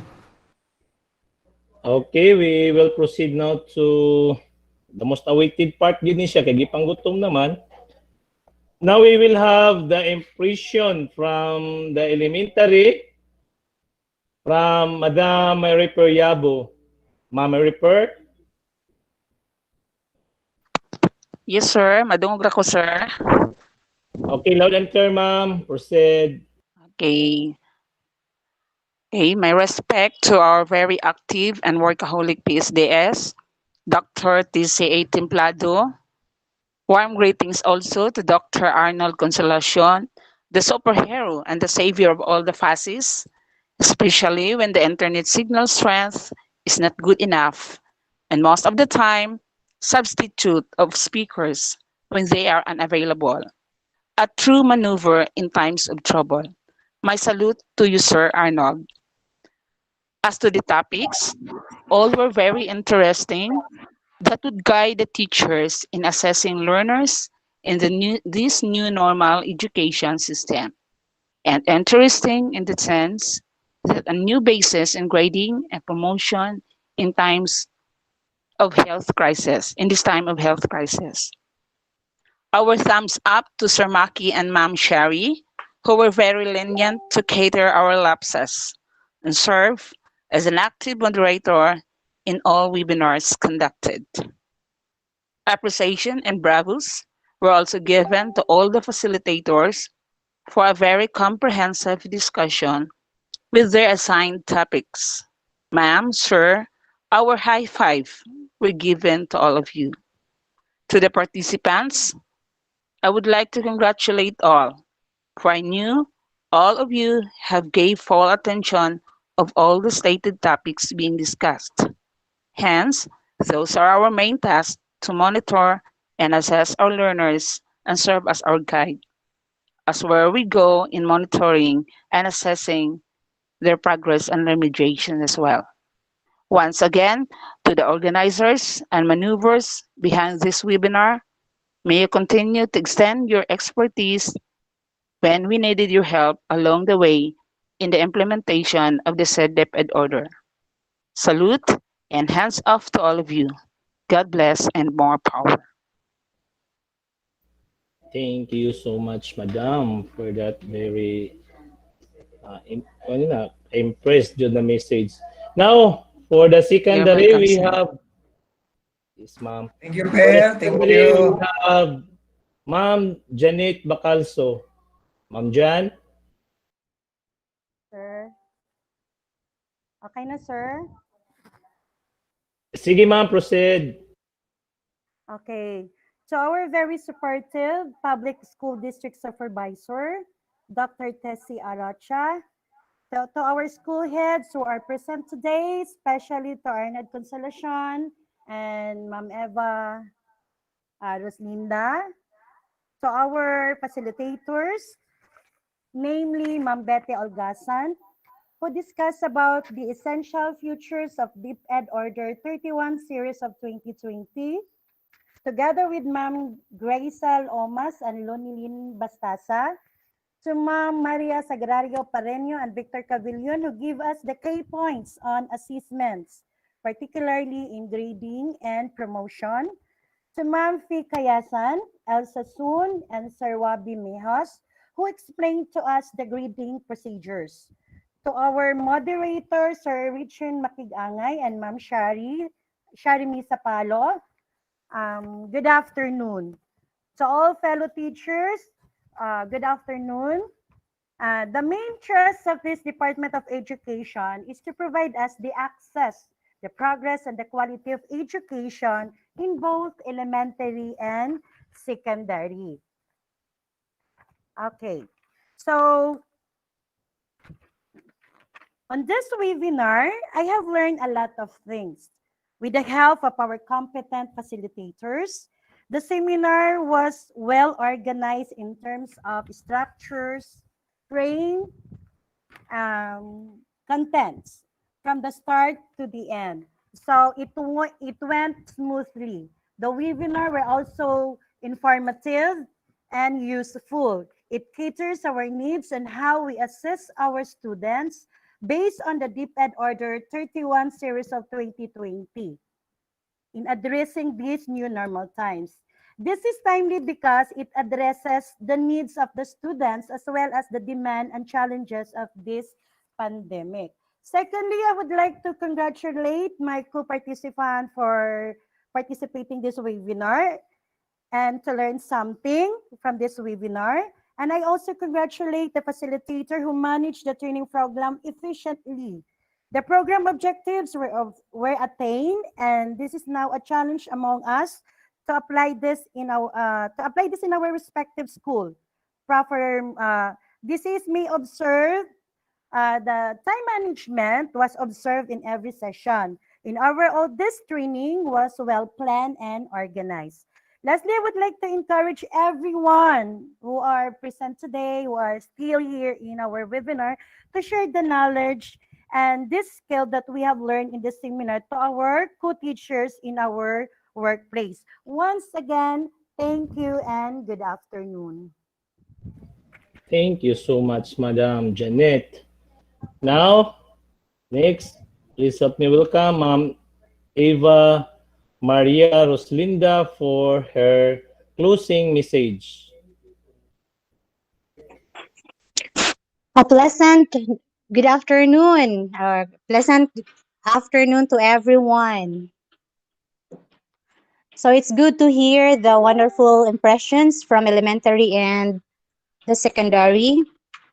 And I would like to it is my great pleasure to extend my congratulations to our district supervisor who spearheaded this webinar on DepEd Order 31, which is interim policy guidelines for assessment and grading in light of the Basic Education Learning Continuity Plan. And to all the team, our facilitators, and the school heads and teachers, participants of this webinar. We just had our fruitful discussion, though our time may not be enough to discuss the dark clouds that you may have in your head now, but this will be a start. No, this is a start for us to steer our minds on how we could further inspire our learners in this time of pandemic. Inspire not only our learners, but also our parents. And hope we can do extra effort and initiative to resolve problems that we may encounter as we implement this DO 31 in our respective schools. And we hope that we continue to share. We will have further sharing on this in our future webinars. We can have follow-up together with the school heads and school monitoring evaluation coordinators so that we continue to improve and provide relevant, accurate, and authentic assessment to our learners. Since assessment is a critical process of education, it is the heart of education, since teachers would never know when to move unless we see the result of our learners and how we could possibly help our learners become independent learners from struggling to instructional and independent learners. So this is a way for us to achieve our vision, DepEd vision and mission, where we vision to have learners. We dream of Filipino who passionately love their country and whose values and competencies enable them to realize their full potential. And this is one of the vehicle where we can achieve our vision and mission. So good luck to everyone, and thank you for all the guidance that you have provided to us. God bless, and may we all step forward to make our learners become productive Filipinos. Thank you so much for listening. Thank you so much, Madam, for that very wonderful message. But before we totally end this session, may I call in Dr. Arnold Consolacion for some announcements, sir? Thank you, Mark. I hope the school heads are present right now. This is in relation to our PBB. We are given until November 21 to finish and submit our Form 1.0. I hope that we had already downloaded those forms in the elementary and secondary. Doon na lang announcement diri. It's a district consolidation. So after we're going to make it by school, we're going to give it to Ma'am Shari as our ICT, one of the ICT coordinators who will be consolidating the result of our Form 1.0. So take it note, for district level, prepared by district ICT coordinator, verified correct by PSDS, and approved by SDS. Kindly print one copy and make sure all school heads shall sign opposite to their name and school for confirmation. We don't want to happen last year where teachers were missing from the list. Afterwards, furnish this copy to the planning and research section via record section. Tinapagyapon, district consolidation shall use the same template, Form 1.0. Kindly inform your district ICT coordinator to add rows with caution that the same formatting will not change. Copy and paste all the eligibles per school. Say, if your district has 25 schools, then all the 25 schools should be reflected on Form 1.0. Don't forget to check the summary if it tallies with Form 1.0. Take note that OPCRF and IPCRF of school heads and teachers covers the month of April 2019 to March 2020. I hope it is cleared already. Don, sa to'y ikwari nimo Don.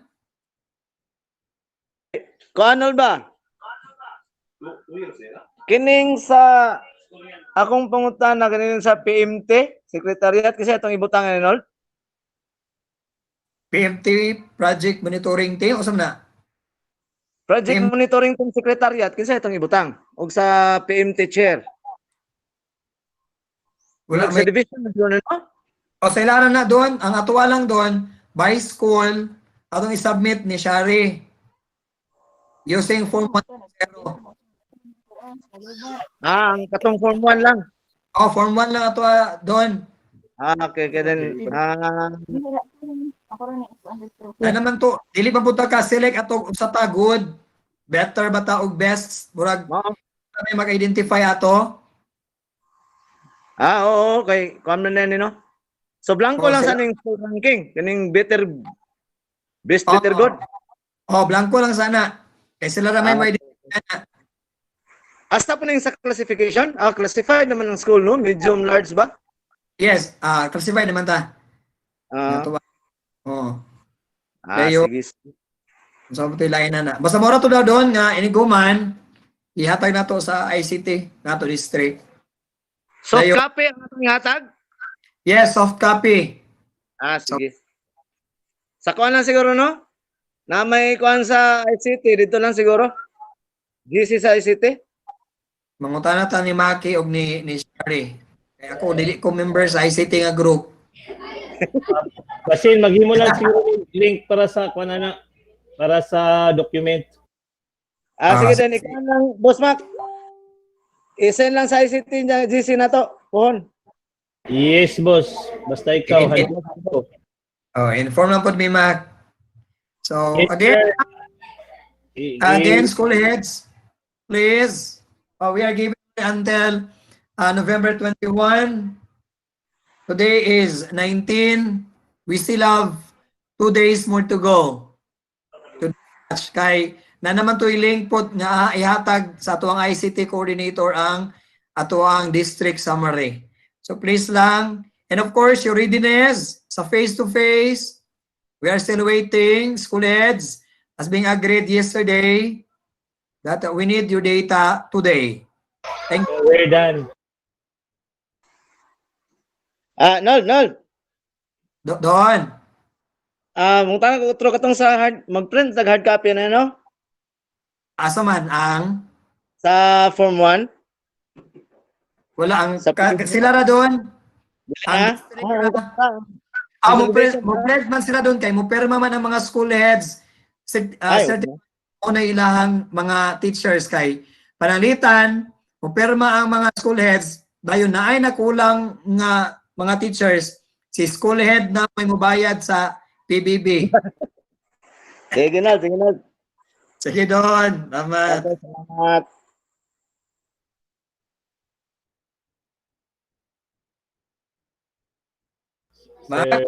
Okay. Yes, wala na additional announcements. Boss?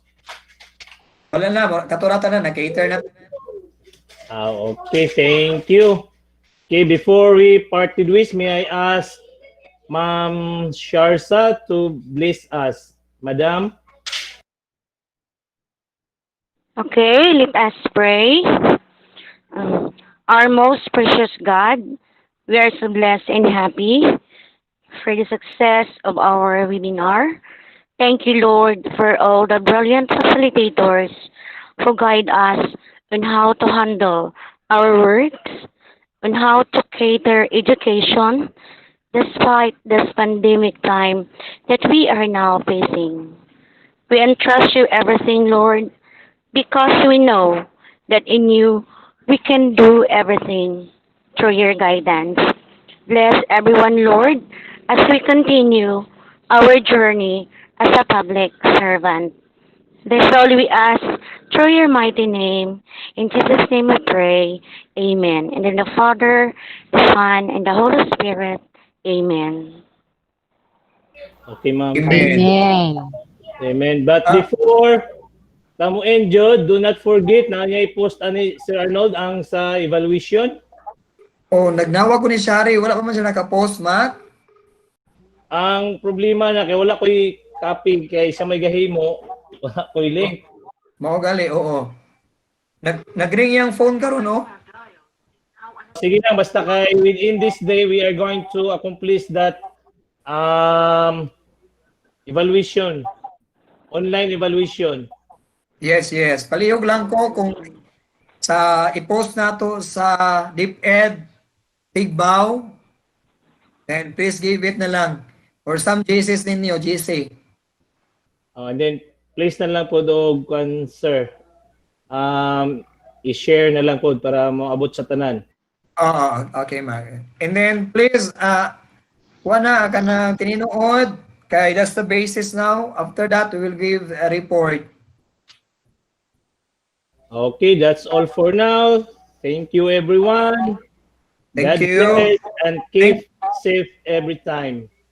Thank you. Congratulations, Ma'am Betty, Ma'am Grizel, Ma'am Lonely, Sir Victor, Ma'am Parinio, Ma'am Fe, Teacher Fe, Sir Wabi, si Ma'am Elsa. Thank you very much for your brilliant ideas being shared. And of course, to Maki and Shari, thank you. Mabuhay po tayong, mabuhay ang Tigbaw District. Welcome. Thank you, Sir Arnold. Keep safe, everyone.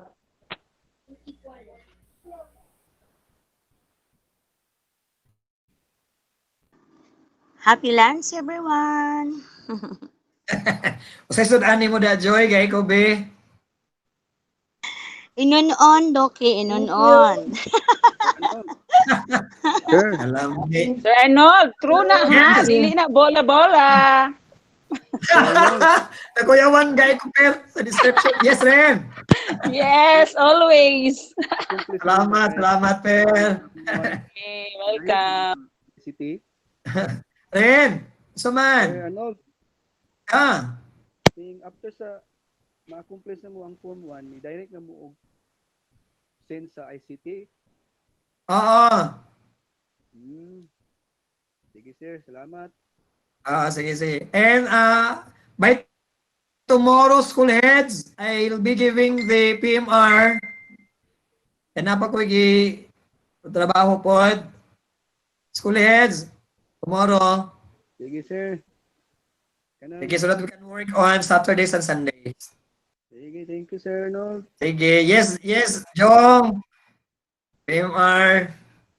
Kakanta mga kapon no, na kay PMR. Yan kami, sir. Wala may PMR. Wala may kanta. Di may PMR. Ikaw rin kay may uni magagsayo, wa kay PMR, kay wa ka kakanta. Ato sa district, ito si SD. Ako asa no, dumana. Ay, kaproblema ron. Kay imo kong gimorot yung publicity. Nasakpan na dito. Nasakpan. Nga anak man ko nga, nag-district. Wala na ko, duman na ko kaon. Okay, pag-open. Uy, dun sa manin. Sakpan. Maki. Stop sharing na, Mac. Stop recording, Mac. Record na ba ni?